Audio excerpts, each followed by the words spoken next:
The fourth season of the National Women's Soccer League kicks off the field with the NWSL College Draft from the Baltimore Convention Center. Good morning, everybody. Jonathan Yardley and Jen Cooper, so happy to be with you for this draft. 4 rounds, 10 teams picking in each round, 40 picks total coming our way. And the trade talk has been flying fast and furious. There's already been one deal with Nadia Nadim being moved. There's rumors, there's nerves, certainly, Jen. This is draft day, and it's a terrific one. Historic draft for NWSL as they go into their 4th season. So much action already this week with some major trades. U.S. allocation list finally coming out, and we can't help but think that there's going to be a lot more action today. I think this will probably be one of the craziest draft days we've seen so far in NWSL. We have a feeling there's going to be some movement. As we said, there already has been some movement. Portland originally had the numbers 1 and 2 picks. This morning, they traded with Sky Blue FC. Nadia Nadim, very impressive forward, going from Sky Blue to Portland. Those teams exchanging picks. Again, Portland had acquired that number 1 pick as part of the deal that sent Alex Morgan to the expansion team, the Orlando Pride. They will make their first pick for their debut season down at number 10. Houston had also traded in to 5, 6, and 8. So the dash on the board a lot, and we're going to get to everybody in this draft. But the trades, Jen, the offseason acquisition of Lindsey Horan, a U.S. allocated player to Portland, the Thorns among the most active teams trying to assemble a big squad. And that was a long-anticipated move by NWSL fans, U.S. soccer fans. Horan coming back to the States, of course, getting allocated to Orlando as, you know, the expansion team, and a big trade that happened in the fall. Several pieces of that trade to make that happen. It's huge. You saw the Portland table. Mark Parsons in his first season as the head coach coming over from Washington. 6 of the 10 teams, Jen, changed coaches, or in the case of Orlando, hired a new one this offseason. So there are a lot of familiar faces. There's a few new ones, and in some cases, the familiar faces are at different tables this year. How is that going to affect the draft? Well, you've got a coach like Jim Guevara, who actually has been at every women's pro soccer draft in U.S. history. So, you know, he sees the draft one way. You've got someone like Mark Parsons, who's still relatively new to U.S. soccer, but has acclimated himself very well. Yes. And then we have some unknowns in terms of Matt Beard coming over, taking over Boston.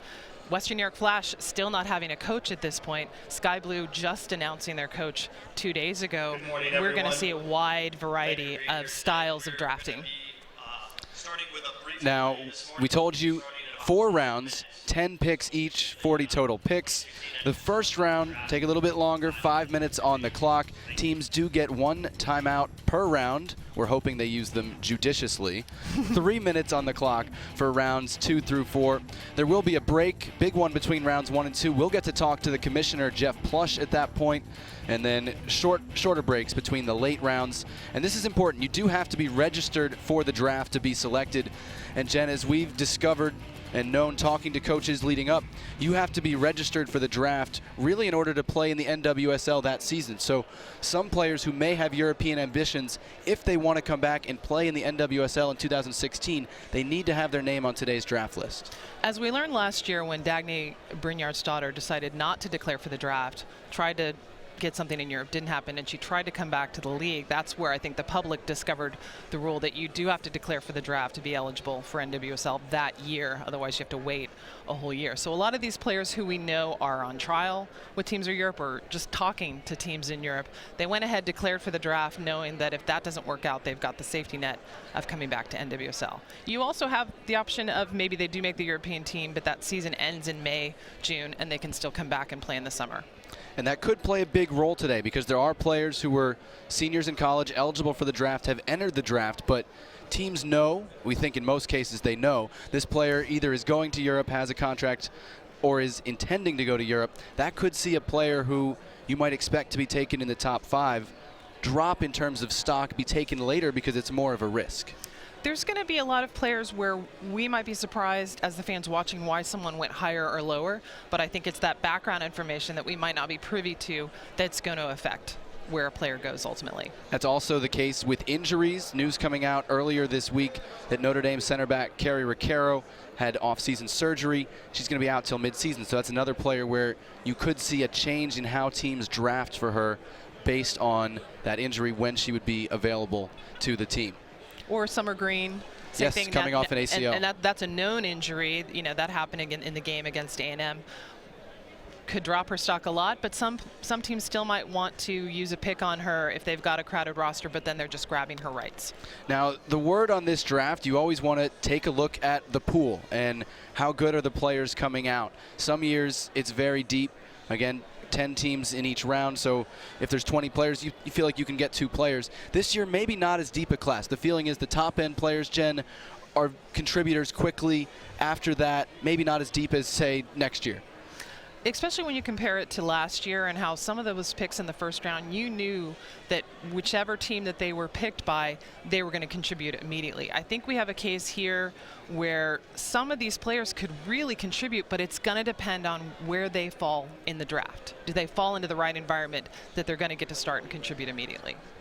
Now, the NWSL, of course, kicking off its 4th season. Again, 10 teams, the most that it's had, with Orlando coming in this year. Houston was an expansion team 2 years ago.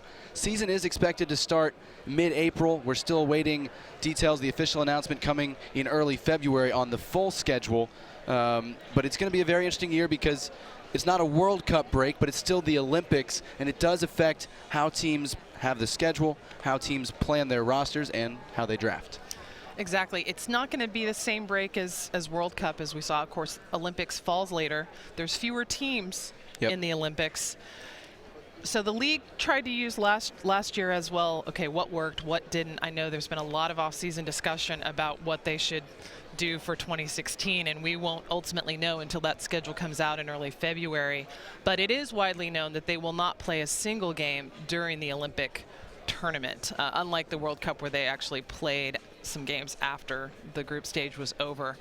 And I think the biggest question is, when will Olympic players leave to join their squads? And that's going to be different per squad. Per country. Yeah. Yeah.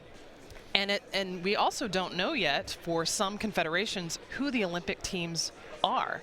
So say on the off chance that Costa Rica qualifies for the Olympics instead of Canada, that suddenly shifts a lot of things. But that qualifying isn't till February. For some confederations, it's not till March. There's a lot of unknowns at this point. You got to do some juggling as an NWSL manager. Again, 4th year of the draft, 1st year of Orlando. Jen wore purple just for the occasion. The Orlando Pride coming in. They'll play in the Citrus Bowl this season. Orlando's new stadium set to open in 2017. Tom Sermani, the head coach, very familiar figure to soccer fans around the world and the NWSL. Yeah, new to NWSL, not new to women's pro soccer in the U.S., having been an assistant coach for 2 years and then a head coach for 1 year in the WSA. And as many fans know, the U.S. national team head coach for about 1.5 years. So it's great to see him come back to the U.S. A lot of these players know him well. And I think it's going to be really interesting to see what Orlando does in this draft, considering they had such a strong expansion draft. Let's say he usually has a trick or two up his sleeve, and sometimes a different way of evaluating players, which is another thing that is going to cause players to go in different spots. The research we've done talking to the coaches, they can value players, whether it's a role to fit their team or just how much they think the player can contribute right away, in very different spots. And he's someone for our soccer fans who might not have been following soccer, you know, as long as others. As long as Jen has. As long as I have. He's still known for making the biggest trade in women's pro soccer, was trading away the #1 pick in the 2003 WSA draft to get Shannon Box. And now we can say, well, that's a great worked out trade. okay. But at the time, Shannon Box was not a national teamer, had never been in a national team camp. People didn't know what he was doing. But it was because of him taking her to New York Power, her having a great season, really helping resurrect that club. She got the call in to camp before she ever earned her first cap. She's on the World Cup squad for 2003. And just a few months ago, retired with 170-some caps. So I think he's got a good eye for talent.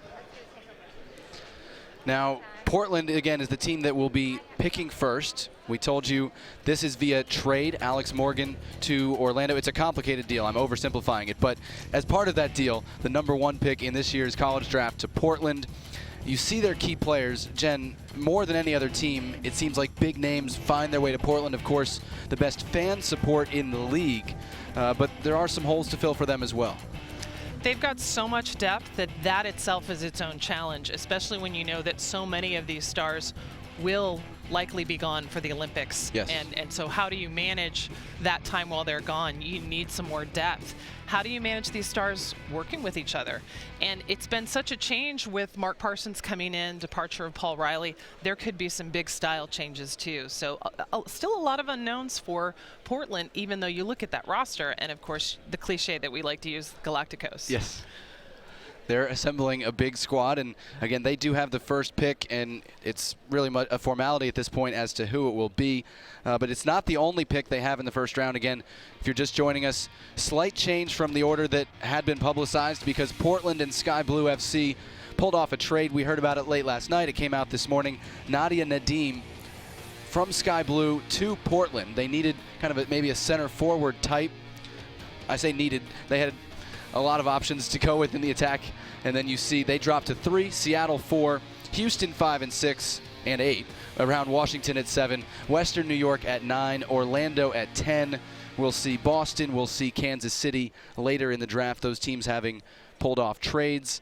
Trades go fast, furious, and complicated. Some of these picks have been held by literally half of the teams in the league before arriving at their current owner. But we're going to see the results of that hard work today. And Jen, you and I got a chance to meet a few of the players who are here. Not everybody who's going to be selected is here, but 10 to 15 are. And it was a mixture of excitement and nerves, but it was cool to see them here in person and finding out where they're going to go. Well, and especially in this environment where this is the largest setup the draft has ever had for NWSL. We're in the same space that MLS did the draft in yesterday. You could see the players feeling it, where it's like, this is real. This is not an intangible idea. This is, I'm actually at the draft and I could get taken and it's happening. We saw some excited tweets in the wee hours of the morning. Some people drove all night to get here. We'll tell you about that when they get picked. But it is certainly an exciting time for fans of the league. Again, players selected today expected to go to those camps and try to earn a contract. It's not always a sure thing, depending on where you're picked, depending on the team's roster, how many slots they had full, and of course, depending on how you perform once you get to camp. And I know you've seen those camps over the years. You've seen players come and go and move. How does that process work kind of between the draft and opening day of trying to make your name, trying to impress a coach, trying to make that roster? So if you're drafted today, that team has your rights. So you show up in camp, assuming you're staying in the U.S., and that team owns you until they cut you. If they decide that, you know, they're not going to sign you, they might release you in the middle of preseason, but then you still have an opportunity to reach out to any other team and say, hey, you know, could I come try out? And we saw some preseason movement like that last year. There's also the question mark, again, with the Olympic schedule unknown. Will amateurs be needed like they were last year? I don't think they'll be needed at the same volume, right, but there will still be amateur opportunities. And we've seen some amateurs play their way into a contract, whether it's in NWSL or getting that game film here and playing into a contract in Europe. So a lot of pathways. Again, we expect kind of the first round, usually the second round as well. Those players have a very good chance of making the roster if all goes well for them. Late in the draft, it's kind of hit or miss. It's take a chance, see what a player can show you. Sometimes it's a player that team is more familiar with than another, whether that's proximity, whether that's connections. So rounds 3 and 4 are really the Wild West. And you brought up that the MLS draft was in the same room yesterday. We saw trade after trade after trade. I think these coaches have gotten most of their trades out of the way ahead of time, but we may get a surprise or two in this one. We're going to need that 10-minute break between the first and second round for sure, I think, to recover from a lot of the movements. We're just about ready to get started. Let's send it to the podium and the NWSL's Director of Communications, Patrick Donnelly. Welcome to the 2016 National Women's Soccer League College Draft. Today's 4th annual college draft will consist of a total of 40 selections made over 4 rounds. For the first round, each team will have 5 minutes to announce their pick. For rounds 2, 3, and 4, each team will have 3 minutes to announce their pick. There will be a 10-minute break following the first round, and then following the subsequent second, third, and fourth rounds, there will be a 1 to 2 minute break. The league may call a timeout at any time to resolve any procedural issues. And now, it is my pleasure to introduce the Vice President of the National Soccer Coaches Association of America, Amanda Vandervoort.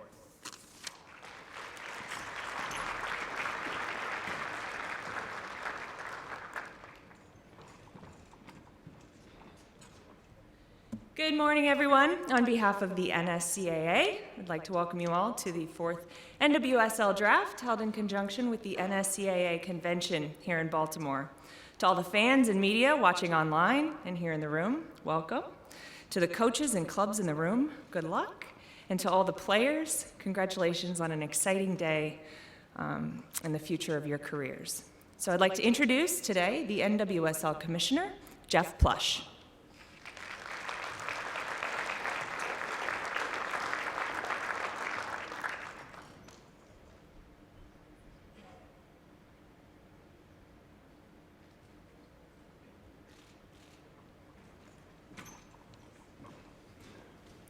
Thank you very much, Amanda, and welcome to everyone. We're so excited to have everyone here for the 4th season of the National Women's Soccer League, our draft, which is a wonderful day for everyone. More young women coming to our league, continuing a great dream that we have of a professional women's league. Thank you, and excited for our owners to be here, and all of our board members, coaches, for an exciting day. Best of luck. Welcome to Orlando Pride for their inaugural event here with our draft, and pleased to have you as well. And without much further ado, with all the people in attendance, thank you. The Portland Thorns are on the clock. All right, Portland is on the clock for that #1 pick. And Jen, for the 3rd time in 4 years, I would love to drag this out, pretend that there's drama. There's not a whole lot of drama with this. The Thorns have pretty much confirmed Emily Sonnet, the center back from the University of Virginia, is the presumptive #1 pick. She's already been capped 4 times for the U.S. this fall, and she can bring help. She can bring it quickly. She even got a start in one of her first caps against Brazil in October, went the full 90, and I think what was really impressive about that match is that she struggled in the first half. Jill Ellis didn't sub her out. She stayed the full 90. Her second half was so much better. You can see the talent that she's got there, that she could become Becky Sauerbrunn down the line.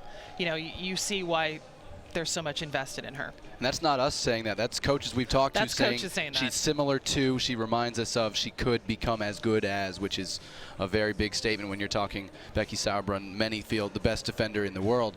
And again, precedented situation in that we've seen Crystal Dunn and Morgan Bryant go #1 when there wasn't a whole lot of drama about who was going to be picked, but it's players who have separated themselves and again we know can make an instant impact. And just like last year, Morgan Bryant taken #1, not available to be at the draft because she's with the U.S. Women's National Team camp. Much like Emily Sonnet today, not here, unfortunately, because she is with the U.S. camp in California prepping for the friendly against Ireland on the 23rd. Gavin Wilkinson looks like he's ready. I mean, I don't know that we need the whole 5 minutes for this one. Everybody knows where it's going. The question had been, what would Portland do with the #2 pick? And we'd seen Merritt Paulson, the Thorns owner, tweet that it might be traded out, and it has been traded. Just one spot, though. Again, Sky Blue FC currently 2nd after moving Nadia Nadim to Portland. The Thorns also have the 3rd pick in the draft, and they're pretty much done after the early rounds. They've one 2nd-round pick, and then Portland will have the players they're going to have. But again, so many acquisitions in the offseason. Dagny Brynjar's daughter, Lindsay Horan, the 2 kind of attacking names that come to mind quickly. They're going to be a force right away. And such a different situation for Mark Parsons than last year with the Spirit, where lower picks, but he got 3 players that weren't necessarily big names in the draft, but they all saw starting time. They're all still with the Spirit. Whitney Church, Megan Oyster, Caprice Didasco. Very different situation for him. And he had mentioned, he's like, I wish we had some more lower picks because I do like to find the players like that and take them to the next level. He may not have the room on his roster this year. Right. Portland, Parsons wasn't there. Portland was tied for 6th last year in the NWSL. They were 5th in offense, 7th in defense. So on the defensive side is where you thought they might want to be looking for some help. They've already had to change goalkeepers with Nadine Unger retiring. And Sonnet fits that need at the back and is the best player available, so it's kind of a no-brainer. And they also had Rachel Van Hollebach retire, originally an allocated player, kind of, didn't make the World Cup team, but a key part of that team. So defense is clearly the need. I mean, aside from the fact that, of course, you're going to take Sonnet, but it fits their need well. Here you look at some of the key attacking options. Of course, Christine Sinclair, a legend in this country and in Canada. Allie Long, Tobin Heath in the midfield. Megan Klingenberg, new acquisition on the back line. You see some of the departures. Obviously, Alex Morgan is the big name going to Orlando. And Portland trying to get back to that championship form of 2013. They made the playoffs in 2014 as well. Mark Parsons had led Washington to the postseason. Third head coach in 4 years for Portland. You have that roster. There's pressure on you to produce right away. And also being the team in the league with the largest crowd, the biggest support, the original team in the league supported by MLS or run by an MLS club. They've had the pressure since day one, and they're constantly looking at, okay, how do we meet that pressure? We should mention allocated players, the term in the NWSL for players whose contracts are subsidized by the U.S. Soccer Federation and the Canadian Soccer Association. Slight change this year in that the FMF, the Mexican Federation, will not be participating. They're players that had trouble breaking into teams at times anyway. So allocated players have their salary coming from a different pot, and it gives you a little bit of break and a little bit of flexibility elsewhere in your roster as far as what you can do. And obviously, they're national team players. That always helps as well. Right. We're ready for the number one pick. And without further ado, we hand you to the commissioner, Jeff Plush. With the first pick in the first round of the 2016 NWSL College Draft, the Portland Thorns select Emily Sonnet, University of Virginia. Emily couldn't be with us today as she's at national team camp in California, but she did have the opportunity to produce a quick video for us, so please take a look at the screens. Hey everyone, Emily Sonnet here. So sorry I couldn't be there in Baltimore, but I'm out here in California training with the women's national team. I just want to say how honored and humbled I am to be taken first in the draft by such a great organization. I am very grateful to Mark Parsons and Merritt Paulson for putting their trust in me, and I'm going to do my very best to make the Portland fans proud. I also want to thank my friends, family, teammates, and coaches for helping me get to this point on my amazing journey. I also want to say congrats to all the other players that get drafted today, including many of my friends. And I cannot wait to start my professional career in the Rose City. Thank you. Emily Sonnet, you saw her there, said everything right. She handles herself well. 5'7" center back out of the University of Virginia. Great career there. Jen, we talked about her a bit already, but what are some of the qualities you've seen from her both in the college game and in her limited time with the national team that make her stand out? Her composure on the ball. I think that's the biggest thing. And again, that comparison to Becky Sauerbrunn comes back, that we've seen the difficult transition that happens for most college player to the pro level or to the national team level. And it seems like she's already comfortable doing that. So she comes into camp, she's playing against Brazil, one of the best teams in the world. With here, you're playing around World Cup champions, has a rough first half, recovers, plays even better. I saw her at the game in Texas, and she was even pushing forward and taking shots, and she even hit the woodwork. So just impressive at that age with not that much exposure to the full national team to be that comfortable on the ball. Emily Sonnet, number one to Portland as expected. That means Sky Blue FC is on the clock. Again, the team based out of New Jersey traded up into this spot, sending Nadia Nadim to Portland. Sky Blue hasn't made a whole lot of noise this offseason. Of course, just announcing their head coach earlier this week. And so it's a first look for Sky Blue and the new man in charge. Where do they go? What are they looking for at number two? Obviously, they traded up. They wanted somebody. Well, trading Nadim opens up an international spot. Yep. So it kind of says to us, well, Raquel Rodriguez. I mean, after Emily Sonnet, I'm thinking you want the top international in this draft, Costa Rican Raquel Rodriguez. To me, that seems like a no-brainer. But again, we just got their new head coach Wednesday. They have not made almost any moves in the offseason. So you really don't have a sense yet of what they're trying to shape this team into. Yeah, I think this pick will give us a little bit more indication of what they're trying to do. Yeah. Nadia Nadim, again, forward, very dangerous when she's been in the league, has also played in Europe.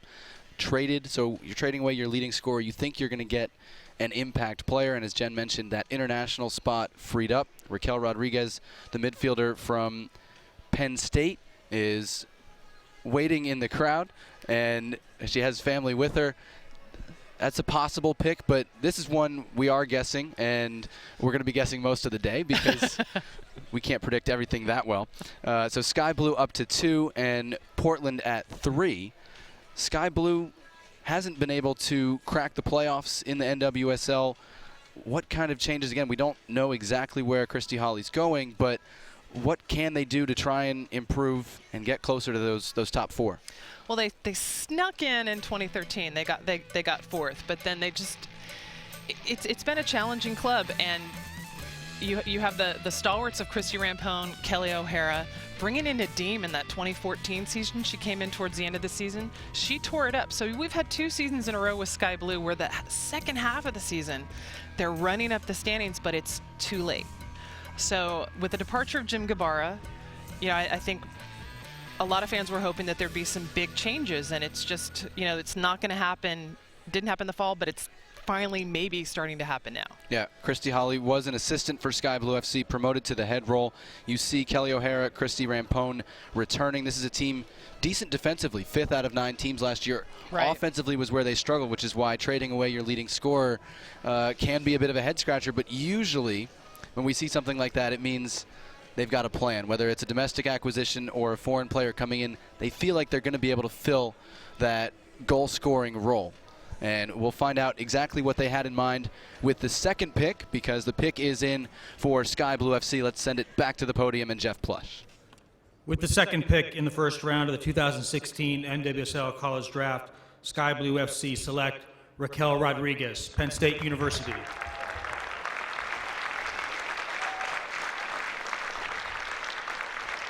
We're 2 for 2. Doing pretty good.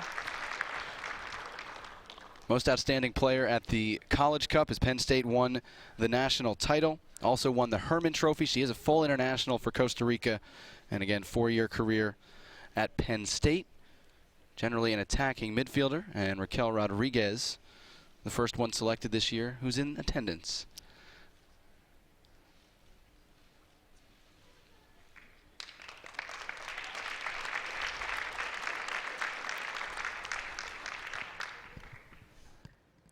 Wow. This is very exciting. I'm very grateful to be here. First, I want to say thanks to my family. I know they're watching live, and a shout out to my cousin who came all the way from Costa Rica to support me. I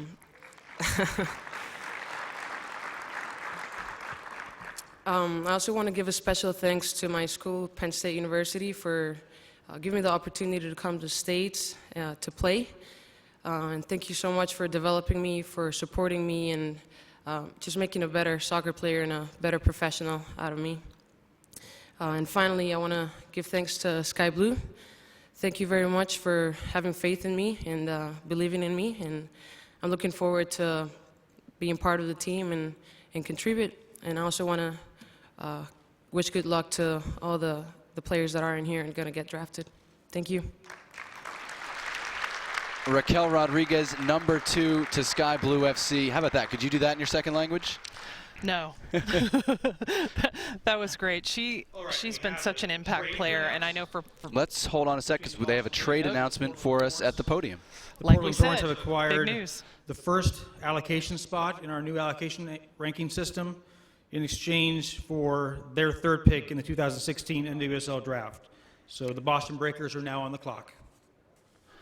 All right, so we told you to expect trades. There is a big one, and it's Portland's top allocation spot. Again, Orlando had the top spot, used it on Lindsey Horan, traded it to Portland. So Portland was the next up in the order. Boston has acquired, I beg your pardon, Boston was next up in the order, having finished last year. Portland has acquired that number 1 spot for the pick, and considerations that weren't outlined here. And the rumor that we're hearing is that Mallory Pugh, a 17-year-old who's in U.S. full national team camp, is going to join the NWSL as an allocated professional player, and that top allocation spot will be used to select her. This is pretty much unprecedented in American soccer history and in NWSL history if Mallory Pugh joins the league. Lindsey Horan, the only other player that really comes to mind who went professional straight out of high school, she went to play for PSG in France, is just now coming back to the league. So again, this is a rumor. This is not confirmed, but it's a good rumor that is likely happening. Mallory Pugh, age 17, starred for the U20 Women's World Cup team when she was 16 and is now in full national team camp, rumored to be coming. So that is a big, big deal. And Portland would be the destination as Boston trades up to this number 3 spot. A whole new definition of groundbreaking for this league and this national team program. I mean, Mallory Pugh had an excellent CONCACAF Women's Championship last month with the U20s. Golden Boot, Golden Ball, captain of the team. I spoke with Michelle French, the coach, last month, and she couldn't say enough good things about Mallory Pugh. And of course, it was logical that she would be in the national team camp. She had trained with them a few times before, but never formally in the camp. So if this actually happens, groundbreaking. Yeah. Again, that is not 100% confirmed, but that is what we have heard from several good sources around the NWSL. So we'll keep an eye on that as the day goes on. Right now, meanwhile, Boston up at number 3 on the clock, coming off of a last place finish. Matt Beard comes in, very successful coach with Liverpool ladies. What is Boston looking at? What do they need trading up to this number 3 spot? Boston still needs a lot of help from last year. He's already made some defensive changes, bringing in Libby Stout, trading Alyssa Nair for Whitney Engen. They need someone else to help McCaffrey and Samantha Mewis really take the scoring lead. They've got so much they can do, and I think he's already made some good changes. It just needs to continue. So Boston on the clock as you see the number there. And we're joined now by the number 2 pick, Raquel Rodriguez out of Penn State. Raquel, congratulations. Thanks for joining us. What are you feeling right now? Thank you very much. I'm so excited. I couldn't be more grateful to be here in the draft, and more so very grateful that Sky Blue really wanted me in the team, and I'm just looking forward to it. Well, when I think of just the last 18 months for you, Raquel, where you had Costa Rica qualifying for their first Women's World Cup ever, first Central American team to make the Women's World Cup. And I was there in Philly. It was such a dramatic way to qualify, with Dinia Diaz making 3 consecutive PK saves to help you qualify, and then having a very respectable World Cup. And you scored, I think it was against Spain. Yeah. You know, it's like, so that capped off with first national championship ever for Penn State, and then number 2 all-around pick. I mean, how do you choose which one of those is the most meaningful soccer experience? Yeah, I've been asked the same question, but I think I cannot rank a goal over another one or an experience over the other. I think that every experience is unique and it has its own special thing. It's been, like you said, it's been great. The last 18 months have been beyond my expectations, really, but I just cherish each one of those moments very much in my heart. Those are memories that I will never forget, and as a soccer player, I just look forward to making more memories like those. Now, we've seen your career, obviously, the World Cup, the College Cup. You've been outstanding. I want to hear from you kind of how you describe your own game, where you're strong, and some of the things you still want to improve on. Yeah, so I think the things that I want to improve on are certainly. With the 3rd pick in the first round. Let's listen to the pick. College draft. The Boston Breakers select Kristen Westphal, the University of Florida. So Kristen Westphal, who's also here, gets selected.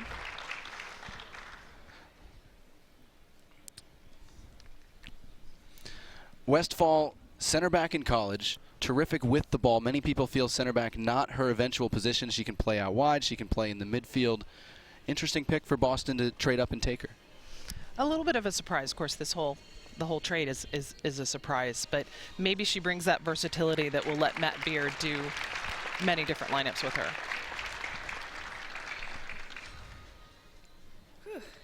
I'm really, really nervous, so just bear with me. First, I want to thank my family who came here to support me, and my brother and my sister who are watching live. I want to say thanks to the University of Florida for giving me a great opportunity for the past 4 years of my life, and to Becky, she's here. Hey, Bex. And also, I want to say a big thanks to Boston. I'm so excited to start my professional career, and it's amazing that they have faith and trust in me. So I'm extremely excited to head to Boston. So go Breakers. Well done from Kristen Westphal, pick number 3. We're here with number 2 pick, Raquel Rodriguez, and she was telling us about her game, where she wants to improve, where she feels she can help Sky Blue. Yeah, I definitely think I can improve how vocal I am in the field. Communication is just it doesn't come naturally to me, but I definitely think that I can help contribute with long shots and just creating plays, just starting getting the ball off the back line, and just helping the through balls, and just maybe those dangerous passes to start a play, and then distributing the ball. Well, your communication up here is great. Congratulations. We'll let you go meet everybody you need to meet and celebrate with your family. Congrats. Thank you very much. Congrats. Thank you. Raquel Rodriguez, the number 2 pick, joining us here. We're on pick number 4, and on the clock, the Seattle Reign, 2-time defending regular season champions. And Laura Harvey, Jen, we never know what to expect from the Reign head coach. What does she need here as we see the order? Couple of trades in those top 3, and Seattle Reign up at number 4.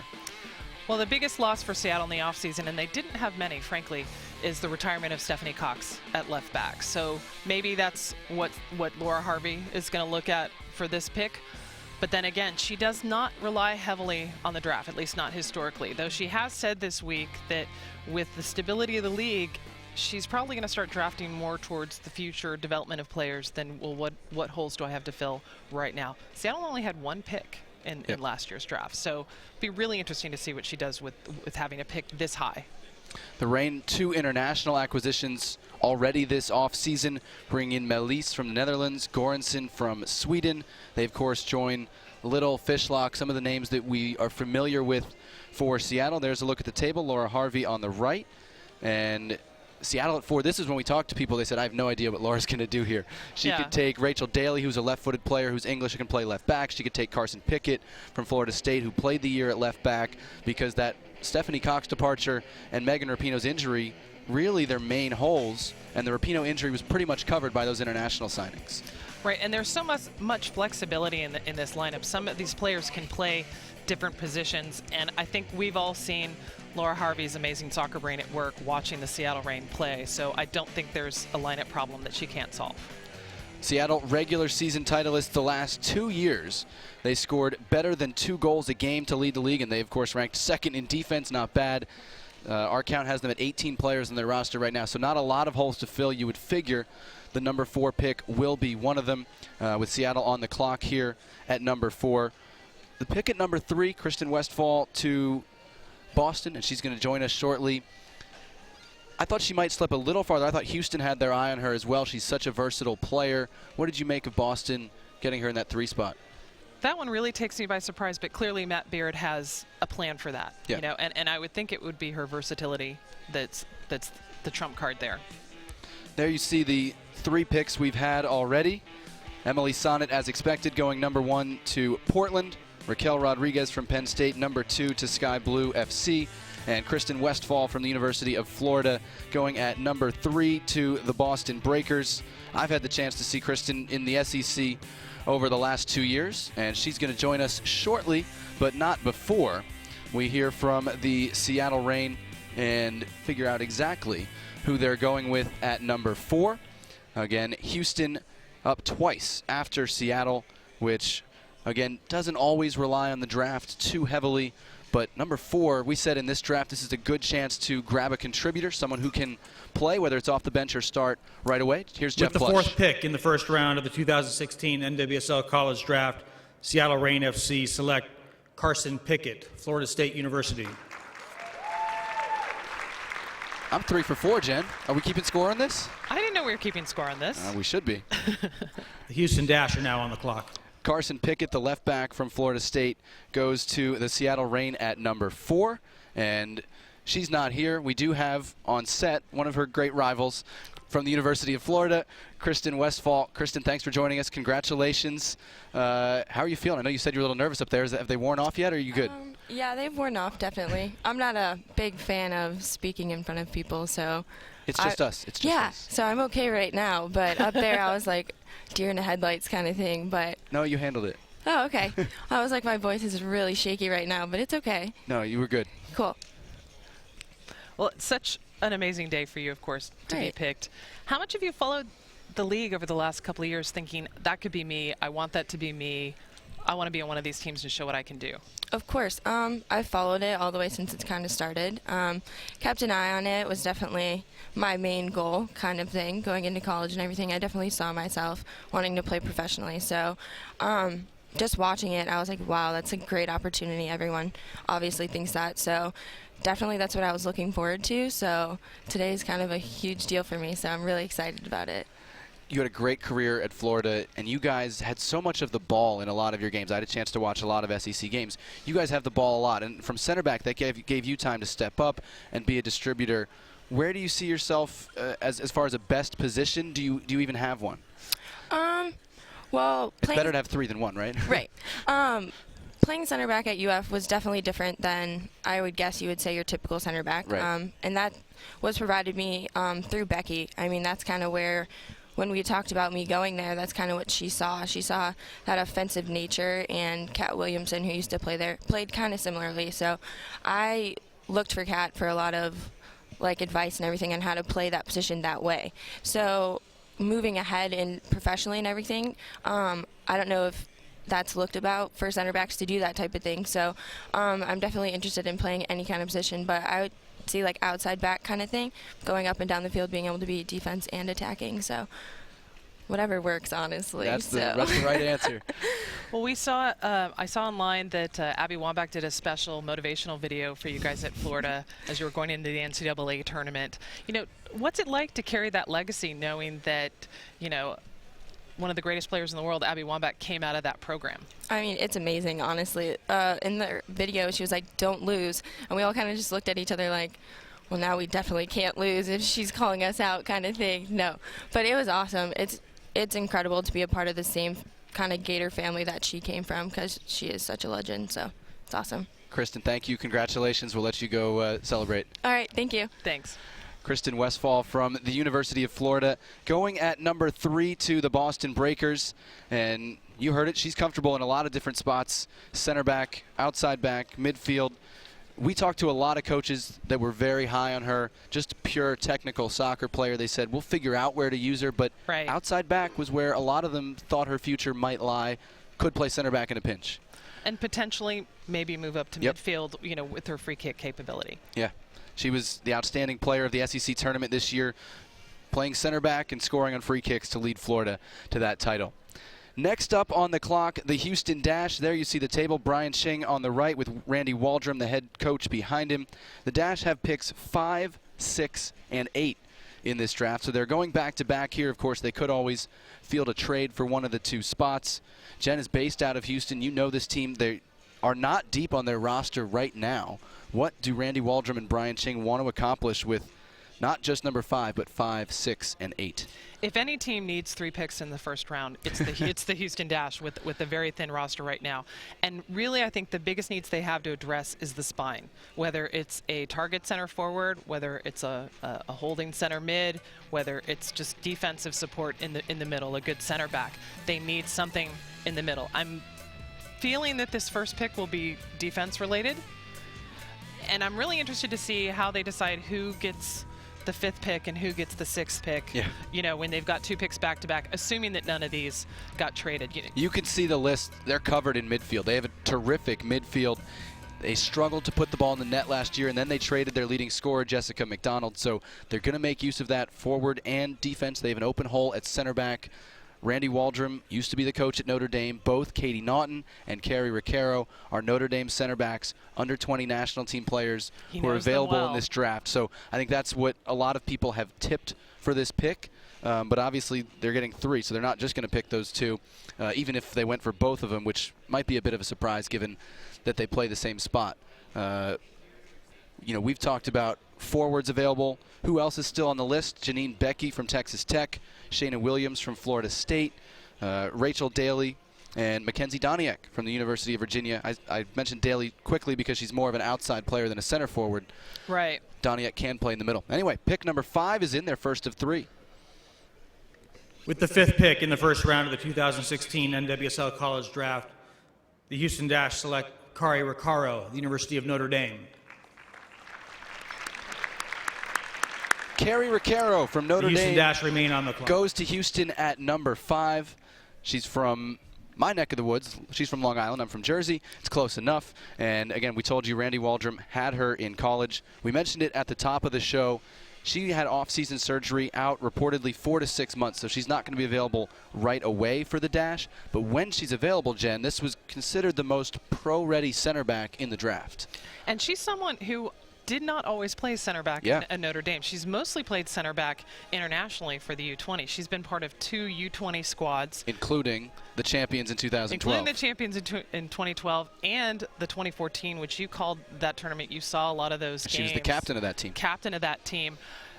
Versatility is going to be key. I mean, you pointed out the strong midfield for the Dash, but all 3 of those players we know are going to be gone for the Olympics. So Randy Waldrum has to be thinking, too, that here's a player that can not only help on the back line, but can step up into midfield and would probably be returning right as those players are leaving for the Olympics. I'd say Kari Recaro played defense, midfield, and forward in her college career. She goes at number 5 to Houston. Here's the recap of where we are. I'm not going to get into every trade because they're coming fast and furious, but we haven't even talked about Carson Pickett to Seattle yet. I love that pick. We'll discuss more later. Kari Recaro at number 5 to Houston. Number 6, I don't think he's going to pick another center back. Does he go Mackenzie Doniak, another U20 national team player? Shayna Williams, Janine Becky, is it definitely a forward, do you think, or could it go anywhere? I'm leaning towards Janine Becky. She's Canadian. She could end up as a Canadian allocation, but we expect her to. But historically, the college players, even if they're going to be allocated, still go through the draft. So I think it's an incredible opportunity for the Dash to take someone who relieves some payroll, and then you can use that on another international signing. Because she doesn't count as an international signing. Even if she's not allocated, she doesn't take an international spot. Right, Janine Becky's dual citizen. Because she's dual citizen.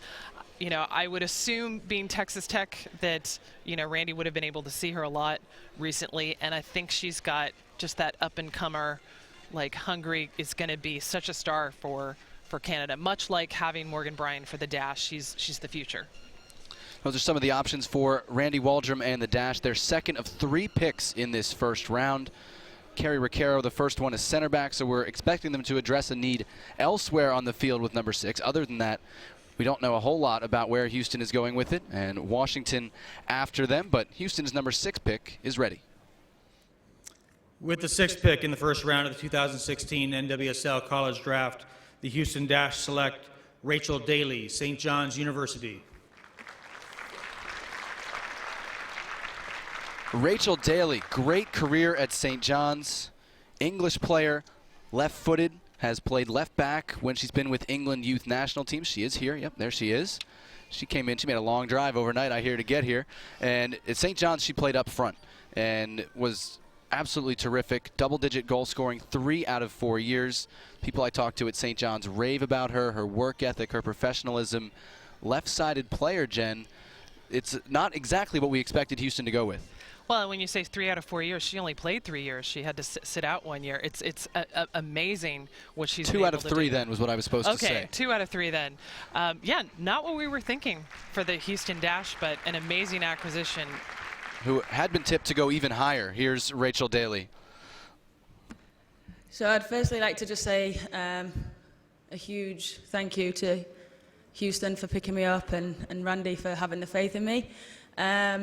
It's a big deal for me, obviously, coming away from home and deciding to make the decision to play in the US. I want to say a big thank you to all my family at home that are watching on the live feed right now. Wish they could be here, but at least they can see it on the stream. Another big thank you to my head coach at St. John's, Ian Stone. I wouldn't be in this position if it wasn't for him for the last 4 years. again, after that, I think a huge thank you will go to Tracy Kevins and Charlie Nemo for having me for the last few summers and, you know, preparing me for my college season and ultimately getting to play at the professional level.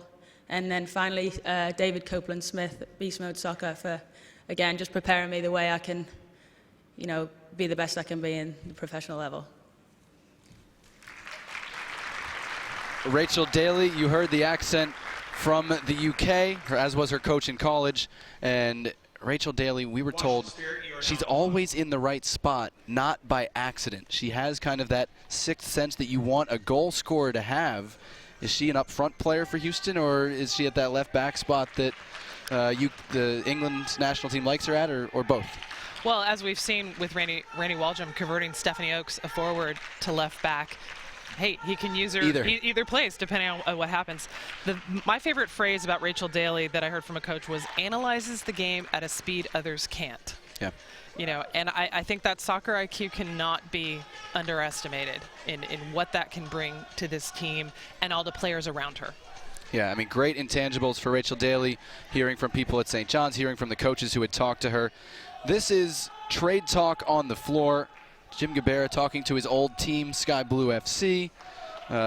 We told you the Washington Spirit are on the clock right now at number 7. That's Jim Gabera's current team. He's talking to his former team. We'll see what comes of it as we try and digest this so far turbulent first round. A lot of trades, a lot of movement. I want to go back to number 4 because we were debating, would Seattle go straight up left back replacement? And I was saying Carson Pickett top 5. I saw her a lot at Florida State. She's an excellent left back. And I didn't hear it from other teams, but we didn't talk directly to Seattle. She ends up going number 4. Instant help in that spot? Definitely, definitely. What a great pick by Laura Harvey. I think, you know, she's got an eye that just some of the other coaches don't. And like you said, not a lot of people were talking about her. That high. She was going to go in the first round, but maybe not. Yeah. But going that high for Laura Harvey tells me that Laura Harvey definitely has a plan for what she's going to do with Carson Pickett, and that she thinks Carson Pickett can contribute almost immediately. Pickett began as a left winger at Florida State, had plenty of success there, won a national title there, but with some of the personnel that came in, moved to left back this year for Mark Krikorian's team and was excellent. So a long way from Florida State up to Seattle. She'll have long flights for family and friends, but the Seattle Reign, the new home for Carson Pickett. As you get a look at finally a home field advantage for a draft. Washington Spirit fans here with their team on the clock. It's nice to see the fans show up. You know, we saw that in Philly last year too. Of course, there's no team around Philly, but clearly we're not far from Washington Spirit hunting grounds. They're on the clock. Washington 4th last year. We told you they made the postseason. 3rd in offense, 5th in defense, so kind of middle of the pack there. What are they looking for in this spot? They have a packed roster, so that may be why they're looking to move it. And they've got a lot of international players. You know, I still don't think it's clear that all of them are actually staying. You know, that some of those could move. You have Jim Gabera returning to basically his original WSA WPS club. You know, what is he going to do with that roster? So Washington on the clock. They're under 2 minutes. 5 minutes for these first round selections. The rounds 2, 3, and 4 will go just a little bit faster at 3 minutes per pick. And we're joined now by the newest member of the Houston Dash, Rachel Daly. Rachel, congratulations first of all. Thank you. Have you experienced anything like Texas heat? No. Good luck. I just got asked that, so no, but exciting. What were your emotions coming into this? Did you have expectations of teams that might take you, or was it kind of a blank slate coming in? I mean, yeah, I've spoke to a few coaches here and there, obviously, since being done with the season at St. John's. But, you know, with the coaches, they all say you don't know what happens on the day with the trades that they do, and no one can expect anything. But I've been in contact with Randy a lot, probably more than any other coach. So kind of had a hopeful chance that I would go there. So happy, you know, it worked out. Well, Rachel, I'm pretty sure you're the first English international to go in any of the women's pro soccer college drafts in the U.S. You know, tell us a little bit about why you think more English players are coming over to play in the college system. It's the opportunity to do, you know, tie in your education with your you know, your respective sport, and you know, it's something you don't really get in England that you can't really compare to. you know, when I came out, it was a thing for me where I wanted to pursue my career in my education and in my educational field, and then obviously I wanted to play. So, you know, I think that it's a great foundation for people to come out and get the education that they want and play at the highest possible level at their respective schools. So I think that's why the majority of people are coming out a little bit more now, and obviously with how big the NWSL is getting, obviously people want to play in there too. We told you Washington was on the clock. Washington did just take its time out, which gives us more time to talk to Rachel. Tell us a bit about St. John's. I don't know if people around the country or Houston people see the program play a lot in the Big East, but terrific years when you were there, both personally and on the team level. St. John's is, again, I'd never really heard of it until I came out to America. Obviously, you know, Coach Ian Stone was great. He was so welcoming to me, and it made me not want to look at any other school. I know they've not been, you know, religiously known to be, you know, a top school, but they've come along such a long way, and I'm so excited for the next few years, and I don't doubt that they're going to be a very, very, very successful team. The program's fantastic from every athletic team. Everyone is so close, the community is so close, and that sort of atmosphere is what you want to be around, and their support system with everyone is great. So, you know, head coach Ian Stone, again, he's absolutely phenomenal and just loves soccer, loves the girls. You know, it's a really good program. And I really sense that watching a lot of the highlight videos from this fall, just how much the team was a team. Like I saw the video of you scoring, and I think it was the 50th goal in the program, or maybe it was the goal that, like, you know, put you guys in the tournament. But the way the whole team came together and just kind of congratulated, that it wasn't you celebrating, it was the entire team celebrating. So you can see what he's done with that program, and so you've got to feel that you're leaving that program, you're leaving a legacy that's just going to build from there. Absolutely. I mean, obviously I made some very big individual accolades, but it's never about just one individual. The team, we did so well as a team, and again, it's the cohesiveness that we had as a unit, and, you know, from front to back, from the subs, from people who don't even get to travel, everyone is just so close-knit, and they fight for each other. And I say that, I know the goal, my goal against Providence, it was a minute and 10 seconds left on the clock, and everyone just went crazy. So that just, again, like you said, it just shows, and it's going to be hard to leave behind, but I know a lot of the girls that are still there, and they'll take it on from there. Rachel, thank you. Congratulations. Make sure you get some sunscreen recommendations before you make the drive down. And I'll see you in Houston, and I can help you with whatever you need acclimating. Perfect. Thank you very much. Thank you. Rachel Daly goes to the Houston Dash at number 6, and Washington Spirit still on the clock at number 7. They used their timeout, which we've so often seen means wheeling and dealing, or at least obviously considering. I know it's been a while since we've dealing. had a trade. I mean, it's been, what, 20 minutes since we've had a trade? They are not shy about moving picks, moving assets, and they tend to be unpredictable. We're seeing that so far today. Again, Washington is up and still in discussions, we understand. Well, and what's funny is there's still part of my brain that thinks that Mark Parsons is still with the Spirit, so I'm waiting for something really strange to happen, but it's like, no, Jim Gabarra has returned. So it's really an unknown. And I think the Spirit has had such an interesting history, you know, another team with 3 coaches in 4 seasons that they, you know, their first coach they got rid of the middle of the inaugural NWSL season, finished pretty low. Mark Parsons came in, turned that team around. They ended up making the playoffs in 2014 and again in 2015. So much so that he becomes this very attractive coach for Portland to poach away from Washington Spirit. So we're seeing the progression of this league that I don't think we had seen in the previous iterations of women's pro soccer. Here's a look at Washington. Obviously, Crystal Dunn, just incredible last year, 15 goals, 3 assists. Ali Krieger, Diana Matheson, 2 of the more recognizable names. Ashlyn Harris is a big absence. We've heard some teams say maybe Washington's going to look at a goalkeeper. They do have Kelsey Weiss as well. Would they look at a goalkeeper this high? We haven't heard a lot of the goalkeepers talked about as first-round selections. Washington, again, a lot of players already under contract. What's your gut feeling 1 minute on their timeout, their extension on this pick? I don't think they're going to take a keeper, only because we're hearing the rumor that Stephanie Labbe will be allocated to the team. So I can't think it's a keeper, but I'm not sure other than that. It's not a keeper. Jen usually has the keeper instincts. You know her Keeper Notes Twitter handle. Where else will Washington go? Again, a pretty full roster, so we think there's going to have to be some moves made no matter what. to add anybody else.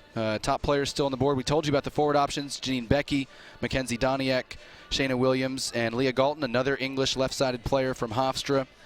Midfield, Michaela Hahn, Mallory Weber are out there. Defenders, Mackenzie Berryhill. One thing to keep in mind, even when they have a pretty crowded roster, you know, Washington does have a reserve team that has played. I can't remember now if it's W League or WPSL, but they have a developmental system, so they have a way for a player who might not get signed, might still be able to stick around and get quality development, where that's not necessarily true of every team at this point. And some of the players in this draft have played for reserve teams of NWSL teams at the amateur level, so those teams are more familiar with their work. We see that with Washington. We see that with Chicago. A lot of the good players from the Midwest have spent summers with the Red Stars reserves. You wonder if that will come into play. Usually we think more in the later rounds than this early, but obviously familiarity with a player, usually a big component in these coaches making their decisions. And it is interesting to hear Rachel Daly say, I talked to Randy several times. These coaches do their homework, whether it's following up with a coach, talking to the players themselves. There's a lot of times been discussion about where you see yourself playing, where the coach sees you playing, to make sure that they're on the same page, and it does end up being a good fit. Washington picking at number 7. They used their timeout. Thanks, guys. They're up. With the 7th pick in the first round of the 2016 NWSL College Draft, the Washington Spirit select Shayna Williams, Florida State University.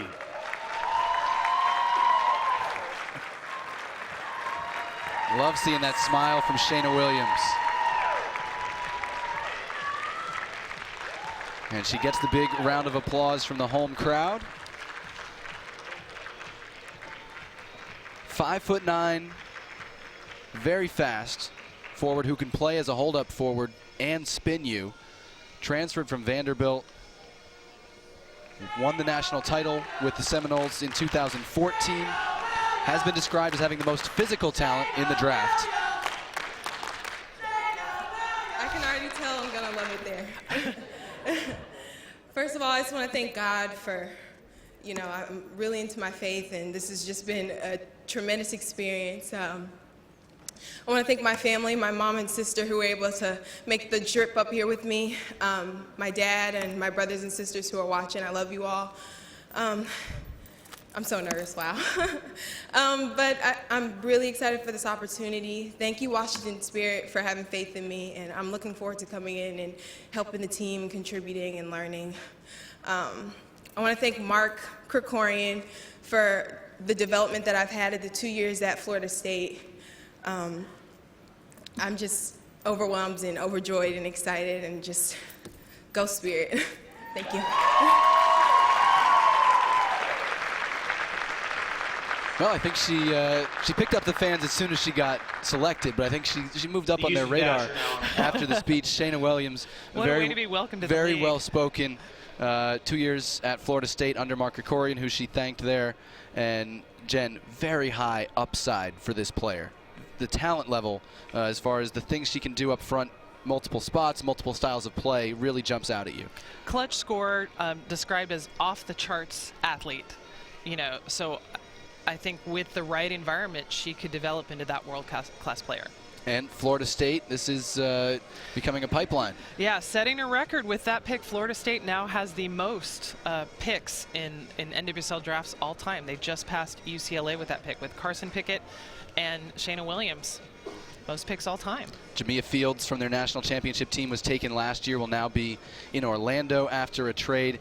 And the only knock against Shayna Williams, why she might not have gone higher, a tendency to drift out of games, but just about every game coaches said they could point to an instance where she changed the game, and they just want to work on her consistency throughout the other moments in the game, make sure she's impacting the field and her team positively all the time. Usually that's something that can be worked out at the pro level. And Jim Gabarra even said yesterday in the NWSL coaches panel that he's always drafted for the future, and he likes to take that player and help them develop into something more. So here you see the top 7: Sonnet, Rodriguez, Westfall, Pickett, Recaro, Daly, and Williams. 8, 9, and 10 now. Houston is currently on the clock at number 8. They are making their 3rd pick of the first round. Brian Shing is on the right, Randy Waldron behind him. I had a chance to catch up briefly with Brian Ching, and he felt comfortable with Recaro, knowing she wouldn't be available till later in the year. Feels they have the pieces on the team to cover that spot. Amber Brooks is a player who's versatile and can be moved around. Doesn't rule out taking a center back at some point in the draft, but they think they can handle it until Carrie Recaro is available, and obviously we know her resume. They felt she was the best center back long-term to help the club. And we know he's probably looking at additional international signings as well. They've picked up some extra international slots. Of course, Rachel Daly likely taking one of those, but they've still got available slots. Yeah, Houston's still wheels turning there, not just in the draft room, but as far as signings, and they need to be for a number of players. They're about to add one more right here. With the 8th pick in the first round of the 2016 NWSL College Draft, the Houston Dash select Janine Becky, Texas Tech University. The Western New York Flash are now on the clock. She's still there at 8. So do I get partial credit for that? Yes. Okay. I don't know where we're at in the score right now, but you're probably winning. No, you're probably winning. So Houston has Carrie Recaro, Rachel Daly, and Janine Becky. In between all of those, Washington nabbed Shayna Williams. We nabbed her next for an interview. Shayna, congratulations. Thanks for coming up here.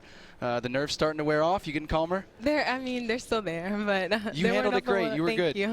Thank you. What were your emotions kind of coming into the day? Did you have expectations of where you would go, to which team, or were you just kind of taking it all in? I was taking it all in. Really, I didn't want to come in with any expectations because you know how drafts can be with trades and things like that. You don't want to get your hopes up on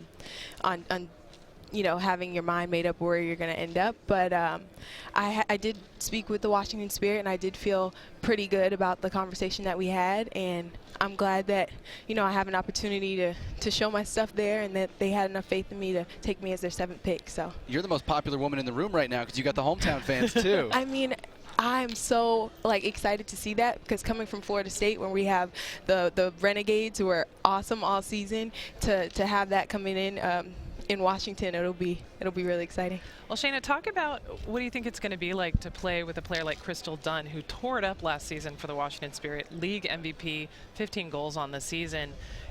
Breakout season for her. What do you think you can learn from playing with her?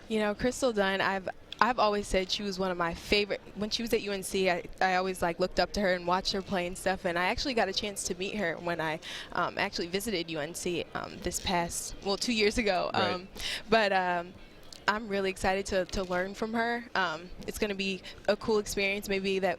I don't know. I'm so nervous. I'm sorry. No, you're good. But yeah, that's one of the things I'm looking forward to, is to getting to know her more and grow a player relationship. And yeah, it'll be fun. I know. Don't worry about the nerves. You're doing great. I know you're a media major. You're going to be used to this stuff. Yeah. And you have your degree already, so you're good on that, All side. All good. I like to ask players about their own games. I know no one loves talking about themselves, but I like hearing where you feel you're strong, where maybe you developed at Florida State, and some areas you still want to get better in with Washington. I feel like some of my strengths are my speed. That's one thing that I've always gotten as compliments from, is my attacking speed and my strength on turning with the ball and things like that. I feel like being at Florida State, I've become a better passer, linking up with different players, and coming from Florida State, where we have so many different styles of play, from international players to players in the States. It's been cool to be able to work with them and just learn all different styles of soccer, and so I'm looking forward to getting better at that as well. That's terrific. Shayna, thank you. Congratulations. Go celebrate. Okay. Good luck. Thank you so much. Shayna Williams going 7th to the Washington Spirit. I beg your pardon. She went 7th to Washington. We told you Houston's 8th pick already. Now we're at number 9, Western New York on the clock. And this is a team, Jen, still without a head coach. Aaron Lyons left as head coach, is now in a vice presidential role. Charlie Namos, the technical director, advising them. Western New York coming off of a year tied for 6th, didn't make the playoffs. What are they looking for here at number 9? Well, last season was a rebuilding year. 4 first-round picks. And, they did pretty well coming with a completely rebuilt team. Yeah. But it looks like they're still rebuilding. So many offseason changes. The big one that just happened this week was Sydney Leroux traded away. So much So much is going to change up there. Also trading away Whitney Engen. So you almost thought they weren't going to have any allocated players, but the allocations released this week. Jaylene Hinkle for the first time allocated. Yep. Samantha Mewis for the first time allocated. They tend not to use international players otherwise. No Canadian allocations, not really many international players. It's going to be really interesting to see when they do name a head coach what the path is going to be. They did pick up a South Korean international player, Jeon Ga-eul, and they did pick up Jessica McDonald via Kansas City from Houston to play up front. So some changes already, and Western New York adds one to the roster right now. With the 9th pick in the first round of the 2016 NWSL College Draft, the Western New York Flash select Michaela Hahn, Florida State University. Seminoles are killing it. And this is another one. I had the chance to see Florida State several times this year, so I was very impressed with Michaela Hahn when I saw her this year. Holding midfielder. She's not the biggest. She keeps things simple. And, I mean, at this point, you don't know where anybody fits into a lineup. Obviously, Western New York feels they're good in midfield. I think she feel she fits, I got it, their style of being able to keep the ball in that midfield. Well, and I've heard her described as a workhorse similar to Danielle Colaprico. Yeah. Not quite at that level, but could be at that level, that she really set the tone, set the tempo, rather, for Florida State's midfield. And she can play with her left foot or her right foot. That's huge for any team, regardless of position. Michaela Hahn, another one with experience with the U.S. Under-23 national team. Florida State, 3 players taken in the first round in the first 9 picks. And again, those are off of their 2014 national championship team, which brings us to the first draft pick for the newest member of the NWSL, the Orlando Pride. They'll be playing in the Citrus Bowl in that Orlando City organization, so the 3rd NWSL team to be have that strong ownership from an MLS club. Tom Sermani in the back with the white hair. I mean, Orlando had the expansion draft. They got in some big names, Ashlyn Harris in goal. We know Alex Morgan up front, Sarah Hagan, Kaylin Kyle, Steph Catley. A lot of names already on this club. At number 10, this is the point where we thought the draft might be thinning out. I still see some big names on the board. Mackenzie Doniak is the obvious one. You have forwards, obviously, but how do you pass her up at this point? Yeah, and so many people thought she'd be in the top 3, if not the top 5. And I think maybe she's a player that Tom Sermani could really do something with. There's been some question of, could she take it to the next level where, what happens when you don't have the speed to get by defenders, where you actually have to shake the defender with the ball. I think that was really the question, in her game. But in an environment like Orlando, any player's got to be able to improve. With the 10th and final pick in the first round of the 2016 NWSL College Draft, the Orlando Pride select Sam Whitman, University of California at Berkeley. We're losing percentage points as the draft goes along, but Sam Whitman from Cal made the trip, and she is a player who really has played just about everywhere for Cal. She started in 7 different positions during the 2015 season, was a 3rd-team All-America, and she's another one who's going cross-country all the way down to Orlando. And first Cal player taken in an NWSL draft. Of course, Alex Morgan, top pick in the 2011 WPS draft, but first Cal player in NWSL.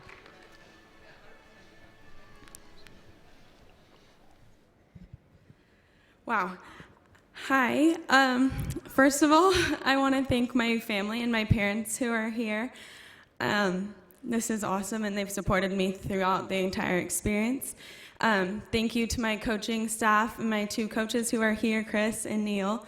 You guys are awesome, and I couldn't be here without you. To the University of California, Berkeley, awesome university, awesome place to be, and I'm really thankful for the opportunity.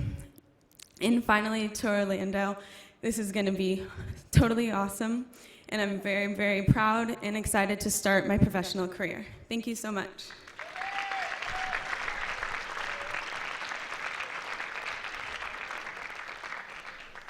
So Sam Whitman to Orlando at number 10. So now we've got the 10-minute break between rounds 1 and 2. We expect to be joined by the commissioner, Jeff Plush, but 10 picks in, some what we expected, some very not. What do you make of it, Jen? Well, it's a very defense-heavy first round. We knew that it would be a defense-heavy heavy draft, but I don't think it fell the way we thought it was going to fall, other than the very top.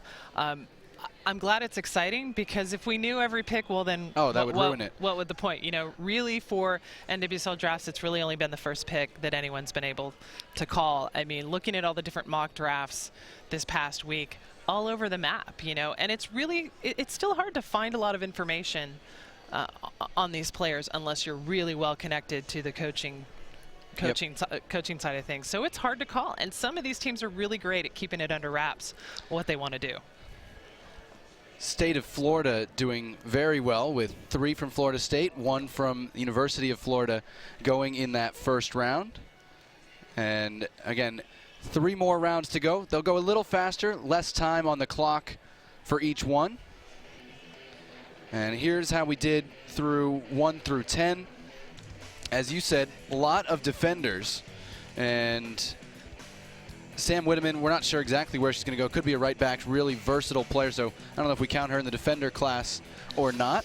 A lot of these are versatile players like that. But speaking of defenders, we've got a special guest with us at the desk. We do. Beverly Yanez from Seattle. Thanks for being here. What brings you to the convention this year? Yes, thanks for having me. A lot of different things. I actually came with Beast Mode Soccer. I also found out that, you know, Laura would be presenting, and talked with her and kind of helped out with some of her sessions. And then I'll be doing a panel discussion with the NWSL tomorrow. Excellent. Yeah. I'm so glad to have a current player here, and you get to greet a new teammate. What do you say to somebody besides welcome to the team and I'll help you find a place? Yeah. This has actually been a really cool experience to be here at the draft, to be at the convention. Really, really fun. And I actually had the opportunity to play with Carson a little bit. When I was in Japan with Inet Kobe, she came over for a little bit. I don't remember the actual time period, but I think she trained with us about, I want to say twice, maybe a little bit longer. Lovely person, very kind, very good player. Really excited to have her on the team. Talk briefly about your experience in Japan, because it seems like you use that to catapult yourself back into the U.S. radar and really break out with the Seattle Reign. Oh, I really appreciate that. But yeah, I went over there for about 2.5 years actually, and really learned a technical and tactical side, and was it was an opportunity for me to grow as a player, which is why I stayed over there as long as I did, and I'm really happy with what I've learned. I still have a ton to learn, and I can't say enough good things about the Seattle Reign. I absolutely love playing for them. I love the club. I love the way things are ran, from the owner all the way down.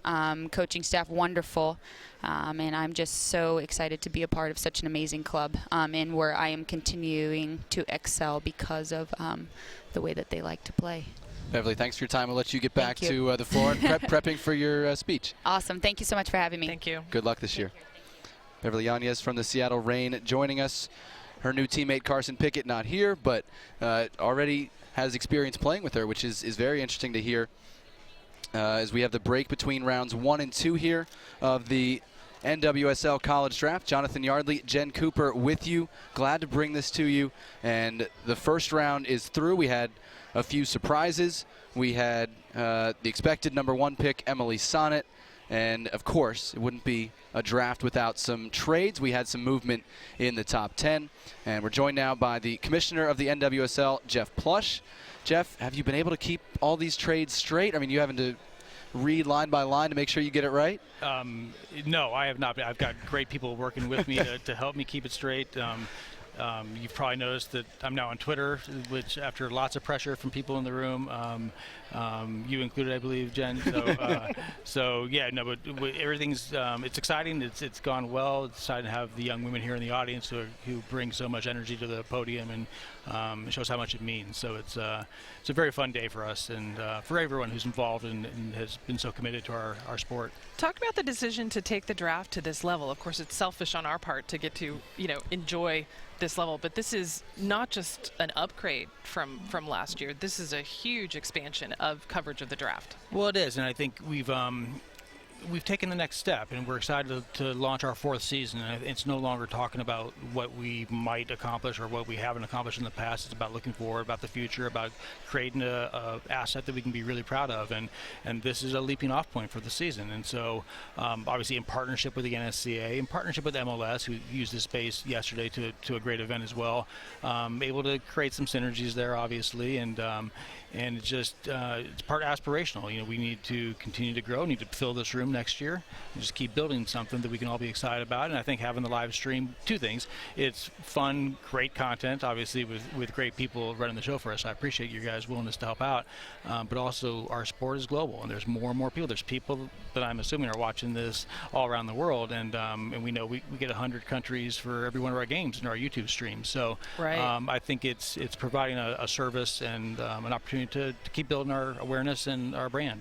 Now, it wouldn't be an American soccer draft, and it wouldn't be a chat with the commissioner without asking about expansion and what's next. You bring in Orlando this year. What are the prospects like as far as a timeline and how you want to go about continuing to grow the league?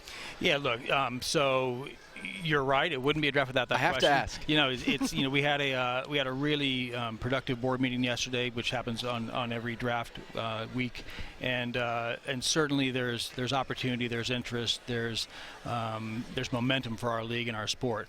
I think we taking a deep breath, getting through both the end of last season and then through this day, and then we'll reconvene in February and we'll kind of chart that course. I think the one thing that we've probably learned through the process is doing it on such a compressed time frame at the end of last fall was just, it was fun, but it was challenging. So we might try and give ourselves a little bit longer lead time to make sure that we do it the right way, and I think it'll work out really well for us. But very enthusiastic about our prospects. Jeff, what can you tell us about plans for breaking for the Olympics and tweaks to the schedule, based on the experience last year of taking somewhat of a break for the Women's World Cup? Yeah, so we're schedule building process is ongoing. As you guys know, even with the MLS releasing their dates last week, we have more stuff to put into the software program to build the schedule. We should have a working document to work on starting next week to get all of our owners involved in. Certainly planning for 2 weeks off at the Olympics to the extent that it works. I think it makes all the sense in the world for not only our fans and our players to have that opportunity to watch the most important soccer event of the year take place, but also how that slots in and gives us the opportunity to have more games after the Olympic break. So very similar footprint, we believe, once we're able to get everything built out, and important venue changes with Chicago moving to Toyota Park. Actually does 2 things. It's a great venue, but it also gives us another venue where we have more control on the dates than you would at a college campus, which you shouldn't have control at a college campus. So it's ongoing, but it's coming down the line quickly, hopefully. Great, Jeff. Thank you. We'll let you get back to the podium. I know they're going to keep you running fast and furious now. Yeah, I've got my Fitbit on today, so if Fitbit's paying attention, maybe so a sponsorship. you tweet the results later, and we'll see how it went. I'm working on becoming better at Twitter. We'll say that. So I have people that are helping me. So. We all are. Yeah, it's not authentic to me, so I've got to make it better. So thank you so much. Thanks for all your help. Thanks, Jeff. Okay. Jeff Plush, the NWSL commissioner, joining us between rounds 1 and 2 of the 2016 NWSL College Draft. There's a look at the top 10 picks. Some trades, of course, involved to get the teams in the spots. We're not going to go through all of those right now. Emily Sonnet, number 1 to Portland as expected. Raquel Rodriguez, the Penn State creative midfielder, could play deeper to Sky Blue at number 2. Kristen Westphal, the versatile defender from Florida, to Boston at number 3. Carson Pickett, left-sided player from Florida State, to Seattle at number 4. Carrie Riquero, a center back who's currently injured but should be back later in the year. Rachel Daly, attacking left-sided player from St. John's. Both go to Houston, 5 and 6. Shayna Williams, really athletic, fast forward from Florida State, goes to Washington at number 7. Janine Becky, we didn't talk a lot about this pick. Canadian international, dual U.S. American citizen, went to Texas Tech, goes to Houston, stays in Texas at number 8. Michaela Hahn, another Florida State player, to Western New York at 9. Samantha Whitteman, really versatile player from Cal, goes to Orlando at number 10. That's our first round. Catch your breath, as the commissioner may be doing, as we're trying to, as we get ready to go for rounds 2 through 4. Florida State, Jen, you said they became the school with the most all-time picks in the NWSL draft history. Still kind of carrying over some of that momentum from the national championship in 2014. And we're seeing almost the same pattern as last year, where UCLA had been the 2013 championship. In the 2015 draft, they killed it. And so we're seeing a similar pattern. Of course, it's dependent on how many seniors you happen to have in that class, where, you know, the pool for UCLA this year is just, you know, not as strong. But Florida State's been a perennial contender. And we have to note that Mark Krikorian, he coached 3 years in the WSA, the first women's pro soccer league in the state. So I think he knows, you know, what these players need to do to reach that next level. And he's known for bringing in a lot of international players. You know, there's several great players on the Florida State squad that aren't eligible today because they're clearly going back home. Isabella Schmidt, Megan Campbell. Yeah, those are the two big ones. So he knows what he's doing with that program in terms of, you know, it's not just an end in itself, but what are these players going to do afterwards? They've just put the Western New York Flash on the clock for the second round. Again, trades were involved. This particular pick was acquired for Becky Edwards, to be followed by Washington Sky Blue, Western New York with their natural selection, Orlando, Kansas City, and Boston all via trade, Kansas City, Chicago, and Washington with maybe the most traded pick of the day, closing out that second round. Again, aside from just the 10 picks, the news that we had earlier, again, I haven't seen confirmation of this yet. I haven't gotten it, but we had it from good sources that the trade earlier, okay, that sent the top spot in the allocation order from Boston to Portland, that was set up to acquire Mallory Pugh, 17-year-old, who's going to be allocated, which means U.S. Soccer is going to pay for her to be a professional. It'll be the first player to go straight from high school to any of the American professional leagues. Lindsay Horan going to PSG in France, really the only precedent. So that's kind of the biggest non-draft news or tangentially draft-related news of the day. So just wanted to bring you up to speed on that as we get ready for the second round here.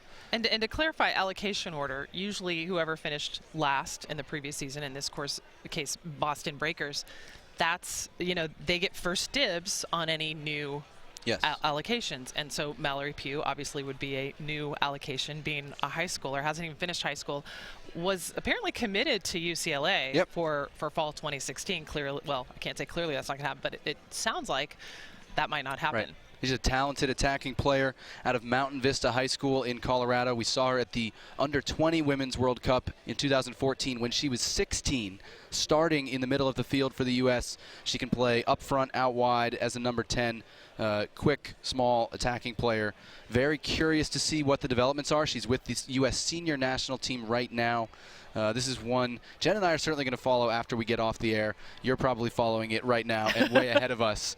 We can count on that. And keep in mind, she's still age eligible for the next Under-20 Women's World Cup. And the one after, So the next Under-20 Women's World Cup, which the USA did qualify for, it's not till next fall. Right. It's in Papua New Guinea. I'm not exactly sure of the dates, and of course we don't have. It's late though. But we don't have the dates for the NWSL season either, which will likely push back further than it did this last year. So it'll be interesting to see how that plays out. But if this is true, I think it is such a big sea change for this league and for the national team program that I think you're moving to that point where recognizing that for some players, college isn't necessarily the step. And it would be a big test case to send a 17-year-old on her own to Portland and see where it goes. We should mention the reason Boston was number 1 in the allocation order ahead of an expansion team is that Orlando had already traded that to Portland, which they had used on Lindsay Horan.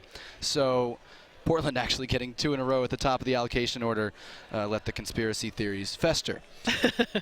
Back to business, and the Western New York Flash getting ready to make the first pick of the second round. Earlier today, they picked up Michaela Hahn from Florida State.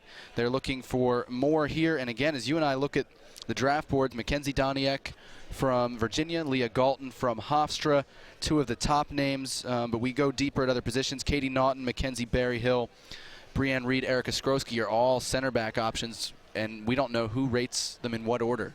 So those are all some of the names we could see in the second round, but really rounds 2, 3, and 4, a lot of guesswork coming. And we haven't seen a keeper picked yet, which isn't a surprise yet, but I'm thinking we're starting to get in the range where we might see a keeper. There's really only 2 or 3 teams that I think would realistically use a draft pick on a keeper, but I think one of those could be the Flash. Western New York on the clock right now, and the pick is in. So we will be sending it back to our good friend Jeff Plush shortly to announce the newest player for Western New York. Again, they have 3 picks in the top 14. They just all came late, 9, 11, and 14. So again, Michaela Hahn, central midfielder, already in the fold. We'll see where they go with number 11. Again, this pick acquired from Orlando in the trade that sent Becky Edwards to the expansion Orlando Pride.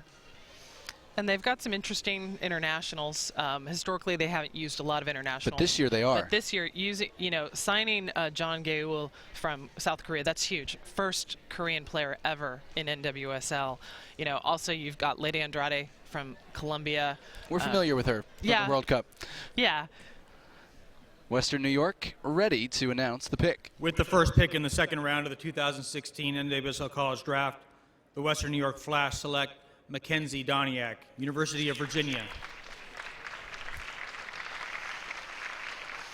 Can't say we called it because we've called it a couple times earlier, but Mackenzie Doniak to Western New York at number 11. And that brings up Washington next on the clock. Mackenzie Doniak, another U.S. Youth National Team player and the all-time leading scorer at the University of Virginia. You are no slouch if you are breaking that kind of record. I mean, amazing sophomore and junior seasons, and it's easy to look at her senior season and say, oh, she only scored 13 goals. But, she was... Which is a great season for many players. Yeah, so she was limited by injuries, so it's like that's still an amazing production. Yeah, really impressed with Mackenzie Doniak. Again, she was on that under-20 Women's World Cup team with Carrie Riccara, with Mallory Pugh that we've talked about in 2014. Streaky, athletic, pacey were some of the words used to describe her. She's going to be called into the U.S. under-23 national team camp coming up. Really, I'm shocked to see her fall to 11. And for Western New York, I think that's a coup to get her in that spot in the draft. Michaela Hahn at 9 and Mackenzie Doniak at 11. That's a pretty good haul for a team that did so well in the draft last year. And now you look at their forward squad with, Lynn Williams, draft pick from last year, Jessica McDonald from the trade, Lady Andrade from Colombia. You also have Michelle Heyman from Australia, but again, she could be gone a fair second, depending on if Australia qualifies for the Olympics. Very strong up front. So I'm thinking now the rest of their picks will be very defensive related, but what a great pick. Yeah. What a great pick for Western New York at the number 11 spot. And they're, we believe, out of international slots, having made those signings. So Western New York, good pickups at 9 and 11. Washington now on the clock. And earlier they got Shayna Williams, the forward from Florida State. Again, this is a team very heavy in terms of the roster already. Rounds 2, 3, and 4 sometimes are more depth-type players than instant contributors, but still some good names on the board who you and I think can contribute early, if not right away. But again, for a Washington team that made the playoffs last year, anybody coming in, it's going to be tough to crack that lineup. And I think, as we've mentioned before, at this point where players fall are going to depend on which team's on the board.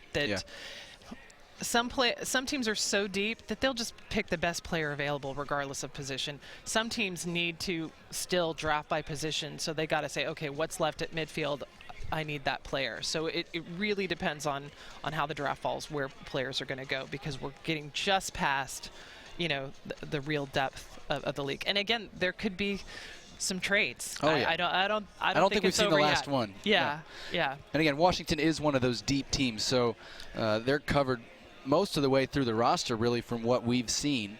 Again, we don't know every move that's coming up that the team knows about, so sometimes there's retirements, there's transactions that are coming that the teams know about and can act on, but Washington pretty deep, so you'd have to think Jim Gabert is thinking best available here with the number 12 pick in the draft. And again, he does have several internationals on the roster. He's got to think depth when you're going to have a significant segment of time where your national teamers are gone.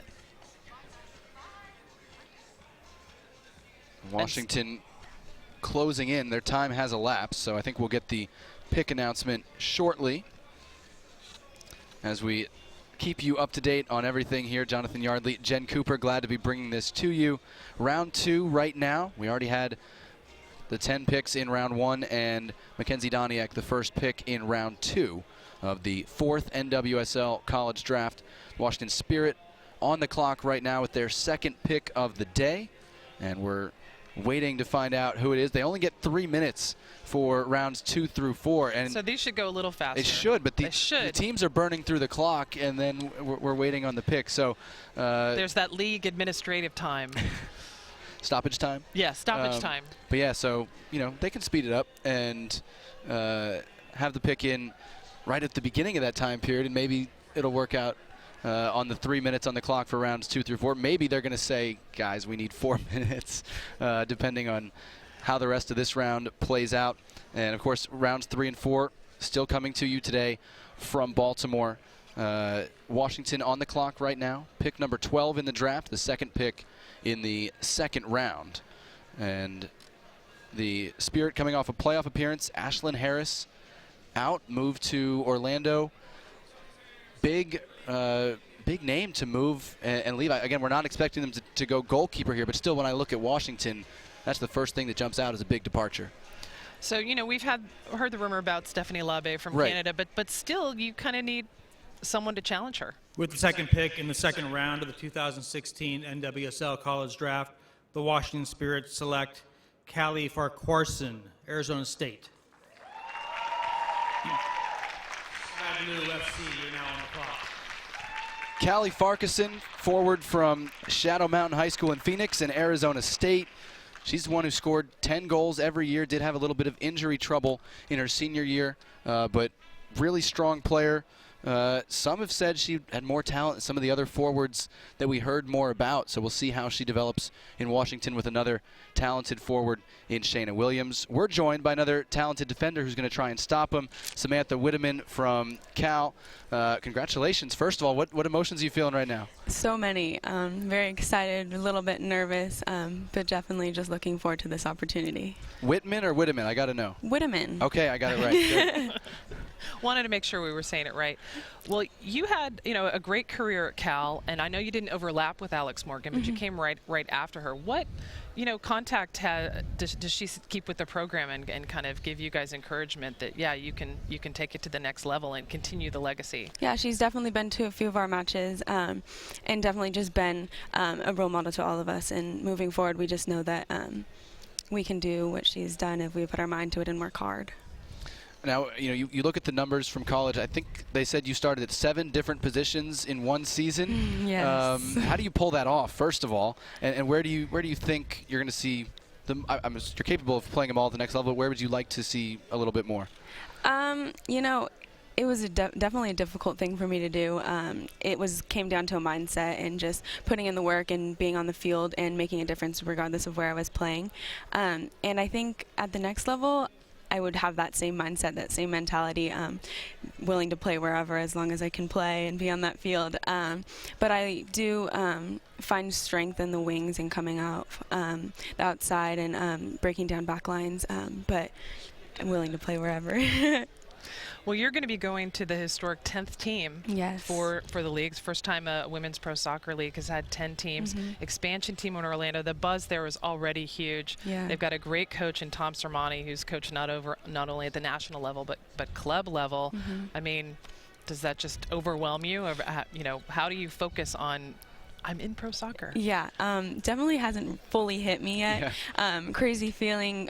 Very excited to go and move to the Orlando and be in that experience and see how everything is going to develop. And I'm just very, very excited to work for and be a player for Tom. It's just me awesome. Sam Witteman, congratulations. Thank you. Best of luck. Thank you so much. Good luck. Thanks. Sam Witteman picked by Orlando at number 10.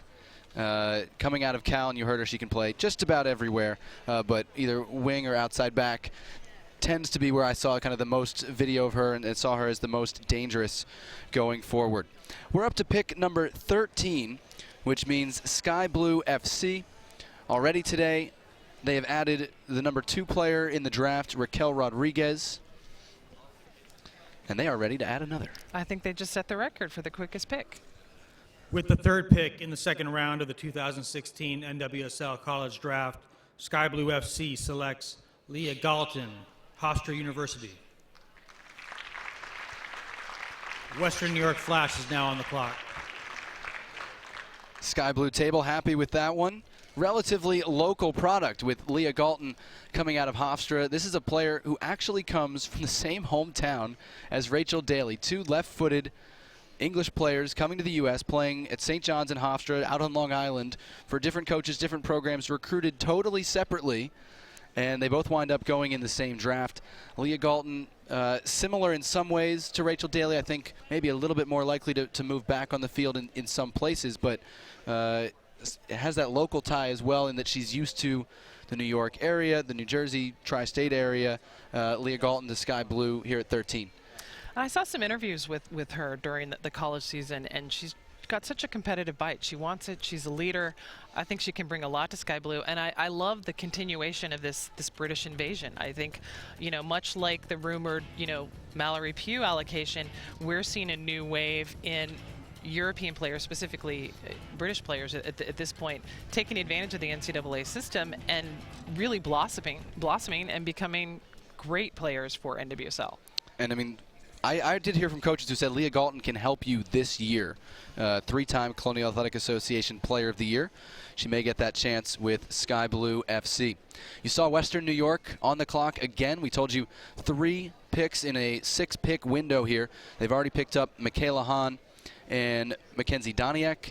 I'm giving up trying to predict right now because you're not going for need at this point. You're going for best available who you think can help. But how have they done so far in getting Hahn and Doniak before their 3rd early pick? Well, as we mentioned before, getting Doniak 11 is a steal, and I think the combination of her and Hahn is going to be a lot for that club. I mean, they're already pretty strong at forward with their other allocations or acquisitions this week. So I would think this next pick would be more defense related, but I don't know, I think we're past the point of being confident in our predictions. You went out on more of a limb than I did, so full credit to that. We've seen Western New York take the draft very seriously, right? I mean, last year they dominated. They got impact players right away.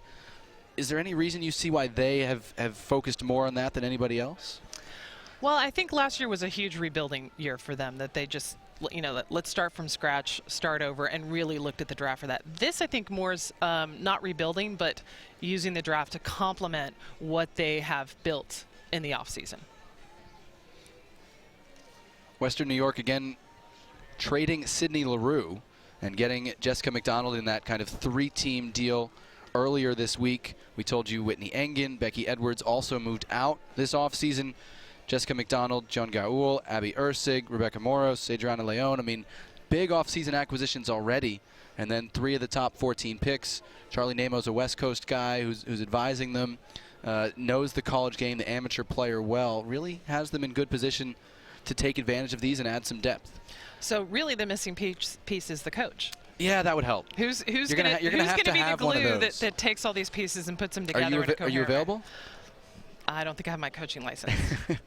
I clearly have not taken advantage of these sessions at NSCAA to work on my coaching license, but that's the missing piece. I mean, clearly Aaron Lyne's still part of the organization.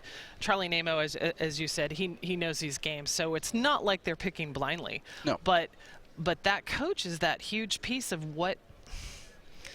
Yes. What do you do with all of this batter, for lack of a better phrase, and what do you make out of it? It's coming, just like the schedule. I think February. It's coming. We're going to see it. Preseason obviously starts in March, and Western New York will have its group in place and figure out where they're going to go with this. But with the players they have, the midfield they have, they're going to want to have a little bit more possession and be a little less direct, I'm anticipating, than what we've seen in the past from the Flash. Right. So they're on the clock right now. Again, they were at 9 and 11. Now they're at 14. And we're in the second round of 4. And Western New York ready to add another. With the 4th pick in the second round of the 2016 NWSL College Draft, the Western New York Flash select Mallory Weber, Penn State University.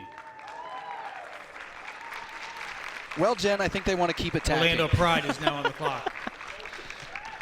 You heard Jeff Plush say Orlando now on the clock after Western New York took Mallory Weber, a front 4 player, most likely on the wing from Penn State, really good in the College Cup and Penn State's run to the national title. Set up the game-winning goal scored by Raquel Rodriguez, who joined us earlier.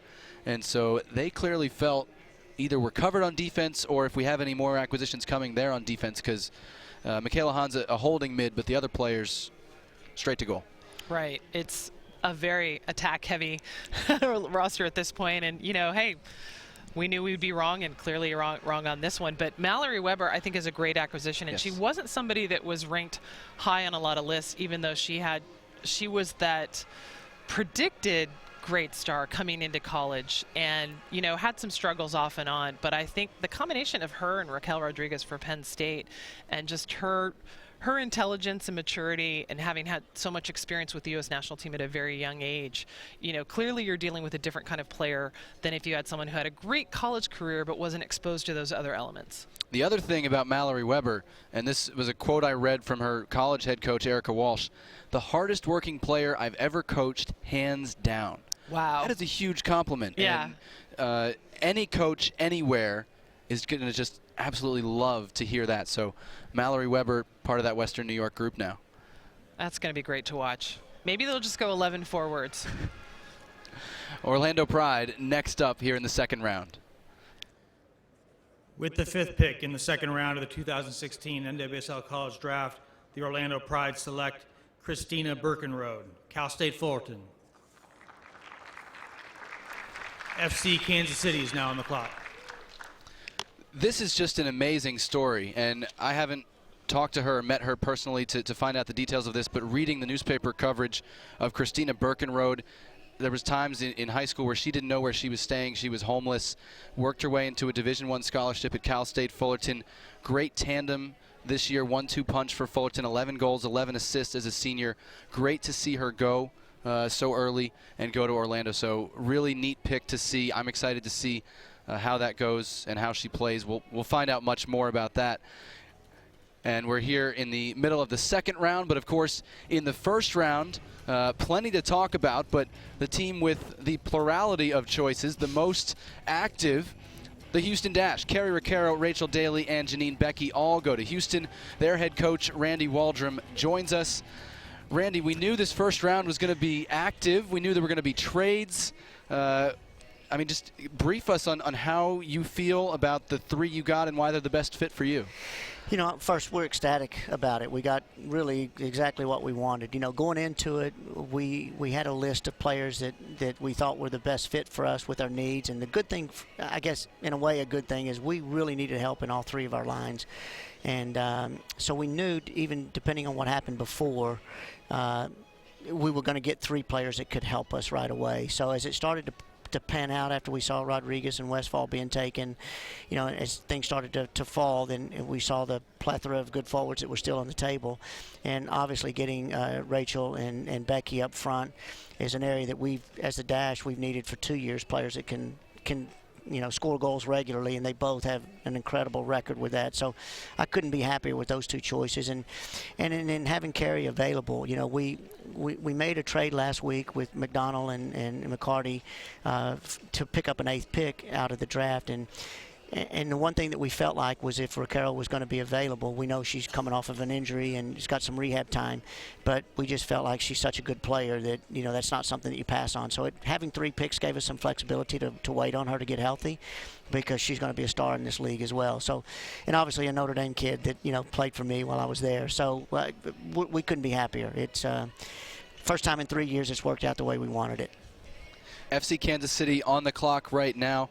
You don't get an immediate starter because Carrie Recaro not available. I know best center back in the draft, rated that way. How do you handle center back until then? Well, I think we've got some options. We still, due to the trade we made last week, we still have an international spot available. We could use that avenue we've got some players in mind to pick up to fill that need. We've got some players that are versatile enough to move back. You could play Amber Brooks back there if you had to.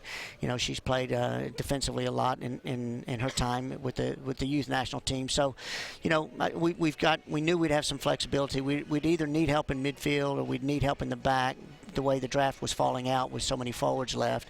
And so when we made the decision to take 2 forwards, we knew that we're going to have to use the international spot to fill one of those holes. So when Carrie was available, we said, well, if we need to do it that way, we've got some room to make that move. So she was just too good to pass up. Randy, talk about the decision to use an international spot on a draft pick like Rachel Daly. Well, I think the thing is because we ultimately had 2 spots available, we felt like if the right player came that we really felt strongly enough that could help us, we would be willing to use it. And I would have felt comfortable using one on a Rodriguez, and we clearly felt comfortable with using it on Rachel. And you know, she's a young player that's going to be here for a while, and is going to play in the league. And so we didn't really have a second thought about using it, because it's good forwards are hard to find wherever they are, and we felt like she would be comparable to anybody we would be able to pick up at this point in time on a front line that could come in and have an immediate impact. And she knows a little bit more too about the playing, even though she's English, about the American game. Right. And this league is different in that respect, and a lot of times you pick up the internationals that aren't used to and accustomed to the way the game is in the U.S. with its speed and its physicality, and she's been playing in that, for 3 years at St. John's. So we just felt real good about that move. Now, FC Kansas City has taken a timeout as they get ready to make pick number 16, their first pick of the day. Randy, our other question, obviously you're dealing with a similar issue that you had last year. There's a window of time where you're going to miss some players, will be gone for the Olympics, preparing for the Olympics. How do you prepare for that, not just for the draft, but for the whole offseason? Well, I think you've got to make sure you've got the depth and the positions that you need in your roster, and that was one of the reasons it was a good fit, because we really liked Becky, and and we know that she's a good chance she may be gone, during the Olympics with Canada. So we know having that, we still have Daly that's going to be here the whole time. So that was part of that thought process and preparing yourself for the Olympics. And I think you do the same thing. You will have to make sure to get us a little bit of cover in midfield, because we're going to lose some of our midfield, through the Olympics. And, so that's why we kind of have that international spot in our back pocket, that if we need to take care of it. And then so you almost have to work like we did last year with the World Cup. You almost have to work with 2 rosters, one that's going to be here and then one that's going to be able to get you through that time period. Luckily it won't be as long though this year as the World Cup, so that's the upside of it. Randy, you're done for picks. Are you going to sit on your thumbs? Are you going to go shake some hands? Are you going to work the phones? How rude would it be to just pack up and leave? Would that be wrong? I think that would be out of line. No. We'll stay here and just continue to do some work. And I've been able to text a couple of players, and obviously we met Rachel, but I haven't had a chance to get a hold of Janine. And so we'll work on getting a hold of the players that we picked and spend a little time getting to know them. Great. Randy Waldrum, head coach of the Houston Dash, thanks for joining us. Thanks, Randy. Thank you. 3 picks in the first 8 for Houston, and again, Carrie Riccaro, Rachel Daly, and Janine Becky all headed to Houston. Right now, we're getting our first look today at FC Kansas City, the 2-time defending champions. They excel in the postseason. Vlatko Andonovski and company on the clock for the first time because they traded out of the first round. They had some high-profile departures, Jen. We're talking Lauren Holiday, Leanne Robinson, Amy LaPelbit, all retired. Sarah Hagan to Orlando. Amy Rodriguez having a baby won't be available certainly for the bulk of the season. Where does Kansas City go? No international slots, remember. Well, they've never really used the international slots. Vlatko has been all about, I'll take as many U.S. internationals as possible, but, none of the foreign players. They knew some of those changes were coming. It was known for a while that Lauren Holiday would be retiring and likely Leanne Brown. But then Amy LaPelbit right around Christmas, and then the announcement that Amy Rodriguez was pregnant with her second kid. That's a lot all at once. So Sydney LaRue acquisition is a big part of that. 6th pick in the second round of the 2016 NWSL College Draft, FC Kansas City selects Katie Bowen, University of North Carolina. Very interesting. Boston Breakers are now on the clock. Just as I said that they don't like internationals other than U.S. internationals. Katie Bowen is a New Zealand international out of North Carolina. Good college career, excellent international resume. The question has been, will she play in the NWSL? And we've heard varying accounts of that. Some say, oh, she's definitely going to Europe. Some say she's going to try to go to Europe. Some just don't know. And so I don't know if FC Kansas City knows. We're going to have to find out if they have the inside track on this. But if Katie Bowen, or when Katie Bowen came to the NWSL, a player who can step in and certainly fit that style. Well, and clearly New Zealand will be going to the Olympics. They still haven't done the final round of qualifying, but it was just them versus Papua New Guinea. So that even if she comes to NWSL, again, she's gone for the Olympics too. But a great acquisition regardless of when she joins your club. It's just the question is when. Here's FC Kansas City. Sydney Leroux, the key offseason acquisition, just picked up this week. Of course, she was looking to move there, and you'd hope that she would thrive there after hadn't really gotten going with Western New York. Heather O'Reilly, Becky Sauerbrunn, Nicole Barnhart, all still there. Lauren Holiday, Amy LaPelbit, among those out. We told you Leanne Robinson or Brown, and Amy Rodriguez going to be unavailable for a lot of the year. So it seems like kind of a hedging pick. When she comes to NWSL, we'll have her rights, unless Kansas City knows something we don't, and she's ready to come, as you said, for the part of the season prior to the Olympics. We're at pick number 17 out of 40 in this NWSL draft. Jonathan Yardley, Jen Cooper, glad you could join us from the Baltimore Convention Center. That's the table for the Boston Breakers. New head coach Matt Beard picking at number 17. And again, they traded up into the 3 spot to grab Kristen Westphal earlier, which puts them right around the roster limit. They've already brought in Libby Stout as a goalkeeper, Whitney Engen, McCall Zerboni, Farley, Salem. I mean, a lot of midfield acquisitions for Boston. They pick up Westphal, who's a really versatile player, as are a lot of the names I just said. That seems to be one of the things Matt Beard is valuing in building his first NWSL roster, playing multiple spots. And he has a history with club soccer that some of our American fans might not be aware of. So he coached Liverpool Ladies. They won the championship in 2013. Libby Stout, Whitney Engen, both part of that squad, which is a big reason he wanted to acquire Whitney Engen. Traded away fan favorite Alyssa Nair for that. That was a huge deal in Boston. But most of what I'm hearing from the people that follow Boston very closely is that they're happy to see that there's movements to improve the club, where I know they went through a phase where they felt like every movement they got the short end of the stick, and I feel like that's changing. Boston on the clock right now, trying to add to that resume. Christy Mewis, their leading scorer last year, with 6 goals and 2 assists for a team that finished last. They were last in defense and tied for 7th in offense. So it's a rebuild for sure for a first-year head coach. We're already seeing that, and this is the next step. And they're going to be the latest club, I think, to want a little extra time to make their choice.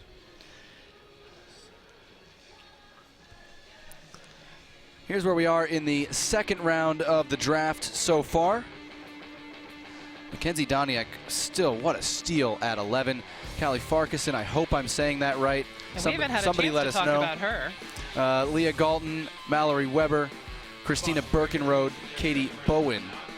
So far, 4 picks left in this second round, and still some names out there that we have expected to see and that will be able to help teams coming in.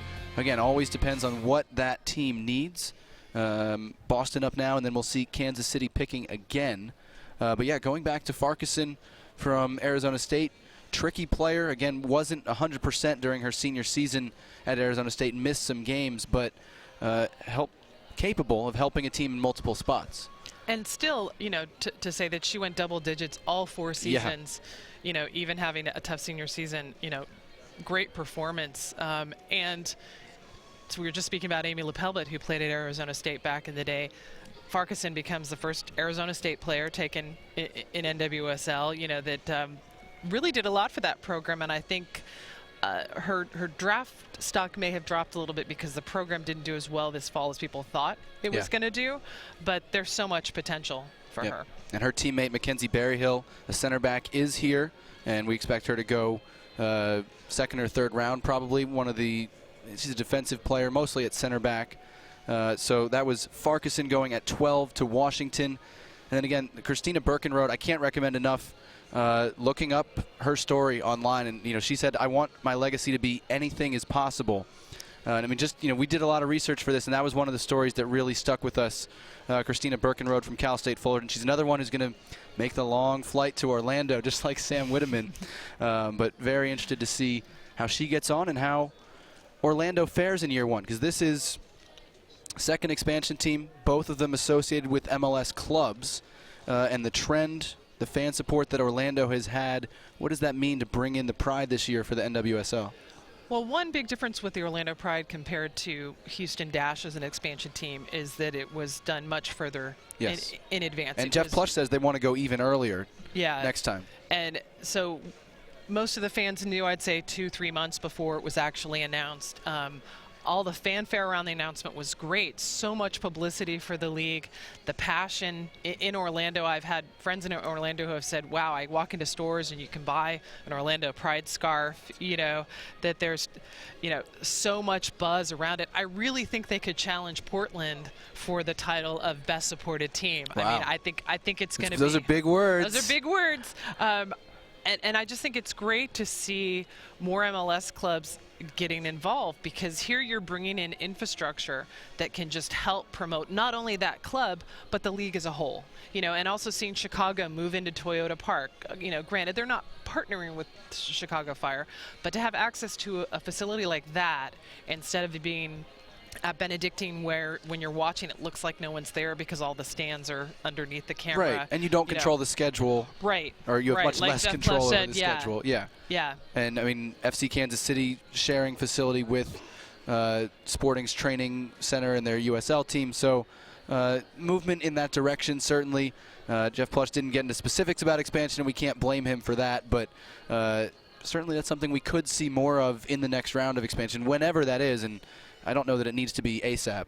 Well, and I know with, Dash coming in, Chris Canetti had told me that other MLS clubs were watching. They knew, Yes. they knew that you couldn't judge by Portland's success and go, oh, if I bring in a women's team, that'll happen. So he knew that all eyes were on Houston, and he talked to Orlando a lot to say, this is what we learned, this is what worked, this is what didn't work, and I think that buzz is building, especially following a Women's World Cup year. I think you have more and more teams interested, more entities interested, and that is just a great position to be in as we head into what will be, once it kicks off, the historic fourth season of women's pro soccer in the U.S. I'm claiming that I kicked it off with the draft. Okay. Final minute on Boston's timeout. They're working the phones. I haven't seen to whom this phone call has been placed. We've seen a lot of interpersonal discussions to do a lot of these other trades. This one's being done by phone, so we're trying to look around the room and see who's got their ear to the phone. They have the secret bat phone to do the high-level trades? I don't know if it's a special signal or not. Hopefully it's not getting any interference, because their time is running out. Boston already taking it to timeout on this pick. And the Breakers, again, not starting over, but there's going to be a big change. Anytime a new coach comes in, you're probably going to make some adjustments. We told you about the connections with Matt Beard's old club, and their earlier pick up at number 3 was Kristen Westphal, a defender. So we're kind of thinking attacking type player here, but that is pure speculation on our part. Get used to it, because rounds 3 and 4 are going to be 100% speculation from this desk. But Boston getting ready to go, and that's a team that has some history. And if you could get them moving up out of last place, I think it could really gain some momentum. You and I talked about how much better the facility was to be in a smaller, more intimate venue. Could really work well for them. And this is a club that has featured in every single iteration of women's pro soccer. And it's same name, same logo, and you, in some cases you've even had players moving from one to the other, WSA, WPS, and NWSL. So I know the long-term fans have felt a little disappointed that it's like, we performed so well previously, let's we deserve better. We're the historic original club that's still around, and I did like that move from football to lacrosse to be a better venue. With the 7th pick in the second round of the 2016 NWSL College Draft, the Boston Breakers select Brittany Ratcliffe, University of Virginia. FC Kansas City is now on the clock. Said it would be an attacking player. Brittany Ratcliffe, tricky dribbling winger out of Virginia, and she's from New Jersey, South Jersey, Paul VI High School. Heads to Boston. She's played forward. She's played out wide on the right. Once set a Virginia record, scored 11 goals in 1 year as a substitute. Incredible. Super sub off the bench. Just that's a great that's stat. there in her past. That's a great stat. I try to dig him up. Former Boston Breakers coach, one of my favorite people in the game of soccer, Tony DeCicco, joins us now. Tony. Thanks, Jonathan. You're being inducted into the NSCAA Hall of Fame this weekend, so we have to say congratulations, well deserved. Thank you. I'm very, very honored. It's a great association, and I have my whole family here, so that's going to make it a lot of fun. Nice. What's it like to watch this from the cheap seats, so to speak? Well, I kind of miss it, to be honest with you. It's so exciting that when you have draft day and your hotel room looks like the war room with names all over it and everything, and you're disappointed, you're exhilarated with your picks, and it's an awesome day, and it's just great energy for the league. And I love this room. This room is fantastic. And Tony, you were commissioner for WSA, head coach for WPS for Boston Breakers. Now from the outside, what would you say the league is doing right? Well, the big thing they're doing right is they're making a sustainable business plan, and there's been no retractions. Mary Harvey and I were just talking. It's the 4th year. That's a big year because the other 2 leagues went out after 3 years. And there's 2 additional teams. So it's exciting. And, it's just going to get better. It's going to build. And this will be, I think, the best year as far as on-the-field performances. I know this is not a pool that you've studied. You didn't have all the flashcards up in your room this time, but you're around the game. You talk to coaches, and you see players in person. Who are some of the people from this pool who kind of stand out? Maybe they can make an impact year one. Well, I think that, obviously Sonnet, I really like Westfall as a player. Rodriguez is a bit of a question mark at the next level for me, but she's a fantastic player. I've seen her playing for Costa Rica, and, she loves the ball. Surprised that Doniak went in the second round instead of the first round, but that would be indication from the coaches is she ready to step in at the next level and really contribute. And now, who's the first goalkeeper that's going to be picked? There's two very good ones out there. I really like Abby Smith from Texas. I think she's got all the qualities, not only to play at the next level in the NWSL, but maybe beyond. Tony DeCicco, NSCAA Hall of Famer, coming up shortly tomorrow. Congratulations. Thanks for joining us. Thank you, Jonathan. Thanks. Tony DeCicco knows what's going on behind the scenes, even if he's not officially a part of this league at the moment, and kind enough to join us here as FC Kansas City on the clock for their second pick in the last 3 and their second pick of the day as well. 2-time defending playoff champions. They've certainly got the postseason formula figured out, and right now they're trying to figure out who's coming next. With the 8th pick in the second round of the 2016 NWSL College Draft, FC Kansas City selects Brianne Reed, Rutgers University.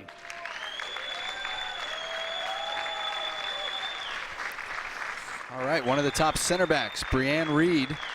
Look at that smile. That's the first pick for Rutgers in a NWSL draft, and I'm pretty sure the other drafts as well, because of course Carly Lloyd never went through a draft. But what a breakout year for Rutgers. Not the biggest center back, but a really hard tackler, reads the game so well, and she's got a flip throw. Always makes things exciting. If you haven't seen a flip throw, you need to Google it. It's an amazing thing to watch.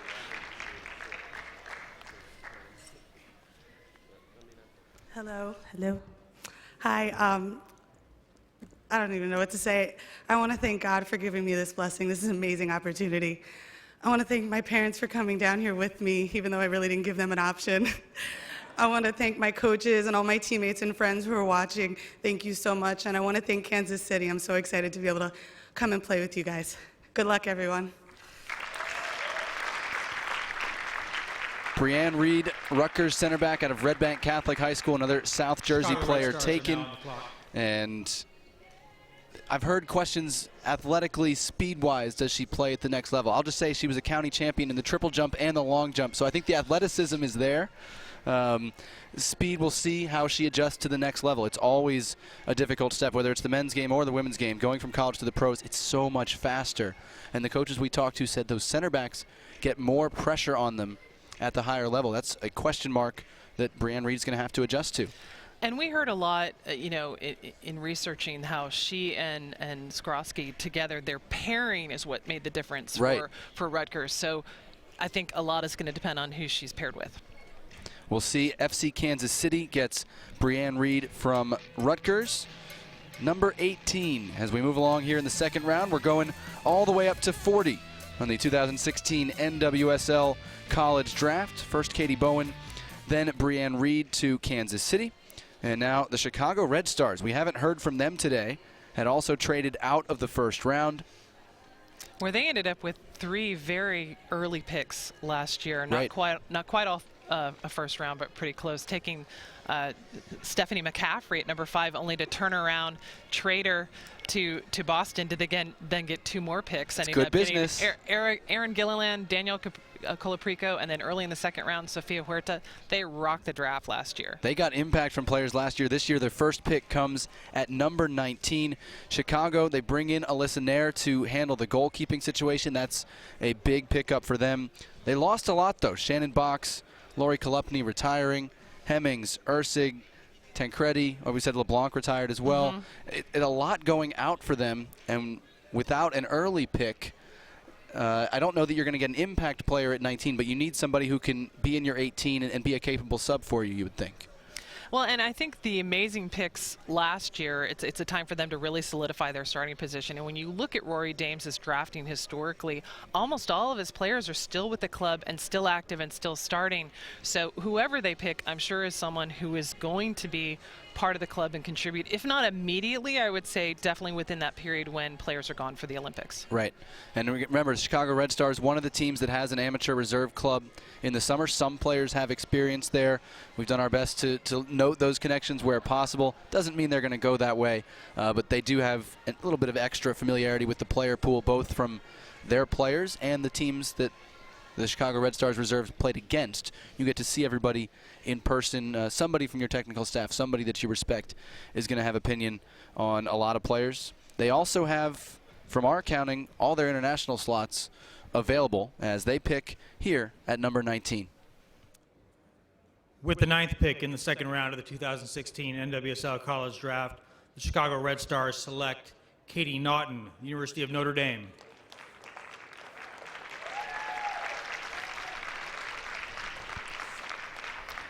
Really like this pick for Chicago. Katie Naughton, excellent experience, can come in, as we said, help that team certainly by the Olympic break. Incredibly tall, if you can't tell Yes. on the screen. We thought she was a goalkeeper when we were standing behind her. Katie Naughton, another member of that 2014 Under-20 Women's World Cup team out of Elk Grove Village, Illinois, and Notre Dame. Hello, everyone. So this is an incredible experience, and I'm so grateful to be up here, to be a part of this. First and foremost, have to thank my family and my mom, who's here supporting me and has been since I've started. Obviously, the University of Notre Dame for this tremendous experience in developing me as a player and as a person. And finally, the Chicago Red Stars. I'm so indebted to you for your trust and faith in me, so go Red Stars. Katie Naughton to Chicago at number 19. As you see our progress report on the second round. And just before that, another center back went, Brianne Reed from Rutgers to FC Kansas City. And Brianne, kind enough to join us now. Congratulations. The hard part is out of the way. You did your speech. Now you can breathe easy. What have the emotions been like today? It's just been up and down. You're sitting there, you're just waiting to get your name called. You get up and then you're like, okay, I can breathe. And then you get up again and then you got to take a breath again. But this has been completely surreal. Well, Brianne, talk about Rutgers' run this fall. Amazing run in the NCAA tournament to make it all the way to the College Cup for the first time ever. Talk about that experience. I mean, when I came here 4 years ago, we were a top 50 program in the country. And you come in and you always want to be able to make a difference with the program. And the season that we had was everything I could have asked for and more. To be able to make it to the Final Four and leave that kind of mark, especially in my senior year, has been amazing. My team put in so much hard work over the years, and it finally paid off. For you individually on the field, what are some of the things you felt like you improved over the course of the Rutgers career and things you want to keep working on in the pro ranks? I think coming in, I honestly didn't know much about defending. I'd never really been coached how to defend, so I learned so much over my 4 years, how to make a tackle, how to have a second defender. You learned how to make a tackle. I saw the highlight video. I take pride in that, but I think there's still so much more to learn. You think you've reached the pinnacle, and then it's like you go to the next level, and there's so much more. Well, talk about the partnership with you and Erica Skorowski. I mean, how the two of you just elevated that defense into one of the stingiest defense nationwide. I've been lucky enough to play with her for the past 3 years, so we've been able to really develop a good relationship between each other, and off the field helps too. we're pretty good friends, and she's here, and I can't wait for her to get drafted too. But to have that kind of trust when she goes in to make a tackle, I'm right there behind her. If I do, she's right there behind me as well. It makes for a really good teamwork. All right, I have to ask to be ready. Is it Skrosky or Skrosky? Skrosky. Skrosky. All Got right, it. we're prepared. Brianne Reed, congratulations. Thank you so much. Thank you, and best of luck. Thanks. Good luck. We're in the second round of the NWSL College Draft. Pick number 20, Washington on the clock. If I have this right, this pick came from Boston, from Portland, from Boston, from Seattle. I would just say it came from everywhere. Yeah. It made its rounds around the whole league. Washington has taken Shayna Williams and Callie Farquharson so far, both attacking players. As we try and catch up here. By the way, everyone we've had has been incredibly well-spoken, ready for this. I mean, nervous, yes, but I would think it's great to see him. Be like the Oscars, maybe in your hotel room the night before. You might rehearse what you're going to say because you know you don't want to look stupid if you do get up You there. know you want to be prepared. Here's how we started the day. Emily Sonnet to Portland at number 1. If you're surprised by that, you haven't been paying attention. That was in the cards. Raquel Rodriguez to Sky Blue FC at number 2. International player, but otherwise we thought she might go that high. And first Central American ever in this league. Costa Rican international out of Penn State. Kristen Westphal, Carson Pickett, Carrie Recaro, both defenders went 3 through 5. We are now down at number 20 in the second round, almost the halfway mark of this draft. And that means the fun's just beginning because 21 through 40 is going to be an adventure. And we might make up some stats, so don't hold it against us in the YouTube comments because once we get low, we'll just do the best we can do. We're going to 100% admit if we do not have background on the player, or we will look up as fast as humanly possible. Washington right now, again, at this point, you're looking at players maybe not definitely going to make the roster, right? Maybe they stick around as an amateur, maybe they get a shot somewhere else, or maybe they do impress in camp and make your roster. How do you kind of evaluate the choices when you're after kind of the obvious group that everybody knew? Oh, well, we'll answer that in a second because Washington's going to tell us now. Thank you. It's with the 10th and final pick of the second round, the Washington Spirit select Allie Murphy, Texas Tech University. That concludes the second round. We'll take a quick 5-minute break and commence the third round.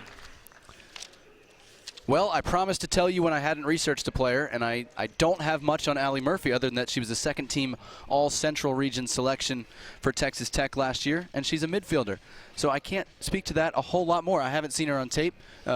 We'd seen Janine Becky from Texas Tech, and we looked at Katie Heaps from Texas Tech. I hadn't heard a whole lot about Murphy. She goes to Washington here at number 20. Well, and it comes back to a quote from Jim Gabarra, really saying there's a middle group in this draft that's really kind of blossoming, and he's looking forward to those kind of picks. Right. And so clearly she's that group where maybe you haven't heard of her or heard much about her, but he sees something here that he thinks that he can help transition to the next level. And I think it says a lot about Texas Tech that hasn't historically been known as a soccer school, but last year reached the Sweet 16 for the first time, almost got there again this year. And again, coached by Tom Stone, who coached 3 seasons in the WSA, so he knows what it takes for these players to go from college to pro. They play a lot of a system that you don't see too much of. They play a lot of a box 4-4-2, which he used in the professional ranks, and you see it pop up sparingly. And so it's very interesting to see, maybe for a forward like Janine Becky, it's not a huge adjustment, but for a midfielder like Murphy, I could see that being an adjustment going into the NWSL where almost every team is using some version of a 4-5-1 or 4-3-3, depending on how they brand it. But the midfield role's very different in some ways. I mean, other ways you have 2 holding mids. They're going to be kind of similar. So curious to see how that adjustment goes for Murphy and anyone coming from a different system in the college game into what has kind of become a very homogenous set of formations across the NWSL. Right, and as we mentioned before, Washington Spirit having reserves, there's an opportunity for this player that maybe if she's not getting enough first team time, that she has somewhere to develop and get minutes and maybe break into that first team. Again, coming back to that Olympic break. We're breaking between rounds 2 and 3 of the NWSL College Draft. Here's a look back at the first round. The bottom half, Daly, Williams, Becky, Hahn, and Whitteman to round out the top 10. Emily Sonnet was the #1 pick, and in addition to the message you earlier saw, she has a message for the fans of the Portland Thorns. Hey everyone, Emily Sonnet here. I can't tell you how excited and proud I am to be starting my professional career in Portland. I am so impressed with what the club has built in just 3 years, and I can't wait to contribute and bring back another championship to the Rose City. The atmosphere at Providence Park is the best for women's soccer in the entire world, and I want to let the Riveters and all the fans in Portland know that I will leave it all on the field every game to represent the club and the city as best I can. I can't wait to get up to Portland and meet you all. I know it's going to be a great season. See you soon. Emily Sonnet, again, knows how to win the hearts of her fans, and it has to be such a great feeling being taken by a team and being prepared to go play in front of that kind of atmosphere. How many players have seen that atmosphere, have played in front of that atmosphere at this age? Well, and even players that are on the opposing team have said, it doesn't matter. That brings me up too. It's so amazing to play in front of a crowd like that. Yeah. No, I've talked to players, both men's side and women's side, when they go to one of the better environments. People say, oh, is it a tough place to play? Is there a home field advantage? Honestly, those big crowds gets them up for the game. It's almost easier to attack those road games than a venue where the fans are a little less passionate, a little less numerous. In the case of Portland, you get up for that game. It feels like a championship game. And again, as you mentioned earlier, you're hoping that Orlando City brings some of that level of passion and game day energy so that players are competing like it's a championship game almost every day. Well, and speaking of championship game, Portland hosted the championship game this past fall, the first time in a long time that we saw the Women's Pro Championship be in a predetermined venue. And I know some fans were unhappy to hear that announcement, but to have more than 13,000 fans turn out for a final that the home team is not in on a weeknight in the middle of a busy, college football, college sports season, such an excellent crowd, and that was such an excellent final to watch. And hey, you can rewatch it on YouTube if you want. Here's the third round order. Portland, who we just talked about, is on the clock right now. Chicago will be up 3 times in this round. Seattle up twice. As we get a little bit deeper in, I did do a little more research on Allie Murphy. You'll be happy to know 12 assists, Texas Tech record as a junior. She's out of Plano High School in the Dallas-Fort Worth area. Thank you, Internet. Between the second and third rounds of the NWSL draft here, Jonathan Yardley and Jen Cooper, glad you could join us for this one. And we are getting set to be joined by one of the early picks, Katie Naughton, the center back out of Notre Dame, was also on the U.S. Under-20 Women's World Cup team in 2014. Katie, congratulations. Thank you so much. You get to go close to home. I do, which is really exciting. I'm so happy about that. So my friends and family get to see me play. Well, Katie, talk about the experience at the 2014 Under-20 Women's World Cup and how you think that will help you adjust to playing at the pro level. Yeah, so that was an incredible experience. I think just the coaching staff and the development that I was able to undertake at that level will really help me moving forward, especially into the professional level. Because, I mean, you're playing against the best players in the world at your age group, so definitely will help me move forward into this next stage of my soccer career. Now, we are going to ask you about you, but I know sometimes it's easier to talk about your friends, and Carrie Riccaro's not here. You've played with her so much. What can you tell us about what Carrie brings when she's fully healthy? Yeah, Carrie Riccaro is an amazing player and a good friend of mine. So she is one of the most tenacious soccer players that I've ever had the privilege of playing with, and she's one of those players that you always want to have on your team and not be playing against. She's strong, she's fast, she's physical, she has a whole package going for her. Now, you played under Coach Randy Waldrum at Notre Dame. You know, he's now coaching for the Dash in the NWSL. Has he given you any advice on what to expect coming into the pros? I actually was able to talk to Randy before this draft, and he did give some good words of wisdom. You know, he said that, you know, play your own game. Don't let other people necessarily influence you, because at the end of the day, you should have your own best interests at heart. So that was basically what he had to tell me about this league. Great. Katie, congratulations. Thanks for joining us. Thank you go for celebrate. Me. Yeah. Good luck. Thank you. Katie Naughton from Illinois, going to the Chicago Red Stars in round number 2. As we get ready to start round number 3, the Portland Thorns are on the clock. This is Mark Parsons' last scheduled pick of the day. And you and I had a chance to talk to him last night, and this kind of range of players, of course he was looking forward to picking at 1 and 3, but there's a different kind, which he later traded away. There's a different kind of spotlight there, and those are more known names. I think he kind of relished the chance to pick maybe a lesser light that shined to him that he thinks can help Portland at some point. This is where I find him to be very similar to Jim Gabar, where normally I would not kind of describe them as similar coaches, but that he does like to look at, hey, this player might not be a star to you now, but I see that she's a diamond in the rough, and I think I can do something with it. And you know, when we look at his picks last year that weren't first-round picks, but Caprice Didasco, Megan Oyster, Whitney Church in the 4th round, that they all contributed and produced for the Spirit, and they're still part of that roster. I think that says a lot. Yeah, I mean, we're looking. Normally, you would expect Parsons to come up with a gem in round 3 and 4. He doesn't have any in round 3 and 4, so I'm really curious to see if an early 3rd round, he doesn't have any more, where he goes this early in the 3rd round. Is it one of the names that we expected, or is it just totally off the board and takes us by surprise? And that's kind of the way he hinted at, maybe I've got a trick up my sleeve.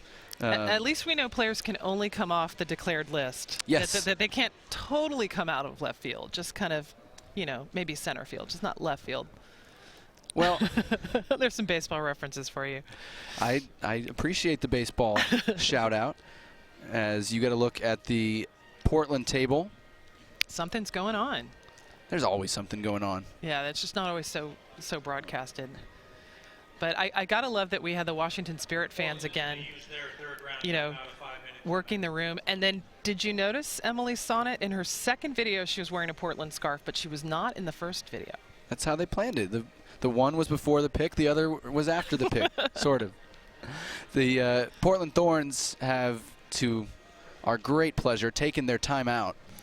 We've really got to change the 1 timeout per round rule and make sure it's 1 timeout for the entire draft. That seems more fair to me. Right. So Mark Parsons needed a little bit of extra time to decide just how he's going to surprise us with that Clearly, we pick. didn't buy him enough drinks last night to stop having these timeouts. Unless the timeout was the surprise, and that, of course, is entirely possible.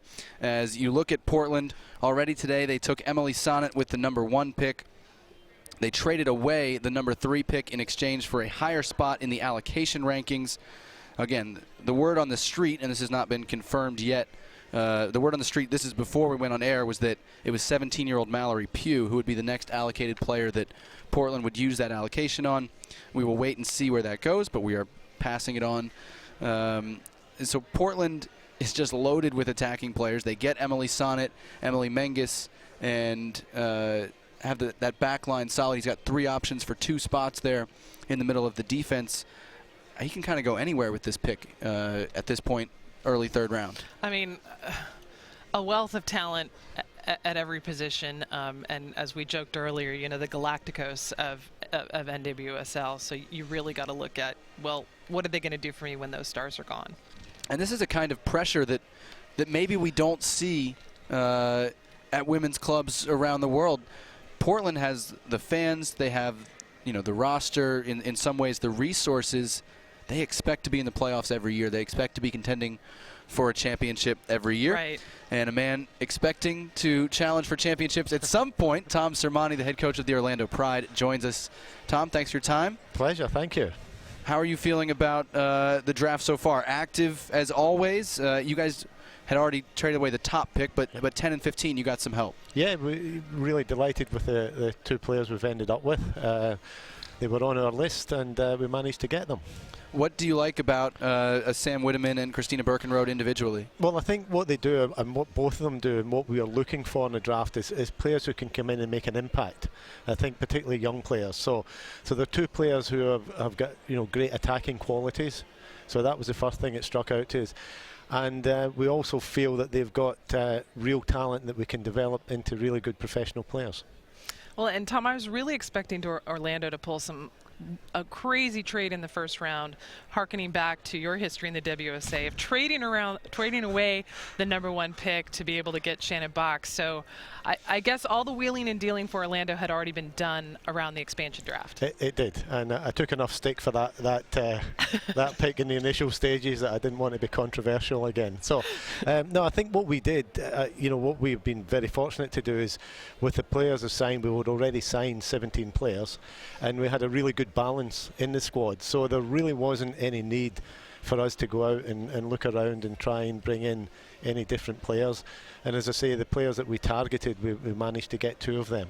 How would you say that women's pro soccer has changed in the States since you were part of the coaching staff in WSA and now 12 plus years later coming into the NWSL? Well, I think probably the biggest difference, I mean, the WSL, particularly in the first couple of years, was fantastic. I mean, it got all the best players in the world here. It was probably the first real professional women's league at its time, so it was way ahead of its time. Unfortunately, the financial crunch, hit the league.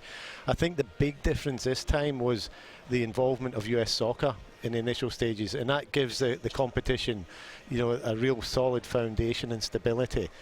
And I think the second thing is, even since then, there's been a huge boom in the game in general here, men's and women's soccer. So the interest from the MLS clubs, I think, is another thing that's really helped boost the game.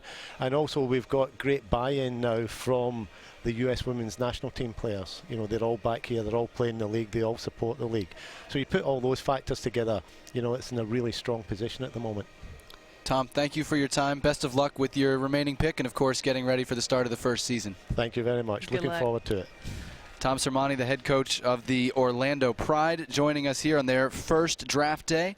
Again, they added Samantha Whitteman from Cal at number 10, Christina Birkenrode from Cal State Fullerton at number 15. We're getting ready for the start of the 3rd round, and the Portland Thorns are still on the clock. They took their time out right here, their final pick of the day, the first pick of the 3rd round as we kind of get into the latter half of this draft. We're at number 21 out of 40. And very interesting to hear Tom Sermani's perspective. I kind of agreed with everything he said about the WSA to today progression. The financial side has changed a bit, and that may be the key. And also seeing the switch from, there were so many amazing internationals in the WSA following on the heels of the wildly successful 1999 Women's World Cup. And it's different now. Other women's leagues are stronger, so not as many internationals coming over. With the first pick in the 3rd round of the 2016 NWSL College Draft, the Portland Thorns select Mackenzie Berryhill, Arizona State University.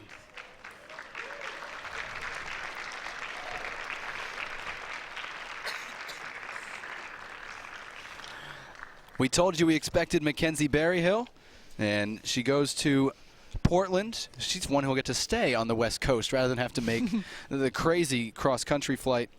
First team All-Region in 2014. Arizona State wasn't quite as good this year, but she's another one experience with the U23 national team as well. She's headed to Portland. Chicago's up next, but first we'll hear from Mackenzie Berryhill. Hello. Sorry. I first want to thank my family and friends that have all supported me, and big thanks to my coaches at Arizona State University for having faith in me and believing me and getting me to where I'm at. And I'm incredibly grateful to have this opportunity, and I can't thank the Portland Thorns any much more than that. Thank you. You could see she was emotional about that. It's a big moment for all of them. Very cool to see Mackenzie Berryhill go to Portland there. That's a 4th center back, and again, possibility of the Olympics for Emily Sonnet, and just wanting to have depth over the course of the season. She was one we thought might go in the 2nd round. To get her at the first pick of the 3rd round, I have to imagine that's a win for Portland. Well, and as we were talking to Mark Parsons last night, he hasn't practiced with any of these players. He's only met, 5, 6 of them? Yeah, he came to Portland in the offseason, so, maybe it's hedging your bets of, I got to see some of these players, 6 months after I've seen them play, get them in a practice environment for the first time, and give your established players competition. And Berryhill can play other spots on the field as well. She's good with her ball at her feet with her head up, seeing the field well. So very curious to see how she fits into Portland's plans after going with pick number 21. That brings up the Chicago Red Stars. They're going to be busy this round. They pick at 22, 27, and 29, having already taken Katie Naughton at number 19. So 4 picks in a span of 11 there. And this is kind of that curious spot in the draft where it's a mix of best players that everyone had scouted and maybe a gem or two that you think only you know about or that you have the inside track on based on some sort of connection. And with Rory Dames and Chicago's draft history, you'd put your money on them making a good pick. And likely a pick that's somewhere from the area, much like we had Katie Naughton, yes, from Illinois. But Jonathan, would you say there's any player left on the board that you're surprised wasn't taken in the first 2 rounds? I mean, really, the ones I have left are the goalkeepers, which we didn't expect to go in the second round. We know who the top-rated goalkeepers are. Abby Smith, Britt Eckerstrom, and Lindsay Luke are kind of the top 3 that we've heard the most about. Didn't expect them to go because not a lot of teams are in the market for a definite backup, and a lot of times your third goalkeeper is going to be an amateur who doesn't come through the draft or comes much later. And so I think we may see the goalkeepers go at some point here or 1 or 2 of them, but other than that, not too many left on the really obvious board. With the second pick in the 3rd round of the 2016 NWSL College Draft, the Chicago Red Stars select Sarah Gordon, DePaul University.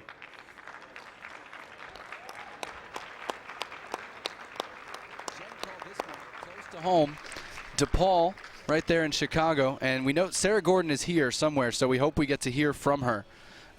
She and Rachel Daly had actually been working out in preparation for this, and we met Sarah Gordon earlier, so I'm expecting her to be here somewhere and make her way up to the stage. Good center back and a journalism major. She actually wants to be up with us one day, so hopefully we'll get her for a few minutes. And already graduated yes. from undergrad and enrolled in J School, so maybe there's some opportunities for her in Chicago for that. Sarah Gordon. Hi guys, so I'd like to thank the Red Stars. Thank you so much for this opportunity. I have to thank Coach Chastain and all of the DePaul coaching staff for always supporting me, and most importantly my family for always supporting me, and I'm really excited to start my professional career. Thank you. Sarah Gordon, center back out of DePaul. She's not the prototypical size for a center back, so I think there is the expectation in terms of height. She's 5'4". I think there is the expectation that she could move to outside back and fill a couple of different roles for Chicago. And as we said, a local option who will be comfortable going to tryouts. And if she had to play as an amateur player, maybe that would be an option coming from that area. And don't be confused when she says Coach Chastain. She's not talking about Brandy Chastain. Her coach is actually married to Brandy Chastain's brother. So it is in the family, but no, it's not Brandy Chastain. Jen, you can count on Jen to have the hookup on those. As we look back, this is how we started the day. Most of these names very familiar to college soccer fans, those watching the draft. Carson Pickett at number 4 to Seattle, Riquero, Daly, Williams, Becky Hahn, and Whitteman in round 1. Mackenzie Doniak maybe the steal of the draft at number 11. Katie Bowen, if she came at 16, is another big name on the board. That takes us through the first 20 picks of the draft. And now we're just into the 3rd round. Mackenzie Berryhill and Sarah Gordon, the first 2 off the board, both defenders going to Portland and Chicago, respectively. And that puts Sky Blue FC on the clock. They have taken Raquel Rodriguez and Leah Galton so far, both East Coasters in a sense. Rodriguez, Costa Rican via Penn State, Galton, English via Hofstra. So the foreign slot's apparently not an issue for Sky Blue. I would think, having taken 2 of them, though, they'd be angling Jen to go domestic here.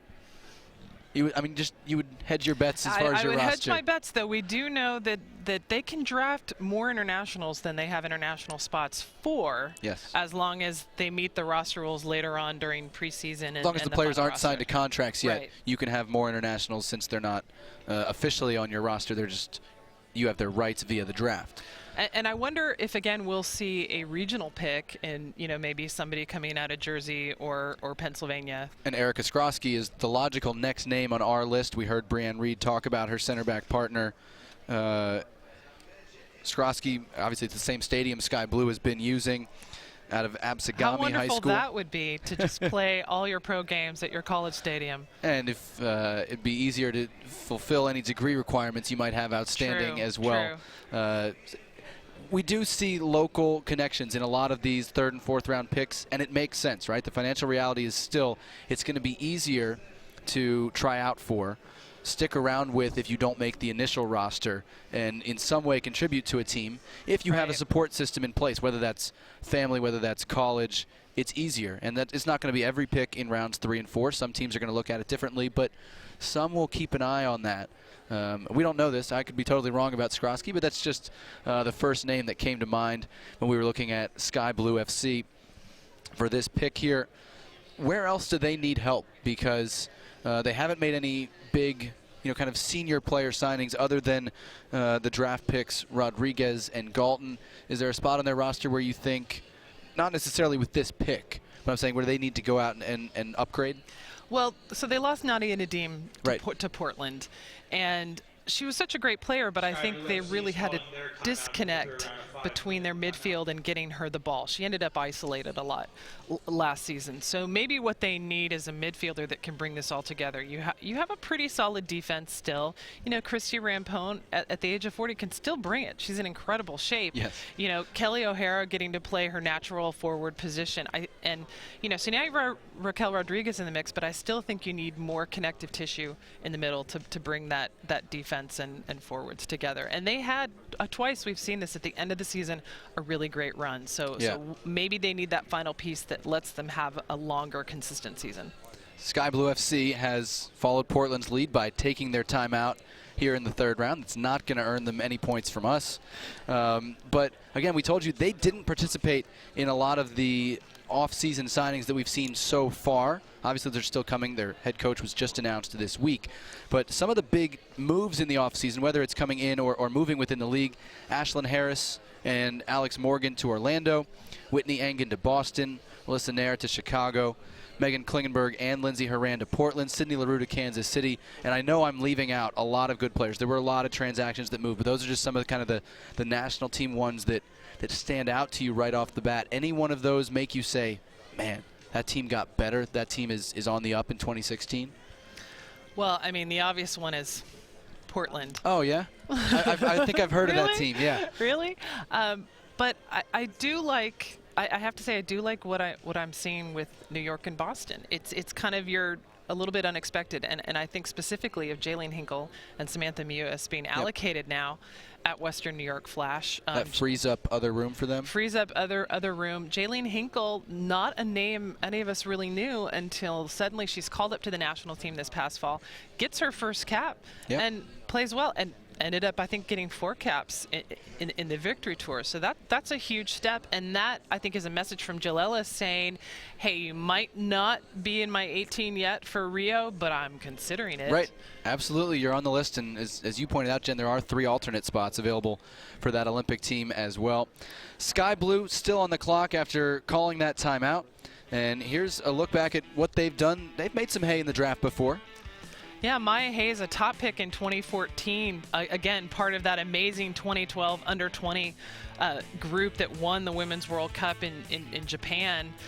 Number 2 pick last year was Sarah Killian, again, someone who was a big player in Tom Sermani's mind when he was, head of the national team. We're here at the Baltimore Convention Center in round 3 of the NWSL draft, and we're joined at the table by the Portland Thorns pick, number 21 overall, Mackenzie Berryhill out of Arizona State. Congratulations. Thank you. And the hard part is over. You did the speech. This is just talking to us. What were your emotions coming into the day and kind of as it went on? Nervous. Yeah. The entire time. Understandably. Yeah. No, I was super excited. I'm so glad that I got picked up by Portland. It's one of the places I've really wanted to go. So I'm just thankful. Yeah.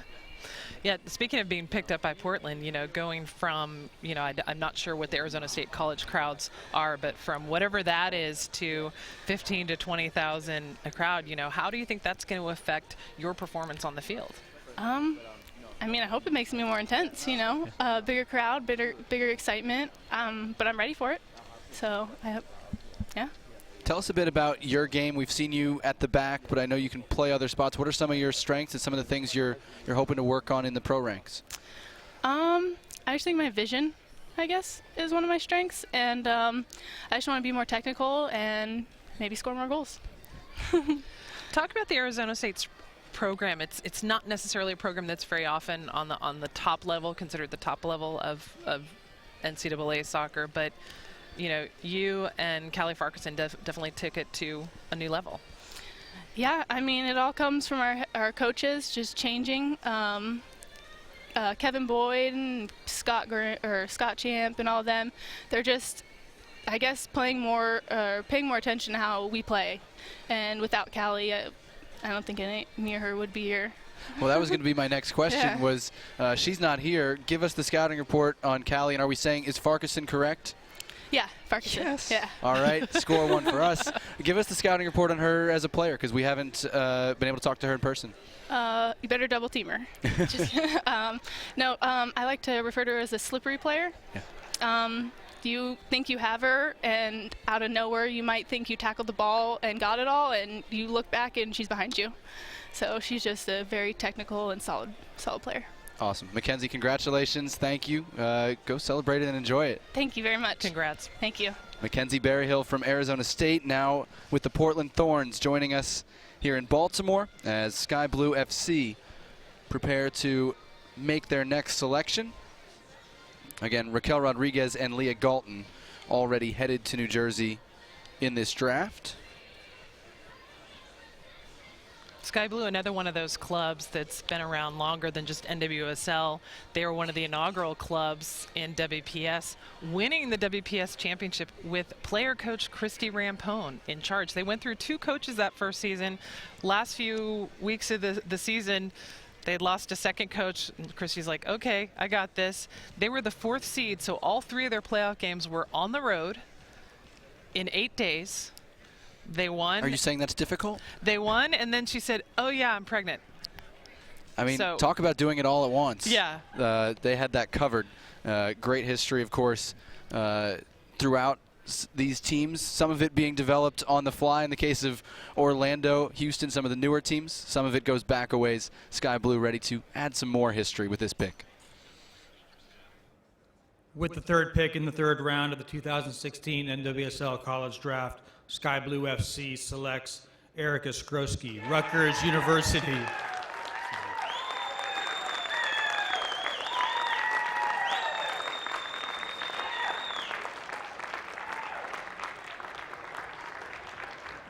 Crowd. That's the loudest one we've had all I know. I think that was time. Brianne Reed's family, Erica Skrosky's family, and the Sky Blue fans all together. We heard Brianne Reed say she was looking forward to her friend being taken, her center back partner, Erica Skrosky, at the mic. First off, I just want to thank Sky Blue for allowing me to start my professional career with you guys. Just playing at Rutgers for my 4 years and then being able to stay local and go to Sky Blue means the world to me. To my family, thank you so much for everything. To my coaches, Mike O'Neill, Meg Ryan, Chris Anderson, I wouldn't be in this position without you guys. Lon, thanks for coming out today. And thank you, I can't wait to get started. I'm from New Jersey, so I can say this. She sounds like she's from Jersey, right? I was going to say that. She's got the Carly Lloyd voice. Yeah. No, she's good for it. Big Ten Defensive Player of the Year, Erica Skrosky to Sky Blue. As we said, some local connections playing a part with the last 2 picks. Sarah Gordon from DePaul to Chicago. Erica Skrosky from Rutgers to Sky Blue. And sounds like she wouldn't mind playing in that same stadium a little more. What a great way to just stay at home and play in the stadium where you just saw the best season that the Scarlet Knights have ever put together. You asked me about my board. That's all of rounds 1 and 2, minus the 3 goalkeepers. She was the one waiting, and we'll hear from Erica Skrosky shortly as she goes number 23 to Sky Blue FC. Western New York is next up. You're going to hear from them a couple times in this round as you get a look at the flash table. Already today added Mackenzie Doniak at number 11 and Mallory Weber at number 14. By the fourth round, I'm not sure I'm going to be able to catch all of that, but Jen has it written down, so we should be good. And Western New York up now, then Seattle will go, and then Western New York again. Western New York, one of 4 teams that has 5 picks in this draft. That's the most of anybody. Sky Blue, Washington, Western New York, and Chicago, all with 5 picks. And this is obviously not weighted as far as where they fall. So some of those falling in the later rounds, but a chance to add numbers, depth, and competition in camp for the Flash. Well, and we've seen the Flash overhaul their team. We saw it a lot last season. We're still seeing it. And like the Houston Dash, these are the 2 clubs where they have almost no one left from the team just 2 seasons ago. Dash is down to 2. I think the Flash are now at no one left from 2014. Right. So you're seeing huge rebuilding. And as we mentioned before, it's going to come down to, you know, all these great pieces, but who is going to be the head coach that is going to take these pieces and put it into a team that can make the playoffs? Western New York Flash had such an amazing history. They made the final of 4 consecutive times, but in different leagues. Right, It was WPS, WPSL Elite, and also W League, and then they made the final in NWSL in 2013, losing to Portland 2-0 at home. Such great history there, because of course they're in Rochester. That's where Abby Wambach's family is from, so she was allocated to them. So I know they're ready to bring it back to their glorious history. They're on the clock right now. We can only hope that the new coach doesn't call any timeouts. Obviously not responsible for those yet. Right now that's on the GM and the vice president, so we're holding them responsible if there are any more third-round timeouts. And we want to thank everybody who's watching, because I'm sure people are getting in trouble at work for having this up. It was different last year when we were just doing audio. You know, you could just kind of hide a little earpiece at work. Maybe people didn't know what you were doing. But, you know, we know there's a lot of people out there watching. We appreciate it, and we know that it's kind of commitment at this point to keep watching. But it's worth it. It's totally worth it. It's been a blast so far. We do hope you stick with us. We've had 23 picks in the books, and Western New York looking for 24 and 26. And I do want to mention, Jonathan, with the pick of Katie Bowen, that kind of restores North Carolina to its to being drafted. Last year was the first time in all the years of women's drafts that there wasn't a Carolina player picked. That's right. So good to see the Tar Heels back in the game. No offense, Anson. Well, we don't know whether Katie Bowen will be in the league immediately, whether she wants to come later, but she was taken. So that's for UNC. Right now, for WNY. With the 4th pick in the 3rd round of the 2016 NWSL College Draft, the Western New York Flash select Laura Lytle, Stanford University. Seattle Reign FC is now on the clock.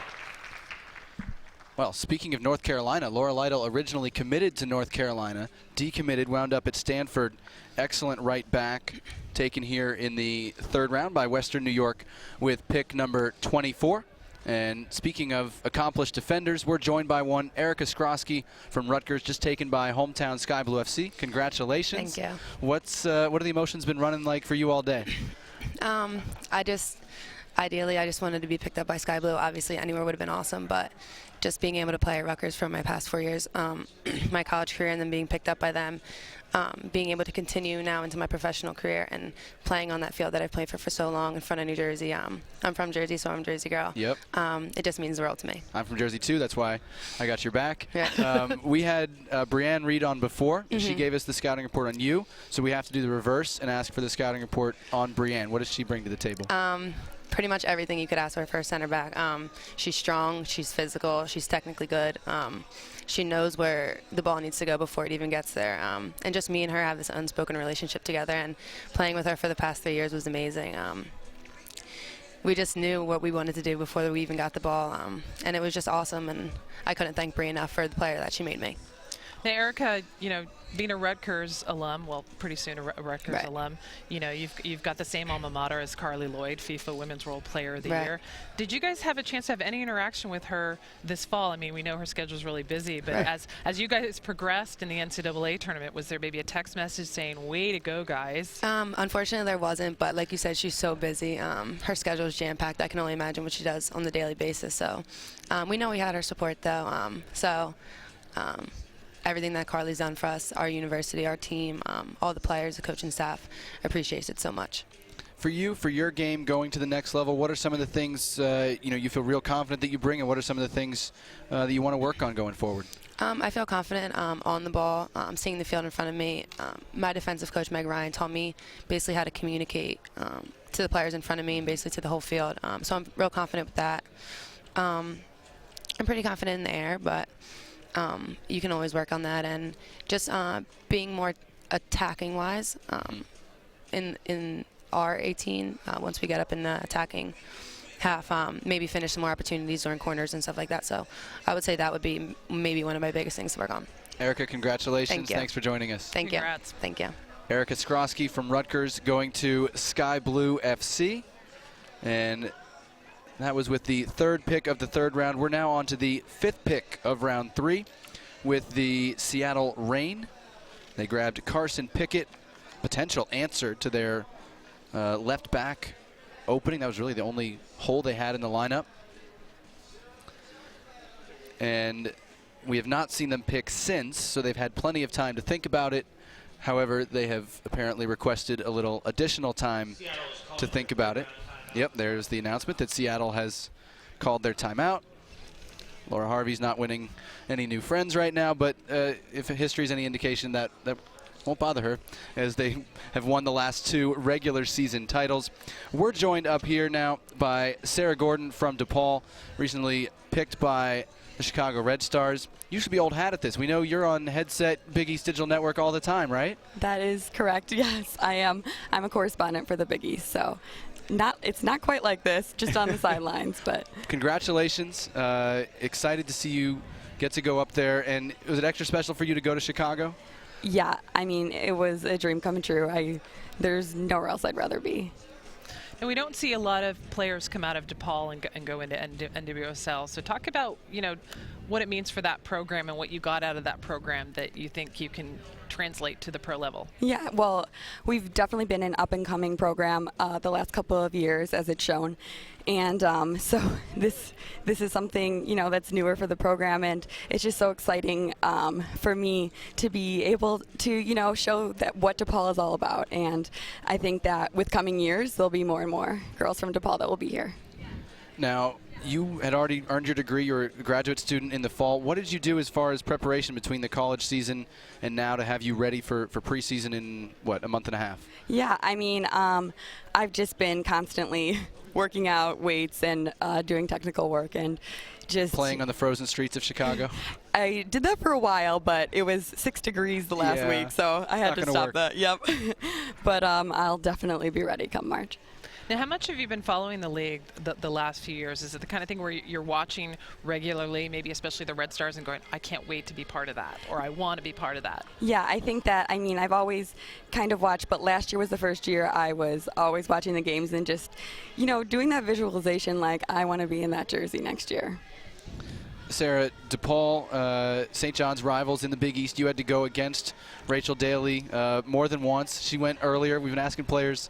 It's sometimes hard for them to give scouting reports on themselves. I prefer to ask them for scouting reports on others. So how do you defend Rachel Daly, and how tough is she to play against? Well, she's a great player. I don't change the way I defend for anyone. But good answer. she is a great player. So I just go in and do what I always do. We had a great battle when we played them. We tied 1-1. So, yeah. Well, what about the Women's World Cup this summer? I'm sure you watched a lot of that as well. Yeah. It's just so inspiring. It really is, to see how they came together and what they do. And, I can only just – it's great to be able to learn from those players. Like Julie Johnston is on the Red Stars. Like, it will be amazing just to watch her play and learn from her. Awesome. Sarah, congratulations. Thanks for joining us, and we'll see you when it's a little warmer in Chicago. Thank you. Congrats. Thank you. Sarah Gordon from DePaul, now from the Chicago Red Stars, joining us up here as we await the pick from the two-time defending regular season champions, Seattle Reign. Back in the first round, they were up at number 4, and Carson Pickett, the left-sided player, played 2015 as a left back for Florida State, found her way to Laura Harvey's team, a selection that made a lot of sense, positionally speaking, filling a need right away. Now, Jen, Seattle's back on the clock. We know pretty much, we have an idea that their starting lineup is filled out. Not that Carson Pickett's guaranteed anything, but they have people who can play every spot now. Where does Laura Harvey need some depth and need some options ahead of, again, potentially Olympic call-ups? I think you're asking me to look into a crystal ball, Jonathan, and I just don't. I don't see the answer. That's why you're here. Jeff Plush will tell us. With the 5th pick in the 3rd round of the 2016 NWSL College Draft, Seattle Reign FC selects Paige Nielsen, the University of North Carolina. And there you go. You were saying North Western Carolina New York could have Flash some more. is now on the clock. They weren't done. Now, we've seen it reported that Paige Nielsen has a contract in place in Germany. So this could be a pick of wanting to have her rights if and when she comes back. I don't have the details on that, but I had seen that reported that Paige Nielsen was set to play in Germany, but she's been with North Carolina since they won the national title in 2012. Didn't come in as a center back, but played in the middle of the defense last year, and again, as kind of an option to have later, an asset to have, potentially a player to come in. This is the time of the draft where you start to make those choices. Well, and we saw a lot of leadership ability from Paige Nielsen this year, is having to come in, play a different position, kind of marshal a very young back line for North Carolina. You know, those leadership skills have to be beneficial at this level.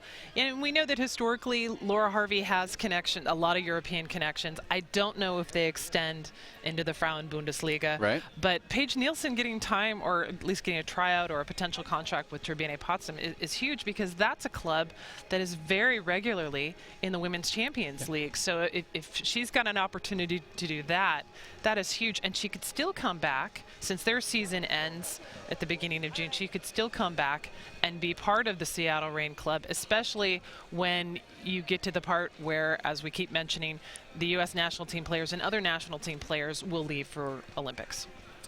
There you see Western New York. They are back on the clock again. We told you they just took Laura Lytle before Seattle took Paige Nielsen. So more depth for Western New York. Now, this is one we often talk about, local players. There's not a lot of high-level college soccer that is local to Western New York, right? University of Buffalo has made some strides, but it's not an elite program, certainly.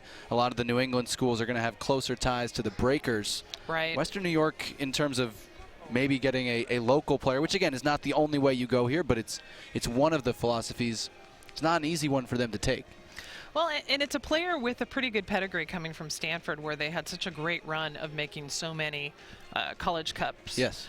They didn't this year, losing to Duke on penalty kicks in the quarterfinals, a very tight match that, of course, went into overtime. And then the PKs, just for whatever reason, for Stanford were disastrous, and Duke was right on the money. But, you know, Lytle having top-level experience all 4 years, you know, for the Cardinals, she's potential to step up into the next level. Well, and Charlie Namo, who's the technical director, certainly advising on this draft for Western New York, knows California soccer. He's based in California. He's familiar with Laura Lytle. And so that selection made a lot of sense. So we talk about local connections. Maybe it's another California look here, someone that the staff for the Flash knows well and is comfortable with inviting to preseason camp, certainly. And we've seen so much talent come out of Stanford. The funny thing is they're really not high on the draft list, because most of their players have ended up being allocated, like Kristen Press, Kelly With O'Hara. the 6th pick in the 3rd round of the 2016 NWSL College Draft, the Western New York Flash select Britt Eckerstrom, Penn State University.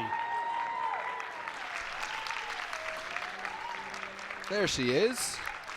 Finally, we get a goalkeeper. The keeper likes. National championship winning goalkeeper for Penn State this year. And well, that might be as local as you get as far as a big-time program from State College up to Rochester. such a breakout year for Britt Eckerstrom. She was not a keeper whose name you really knew coming into college, but really made an impression this year. She's also from Germantown, Maryland, so I imagine a short commute for her family to be here. Hello. First off, I'd like to thank Western New York Flash. Thank you so much for giving me the opportunity to play at this next level. Really excited. And next, just to my family who's with me here today, my coaches, Tim Wassel, who's believed in me and pushed me to be the best I can be, and we're in 100% due to you, like where I am today.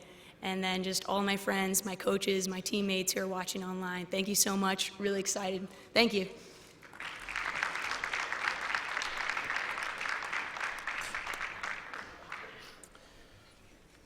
All right, so we have a trade to announce. Yes. Between the Boston Breakers and the Chicago Red Stars. The Red Stars have acquired the 2nd and 5th picks in the 4th round of the 2016 NWSL Draft.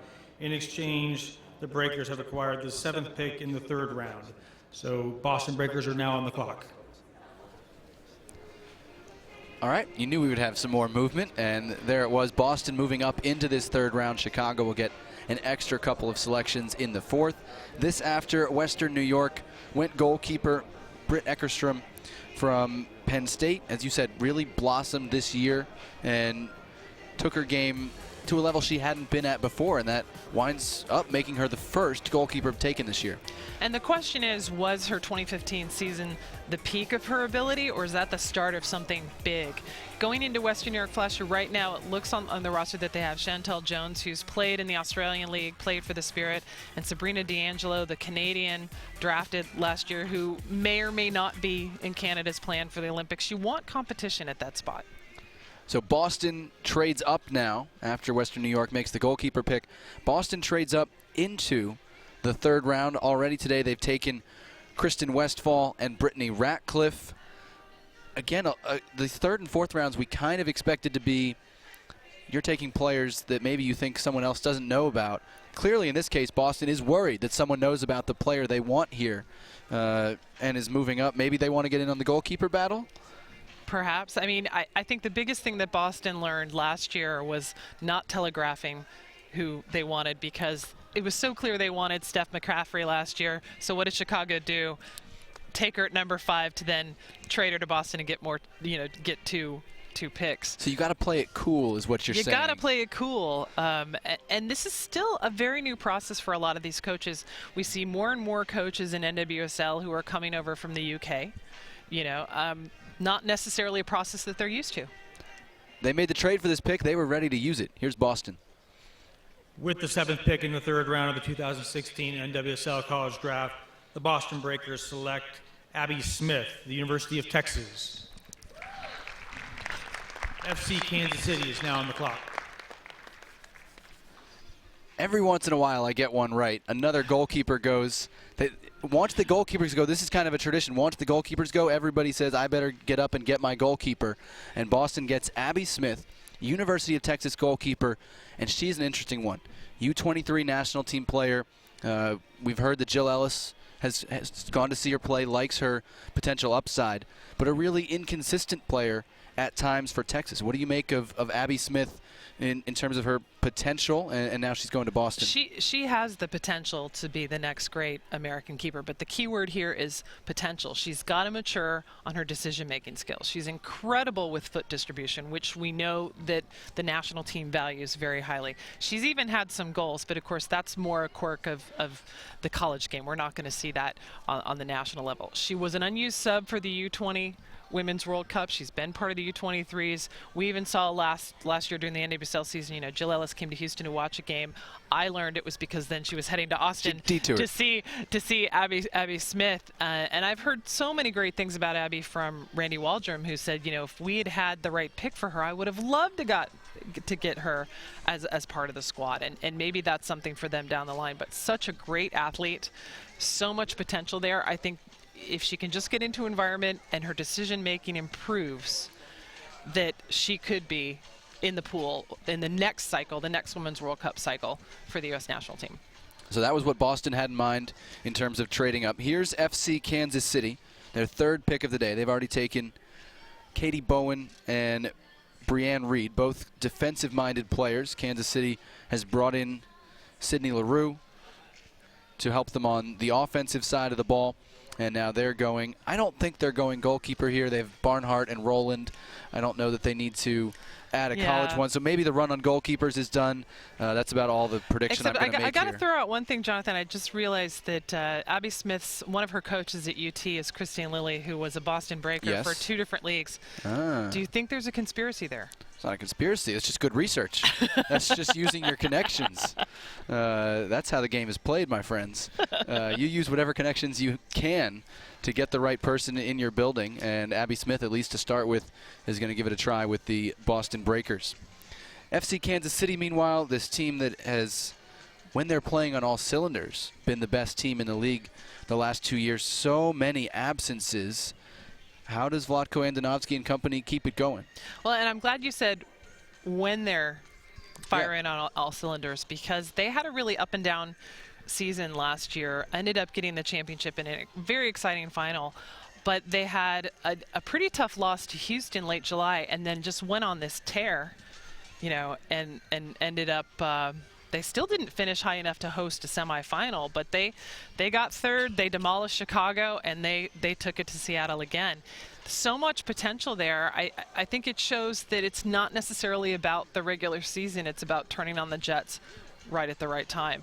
But I don't know how they're going to replace so many of the pieces that have disappeared after that season. I don't doubt that Vlatko Andonovski can put something amazing together. I just don't think it's going to look like the Kansas City that we've seen the last 2 years. FC Kansas City adding to our timeout parade. I've lost track of how many they are, but each of those coaches has been stricken from my holiday card list. Clearly, we're not bribing these people correctly, or bribing them at all, of course. But something's wrong here. We need to be more social next year. Well, and make sure that I think the 3-minute time limit may be proving to be too much. If they all need a timeout, maybe we need to go back to 4 minutes, and that will save us from any of the 5-minute timeouts. Right. Here's a look back at how we got here. We're in the middle of the third round now. This is how the day started at 10 a.m. Emily Sonnet, number 1, as expected. Raquel Rodriguez, Kristen Westphal, Carson Pickett, Carrie Riquero, rounding out the top 5. Into the second round, Mackenzie Doniak, a steal, we feel, for Western New York at 11. Mallory Weber. I mean, these are all good names from the college ranks. Katie Naughton at 19 and a local pick for Chicago. And then into the third round, a few more local picks here with Gordon and Skrosky going to their hometown teams, but also some where they were reaching to get, they felt, the best player available. And the last couple picks have gone goalkeepers. Britt Eckerstrom from Penn State and Abby Smith from Texas at 26 and 27, respectively. Jonathan Yardley and Jen Cooper with you here in Baltimore. We're waiting for FC Kansas City to make up their mind on their next pick. They actually took a timeout to add some preparation time. They are at 28, Chicago and Seattle to follow. And we are joined now by the newest pick coming our way from FC Kansas City. After that, we'll be joined by the Penn State goalkeeper, Britt Eckerstrom. She's already on set, but we were told the pick was in from Kansas City. All right, we'll let Britt introduce herself. Before we do that, congratulations, first of all, both on the national championship and on being drafted. What was this day like for you? I know it's close to home. Yeah, it was an easy drive down from Penn State. Rocky and I, Rocky and I are up there training right now to get prepared as possible for March for preseason. So, drove down here, and she's got a banquet later, I think tomorrow. But we're a little nervous, but excited, and a bunch of our friends are in it. And Mallory Weber also got picked from Penn State. So, just an exciting day. Great. We'll get the pick from FC Kansas City, and then we'll hear more from Britt Eckerstrom. With the 8th pick in the third round of the 2016 NWSL College Draft, FC Kansas City selects Alexa Newfield, the University of North Carolina. The Chicago Red Stars are on the clock. Another Tar Heel slotting in there in the third round, someone who's battled injuries throughout her career, Alexa Newfield to Kansas City. We're talking with Western New York's latest pick, goalkeeper Britt Eckerstrom. And Britt, the scouting report that came to me was that this was your best year in college by far. What led to kind of blossoming this year? I think it's just part of college, like maturing and being comfortable with the new roles, and we've had some unbelievable leadership on our team, and this year was an opportunity for me and Rocky and Mal to step up into that role and be captains and lead some of the young guys that are just so talented and they're ready to go. And I mean, I've been working for a really long time with Tim Wasser, our assistant coach, our goalkeeper coach, and this was just the year to put everything together, and this was a squad, and we were all really together, all really focused on our goals, and we went for it. How has Penn State and the coaches at Penn State prepared you for making that jump to the next level, where you're going to be coming into a new environment, you don't necessarily know the players, and suddenly as a keeper you have to command the box, communicate, make sure these players do what they need to do? Yeah, I mean, that's going to be tough. That's part of the role of being a rookie, is acclimating yourself to this next level. But at Penn State, it's always been the case that coach has held us accountable for everything that we do on and off the field, and has developed it in this professional environment, making sure that we're taking care of our bodies, doing the right things to make sure that we're as prepared and as ready as possible for performing in the games and at practice all the time. So it won't be, I'm sure it will be a jump and it will be a learning curve, but I'm ready. Chicago Red Stars currently on the clock. We're talking with Western New York goalkeeper Britt Eckerstrom. And I still want to ask about the national title run at Penn State. Did that fly by real fast, or did it feel kind of just like epic as you were going through it? Just what was it like, that run? I mean, it's kind of cheesy, but it's kind of sounded like our destiny. Like once we had the team together and we're halfway through the season, and we're all kind of, I remember one day we were all in the locker room together looking at each other, and we're like, this is our moment. We've got the team, and the thing that's going to stop us is us. So we need to be together. And from then on, we were all together. Our heads were all in it, and we were just ready to give absolutely everything we had for each other to make it to the end, and we did. So, Britt, congratulations. Thank you for your time. We'll let you go. Congrats. Britt Eckerstrom joining us, and very shortly we're going to go back to the podium and another announcement from the commissioner, Jeff Plush. The league office will be calling their first timeout of the day. So. Now we know who to blame. Yeah, now we're unhappy with the league office, but did the league office announce a limit on how many times? He says the first. He seems to be reserving the right for more. I think it's that they can take an operational timeout at any time. I think so too. I mean, you might as well. Usually that means there's some sort of transaction involved. A lot of times, especially if there's a trade that involves a player, they like to notify that player before they hear it from us, understandably. I'm not saying that's what's going on, but some sort of movement certainly with the pick that belongs to Chicago at the moment at 29. That was after Alexa Newfield went to Kansas City, as you get a look at the Chicago Red Stars table. That time on the clock is the league's timeout to extend it here. I like the note you had about Alexa Newfield from Anson Dorrance. My best player. Yeah, that's a simple one. Yeah, I mean, that says a lot. When you hear that from a person like Anson Dorrance, that says a lot. She gone through a lot in her career, transferred from Georgia, a lot of injuries, and she's one of the older players, right? She's already 24, but there's a chance for her there, and she'll get a look, and that kind of continues. You know, North Carolina hasn't had the dominant college seasons of the past, and so we're seeing the players go maybe a little bit later in the draft than you would expect, but they're still getting looks. We've now seen Bowen, Nielsen, and Newfield go.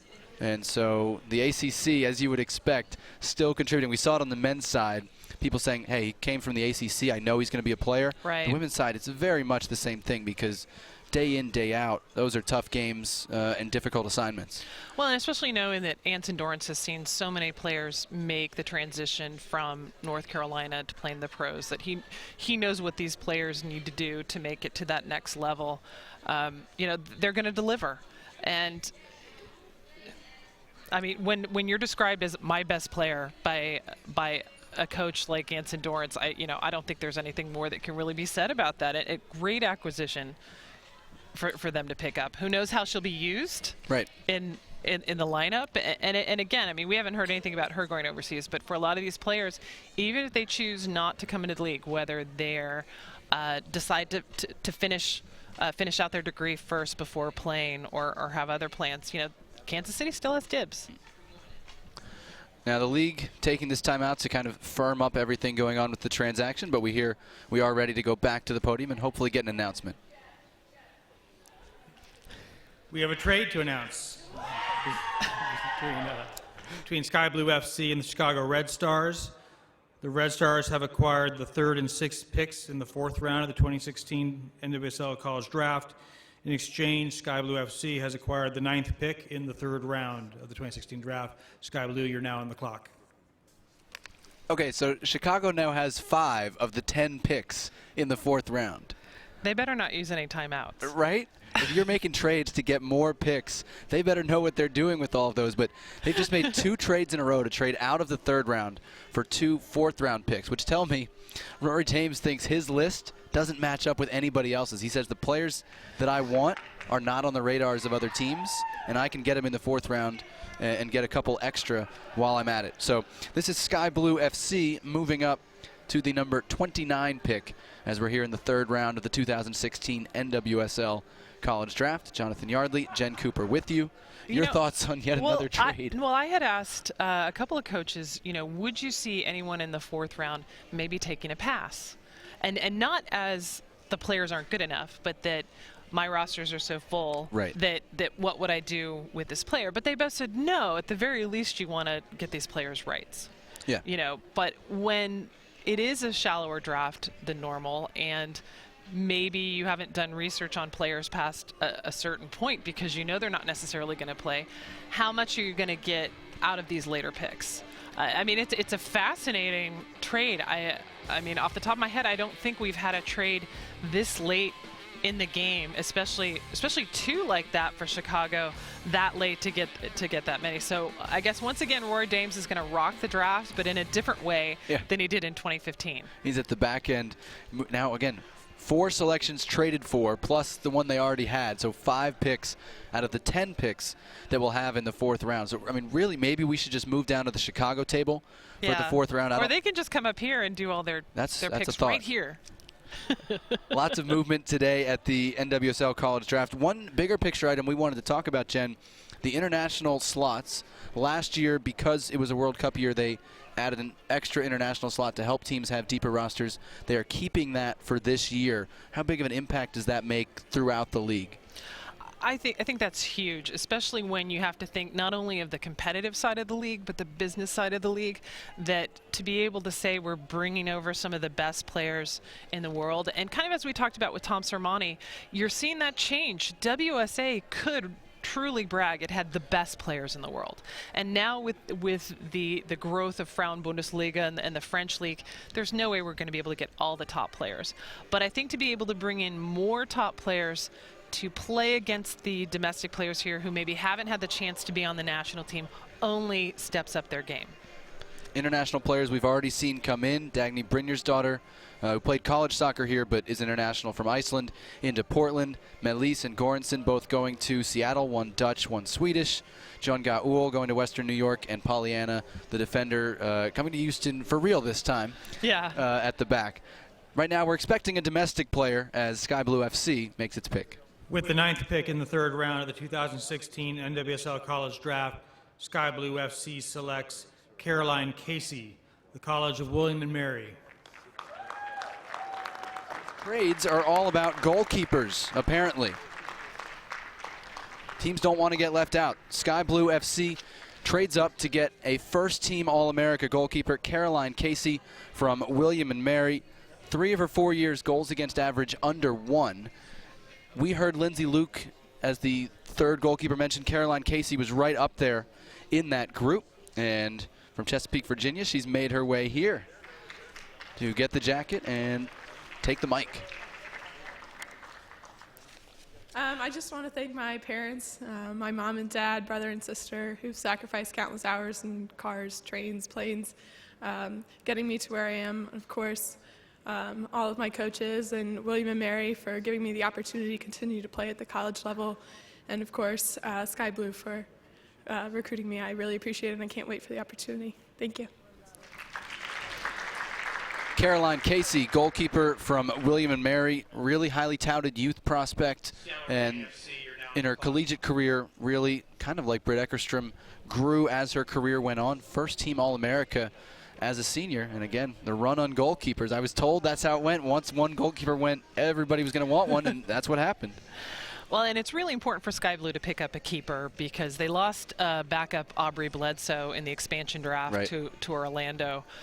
So it's really just, Brittany Cameron holding down the fort. And we may even see them, get another keeper perhaps internationally. Yeah, let's say that you would expect them to look for an experienced solution at Sky Blue. As we see the Seattle Reign, Laura Harvey on the right picking 30th, the final pick of this third round. And I think she already used her timeout for this round, so I don't think she can take one. Fingers crossed. Yeah, right? Well, one of the things that, since this has been the round of keepers, one of the things that, a lot of the people we spoke to said is like, yeah, there's great keepers in this draft, but none of them are ready to start. Right. So I think it would be an unfortunate situation for any of these players to be thrown into a starting position. But when if they're not ready. If they can get some good minutes, especially if there's any kind of reserve situation, then you can bring this keeper up over time. Yeah. And the challenge with only having space for 2 keepers on your roster is how do you get them those minutes unless you have a reserve situation. Or some sort of local loan option that you can take advantage of. Right. Interesting with Seattle, their last pick, obviously they went with a player who has a contract in Germany. You wonder if, again, they're pretty set as far as their roster and what they need, if we could see something similar. And another player who's either under contract or likely to go to Europe but did register for the draft could be a target, or if Laura Harvey wants to get someone who will come into camp this time. Are there any more internationals in the draft? Because Yes. I think she's got a penchant for internationals, making them really happy here, especially when, we've heard the stories about how the internationals are offered much more in Europe, but they want to stay and play for Laura Harvey. Let's find out who she wants. With the 10th and final pick of the third round of the 2016 NWSL College Draft, Seattle Reign FC selects Summer Green, University of North Carolina. That concludes the third round. We'll take a very brief 3-minute break between rounds before we commence the fourth round. So not exactly what I had in mind as far as an international player who might have European aspirations, but it is someone not ready right away. Summer Green, another North Carolina player, really dangerous, and she's actually one of the youngest players in the draft. She enrolled early, so she's a 95 birthday. Tore her ACL in the fall, won't be available certainly until mid-season, but when she comes back, Jen, this could be a bit of a steal to get her at number 30. She's a dangerous player. So they're planting seeds for the summer. Yes. There's our horrible pun for the broadcast. Yeah, I mean, we knew that one team was going to take a chance on Summer Green, knowing that she's got a great pedigree, and yeah, she's young enough, she can come back from an ACL. And with so many of these rosters being pretty loaded, it's like you can risk the spot on her, even if she never plays well. Hey, at least we have the rights. Summer Green, 16 goals her first 2 years at North Carolina. He was an impact sub on their national championship team. Limited by injuries the last couple of years out of Milford, Michigan. She's another one who's on that under-20 Women's World Cup team. She was an impact sub on that team as well. Mostly a wide player, tricky winger. And again, if she can get back to full health, whether it's late this year or all the way around for 2017, that's a big pickup for Laura Harvey. And again, you said she talked about planning for the future. I think she's one of the only 1995 birthdays in the draft. So almost, if she waited even a full year and didn't play until 2017, that would almost be her normal draft class. So you kind of get a head start on what is a very loaded 2017 draft. And as we saw with their one pick last year, Seattle picked Havana Solon. Didn't play the entire season due to injury, but has come back from that and is now in camp with the U.S. under-23s. Yeah. So round 3 is in the books, which brings us to round 4. And there's a whole lot of light blue and red. The Chicago Red Stars have traded in here. They have 5 of the 10 picks. We're hoping they move with reasonable haste. They can't take a timeout, certainly more than once. Orlando, Washington twice, Kansas City, and Seattle. Also up in the 4th round as we prepare to close out the morning that has turned into afternoon. Here from the Baltimore Convention Center at the NSCAA Convention, Jonathan Yardley, Jen Cooper with you. Glad to bring you the draft for year number 4 of the National Women's Soccer League. Expecting games to kick off mid-April. The full schedule announcement, Jeff Plush said, would be coming in February.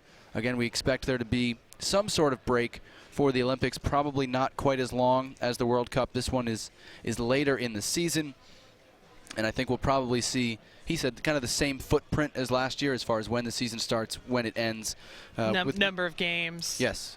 Same playoff format, and again, the season pushing into the fall like it did last Right. year for the first time in a while. It's just, the final details being worked out, because now that the MLS schedule is worked out, any of the shared venues, they can work that out. And, hopefully we'll hear about a TV deal as well. And of course, before the NWSL season starts, or even the preseason starts, we've got a lot of activity with the U.S. national team as they go into Olympic qualifying, all those games being played in Texas. And I know the assumption is, and it's a fair assumption, that it'll be U.S. and Canada in Olympic. It's not that easy, especially the way the groups are set up, that USA ended up in a pretty heavy group. So whoever the second place team is out of that group is really going to give Canada a workout, because Canada's group is pretty weak. So U.S., if they win their group, it's an easy qualification. Canada on the other side, and that's why I mentioned, what if Costa Rica qualifies? Right. Then Raquel's gone, but then suddenly all your Canadian players are available. And then you have the She Believes Cup, March 3rd to 9th, which I think is just going to be an awesome event. U.S., England, France, Germany. I mean, I watch every one of those. the top 5 teams, yeah. Again, the 4th round, the Orlando Pride are now on the clock.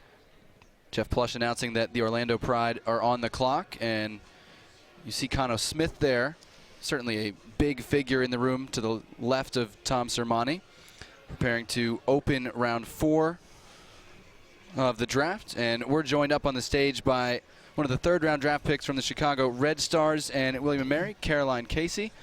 Congratulations. Thank you very much. Butterflies subside yet? They're still there. They're still there.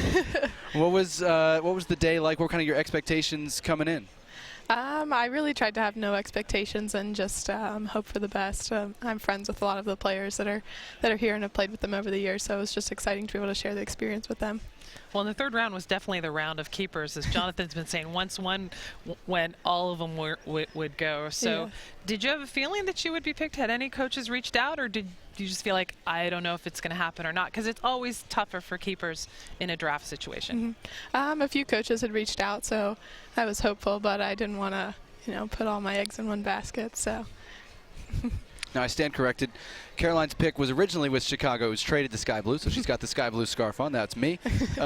We talked to a lot of players about kind of feeling more comfortable and developing throughout their college career. What were some of the key points that you feel you hit that allowed you to develop throughout your career?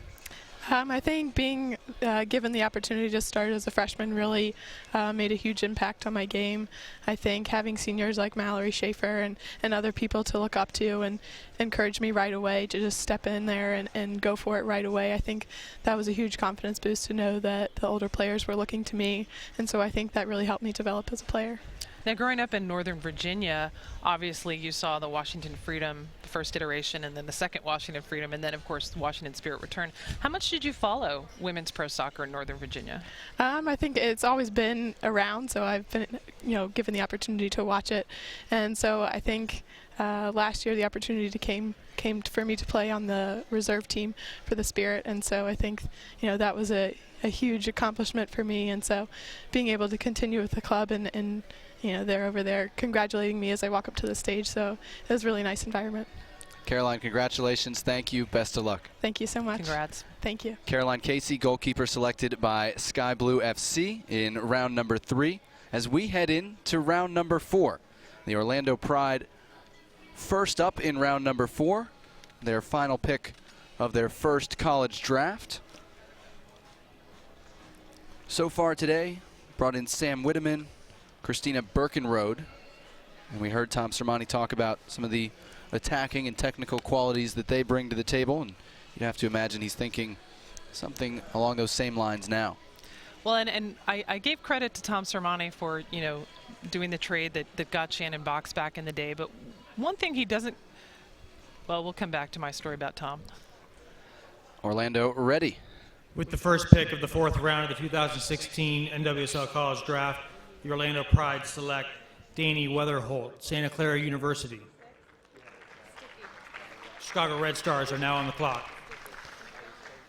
So another West Coaster headed across country to Orlando. Danny Weatherholt from Santa Clara, midfield player, can play centrally, can play on the left. And again, we talked about technical attacking qualities. Seems like she fits that to a T.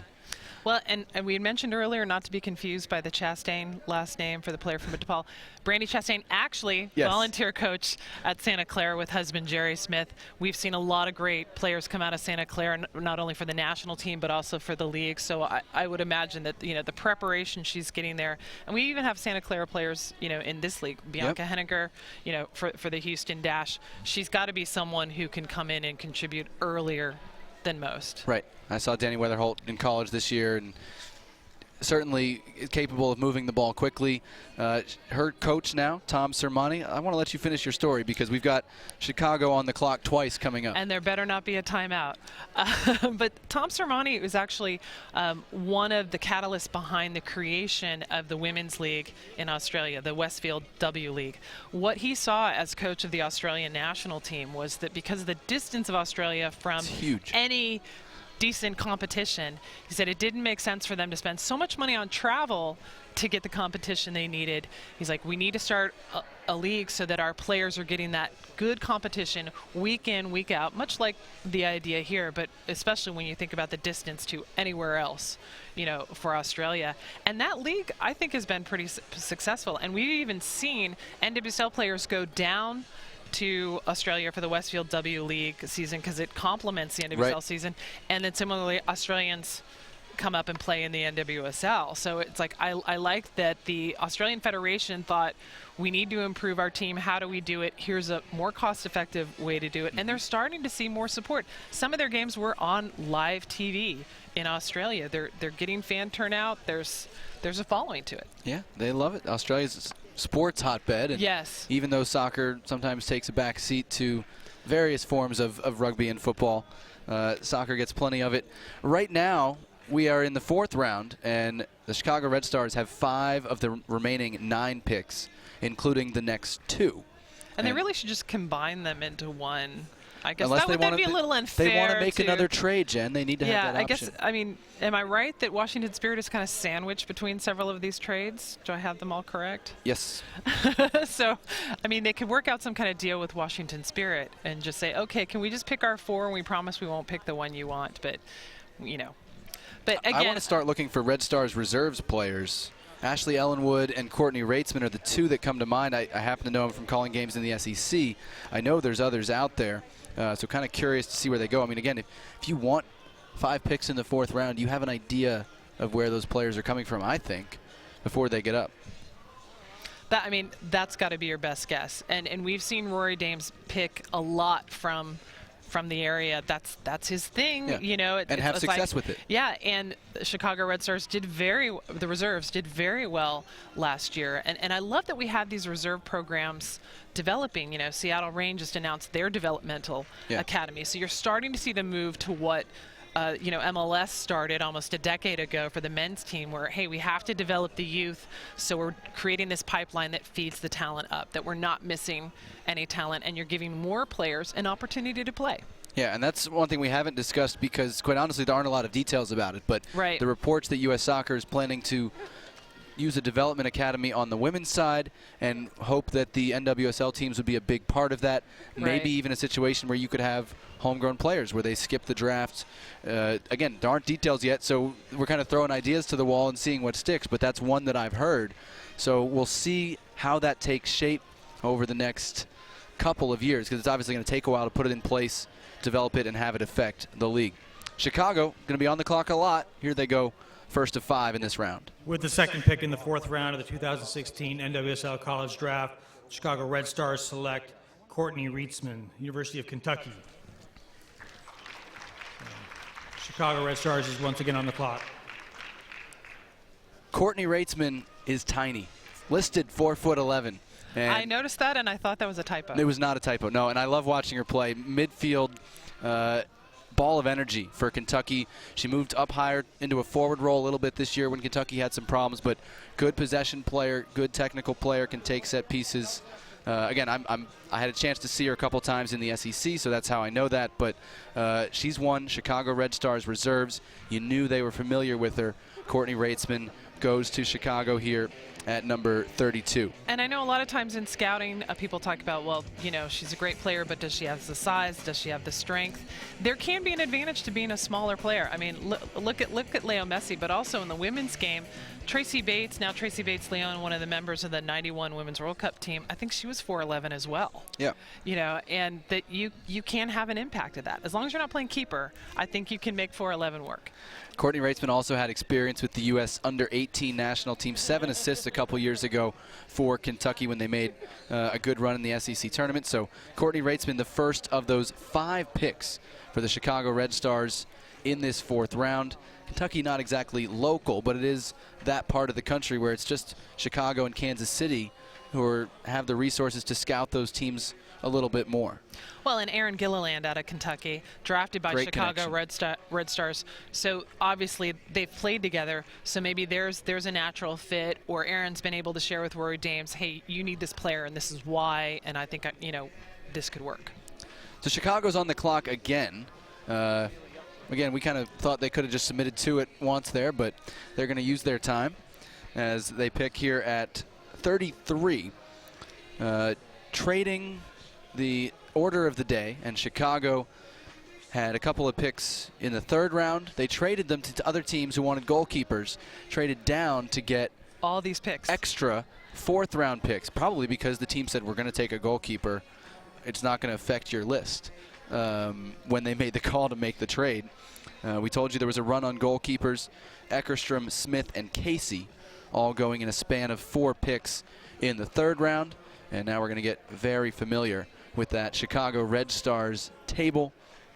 A lot going on for Chicago in the playoffs last year, but it kind of felt like they were tired when they got there, and really, as you said, got outplayed significantly by Kansas City in that semifinal. Unlike Kansas City, who, revved it up. Peaks at the right time. Yeah. I mean, after that loss to the Dash, in Houston, they didn't lose after that. Chicago kind of backed into the playoffs. They started the season with a bang. Kristen Press was on fire. They did well during the break when the Stars were gone because of who Rory Dames had drafted. But when the Stars came back, they didn't seem to gel for whatever reason. So they kind of backed into the playoffs, and you saw the energy level of that playoff match. And they were even hosting, at Toyota Park. Kansas City had it. Chicago was not in the game. Yeah. From the start, so they'll be looking to rectify that. And again, the schedule is going to be kind of similar. The Olympic break will be later than the World Cup break in the schedule, but it's still going to be segments of the season, and you're going to need to perform well in all 3. Right. Chicago adding to its roster and the players whose rights it holds right now. With the 3rd pick in the 4th round of the 2016 NWSL College Draft, Chicago Red Stars select Janelle Flaws, the University of Illinois. The Washington Spirit are now on the clock. Big cheer for that as the Washington fans glad their team goes, and Chicago gets a brief break before they decide what to do with their next pair of picks. They have 2 more coming up in a hurry. Right now they get Janelle Flaws, who is from the University of Illinois, so reasonably local again. Terrific goal scorer, another one who has had trouble staying healthy in her career. Right. But Chicago adding pretty important assets. And we've seen some good players come out of Illinois, even though they're not necessarily known as a great program, but Ella Masser, for one, fan favorite, coached by Janet Rayfield, who, again, fans aren't going to necessarily know that name. She was part of the original 1985 U.S. Women's National Team, and she's actually with Steve Sampson for the under-23 coach camp right now in California. Janelle Flaws, the all-time Illinois leader in goals and points, and we said she had injury problems. She took 2 redshirt years, so this is a 6th-year senior, another one who just turned 24, another one who will get a shot to impress Rory Dames in Red Stars camp. Right now, the Washington Spirit are up.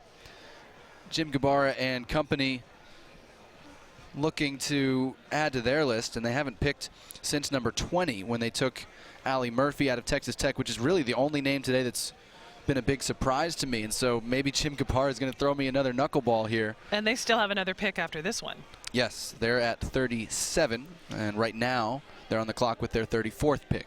It'd be so great if we had the Chicago Red Stars group here to offset the screams from the Spirit whenever the Spirit is on the board, because this whole stretch they'd run is out Chicago. of voice because they'd have 5 this whole picks stretch and 8. is Chicago, Washington. It's great. We're enjoying our chance to bring you the 2016 NWSL College Draft. Jonathan Yardley, Jen Cooper, thanks for watching us all morning and now into your afternoon. We hope you took a snack. And we got to appreciate all the people on the West Coast, the Seattle and Portland fans, who they started watching this at 7 a.m., which I'm sorry, that's too early for my taste. That was about my wake-up call, Yeah. East Coast time today. Yeah. And we do have to thank our terrific crew hanging around. Ken Neal producing behind the scenes, putting on a great show for you this afternoon. Takeaways so far, we'll do final thoughts a little bit later, obviously, but what stood out to you in that first round?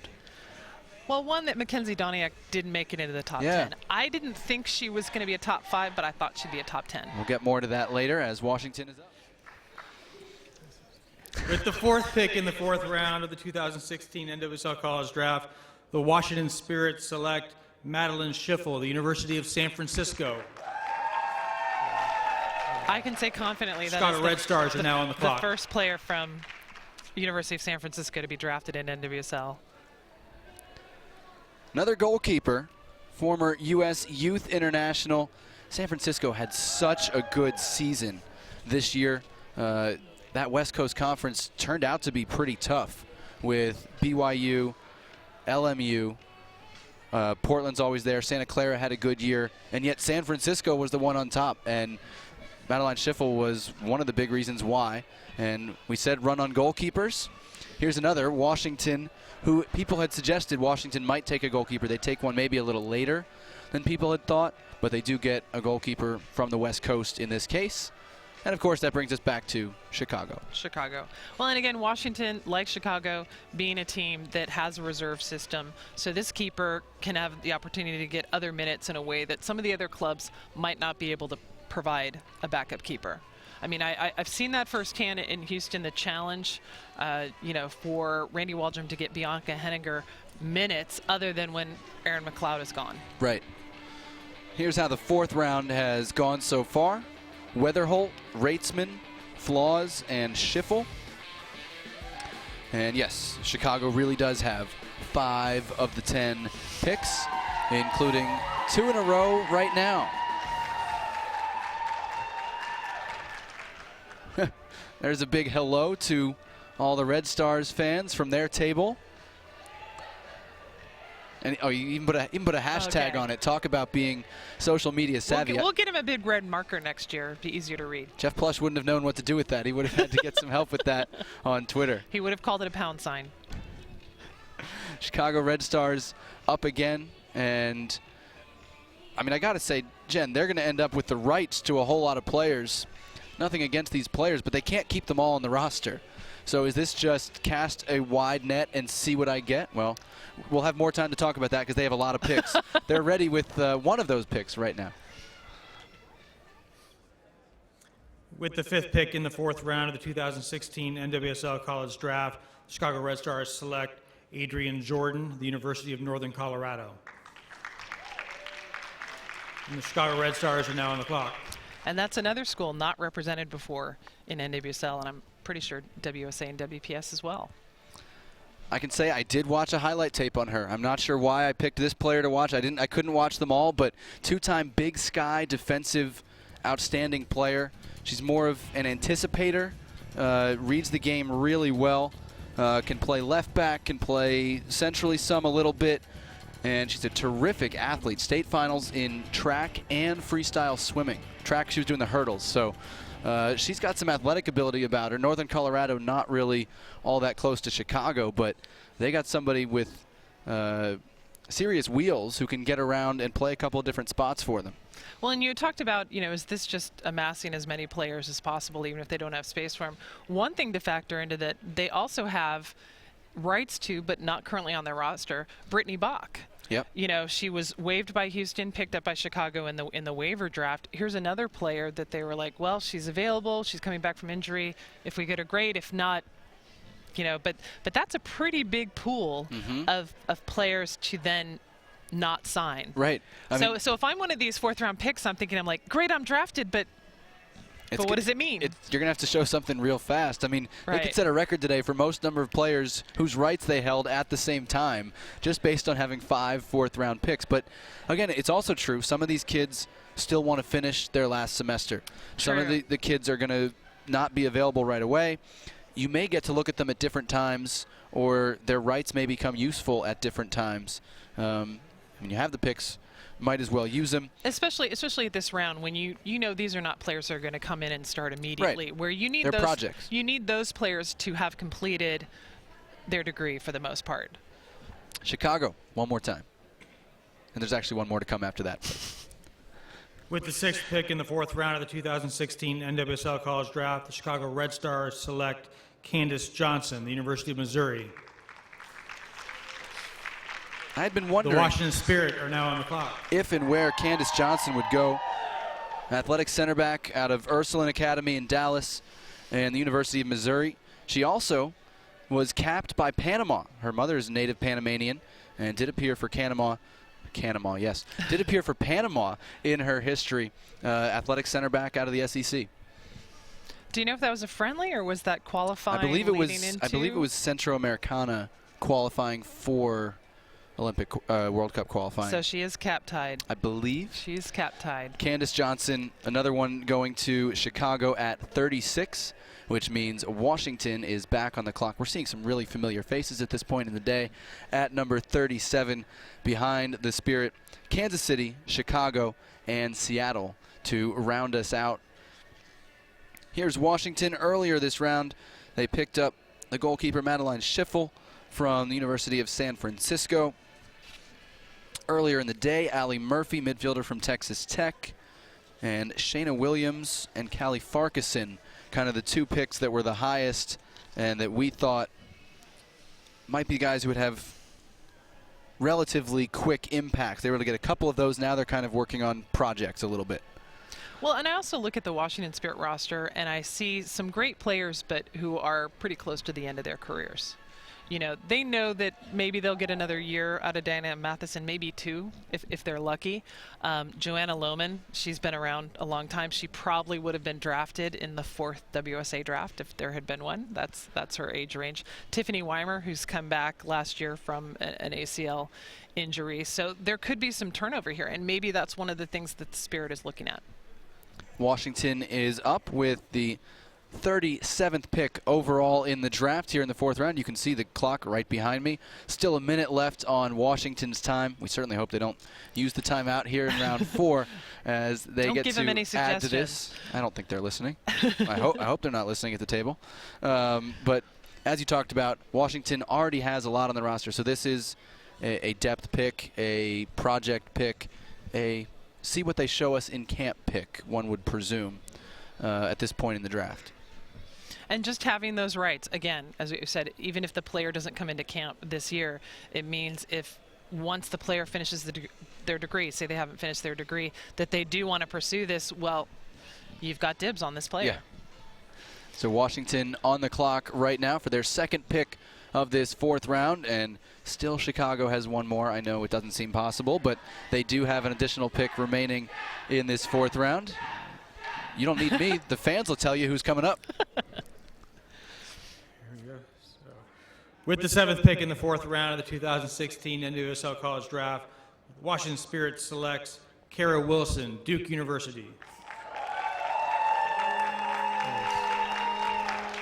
FC Kansas City is now on the clock. Kara Wilson, another one we had on our radar. She wasn't on the preliminary list of players that was eligible, but she was added by the deadline of yesterday. 5'10", really tall, can play center back, can play D-mid. She goes to the Washington Spirit here at number 37. There you see Kara Wilson. We're joined now by the new Boston Breakers head coach, Matt Beard. Matt, welcome. Thanks for your time. Thank you. How has this whole draft thing played for you? I know it's not normal in the UK, so just what were your experiences learning about it, and then how did it play out for you? We're pleased with who we've drafted. It's been an interesting day. Obviously, we had the trade this morning, which pushed us up to give us pick number 3. But no, I've really enjoyed it. It's been a good learning curve, and it's been a good day. What did you see in Kristen Westphal that made you want to make that trade to get the number 3 spot? Well, with everything we've done so far this year, we're trying to bring in the right balance within the team, and she's one of the best defenders in college, and you know, predominantly we're looking for her as an outside back. She gives me the flexibility of being able to play centre back as well. So, but she's a player that we identified that we was interested in, but of course we didn't think we'd have a chance at number 17. And then when the trade happened, and this morning we decided that we wanted to bring her to Boston. Now, you come in the off-season, a team that's coming off a last-place finish. How does the rebuild work? How do you evaluate your current roster? I mean, did you watch every Boston game from last year? Were you in the film room a lot? How did the whole process go? So I've watched every game. Okay. When I first took the job, I watched all the highlights initially so I could get an idea of what was going wrong with conceding goals, and once I left Liverpool, I had the opportunity to sit down and watch the games, and it was pretty clear that we had a young team last year. We had a lot of players playing out of position, and there didn't seem to be the right balance within the group. That's something that we've tried to address, bringing in some experienced players that technically can play. And I'm pleased with what we're building so far. It's not going to happen overnight, but I feel that we're in a good position. I believe we've got competition in all areas of the pitch now, especially with what we've drafted today as well. And I'm looking forward to the challenge.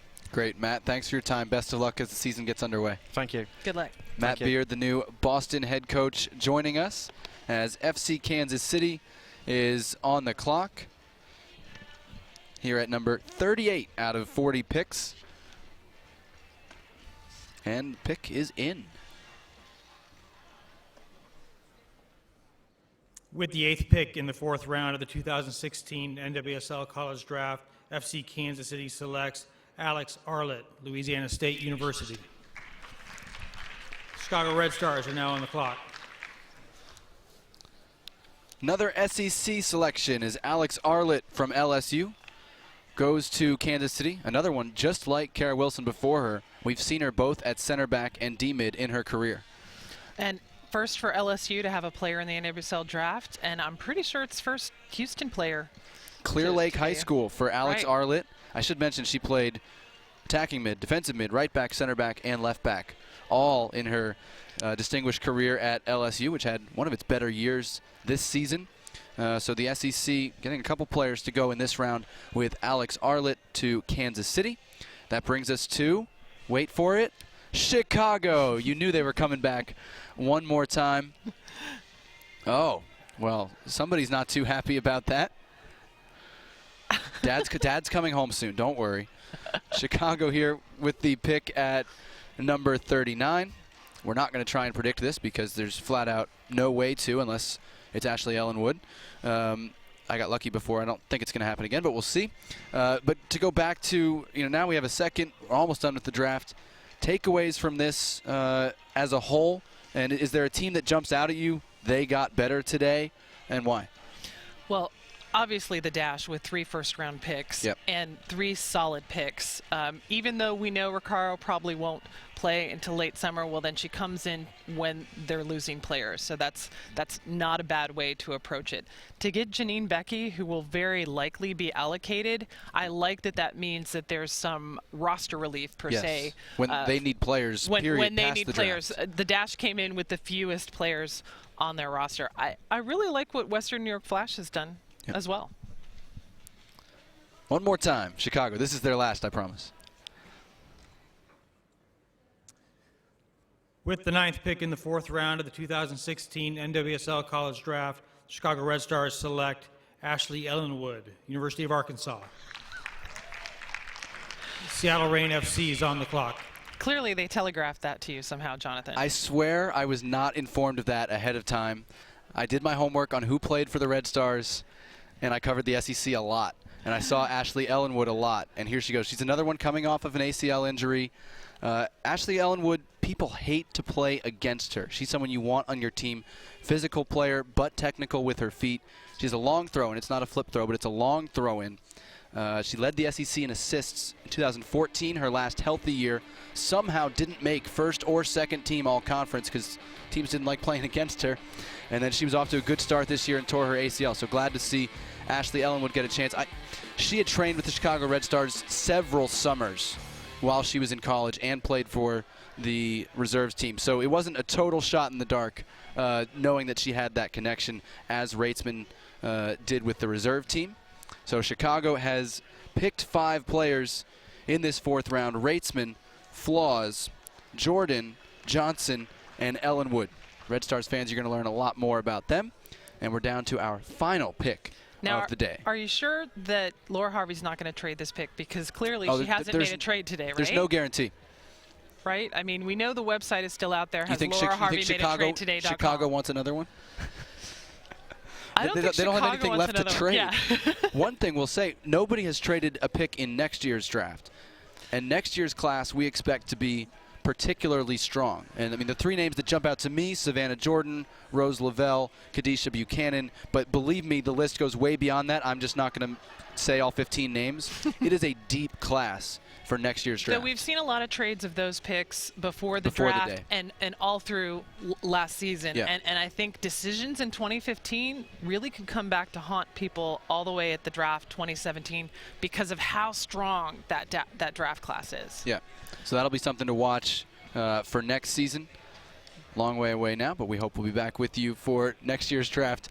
This year, again, I think it ended up being maybe a little stronger than people thought. Obviously, time will tell on that over the next 2 years, but initially we kind of were thinking, oh, it's 7, 8 deep for contributors, and I felt like it went farther into the 2nd round with players who could see time this year. Time will tell. The Olympics will have an effect on that as well as teams get ready for the 2016 season.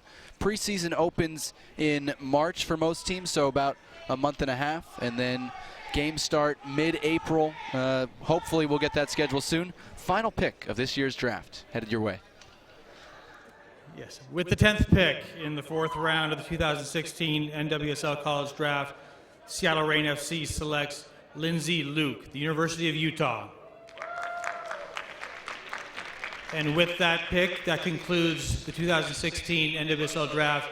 I want to certainly thank everyone associated with the NSCAA for their warm hospitality and giving us this great opportunity to do this once again in alignment with your convention. So thank you. I certainly want to thank all of our coaches and GMs and owners for their participation, and hope you had a really wonderful day, successful day, fantastic environment here. Thank you to the great media coverage we've gotten, and Jen and Jonathan, who've been working very hard on the set on this live stream. So hopefully this has gone out to a lot of people around the world. And last and certainly not least, thank you to our friends in the corner from the Washington Spirit fan group. Look forward to seeing you this summer as we embark on our 4th season. So those of you who are either in the audience or watching on our web stream, come out, support your local team, buy tickets, get behind this game. Thanks so much as we start on a fantastic 4th season. So long. The fantastic 4th season starts with the college draft today. Jonathan Yardley, Jen Cooper, so proud to have brought this to you. We had a blast doing it, timeouts included. Jen, final thought. We've gotten some of your takeaways on winners from the draft. Just final thought from draft day 2016. I'd say it's the most international draft we've ever seen, and I think that's really going to impact the play in 2016. All right, there you have it. Thank you so much for joining us today. We had a blast. Emily Sonnet was the top pick, Raquel Rodriguez number 2, and on it went. Great representatives from the teams, great representation from the players making their speeches and greeting us. Thanks to everyone who played a part in this, for Tupelo Honey, for Ken Neal, for Patrick Donnelly, everyone at the NWSL. For my partner, Jen Cooper, I'm Jonathan Yardley. Thanks so much for watching the 2016 NWSL Draft. Opening day coming your way in April, NWSL 2016.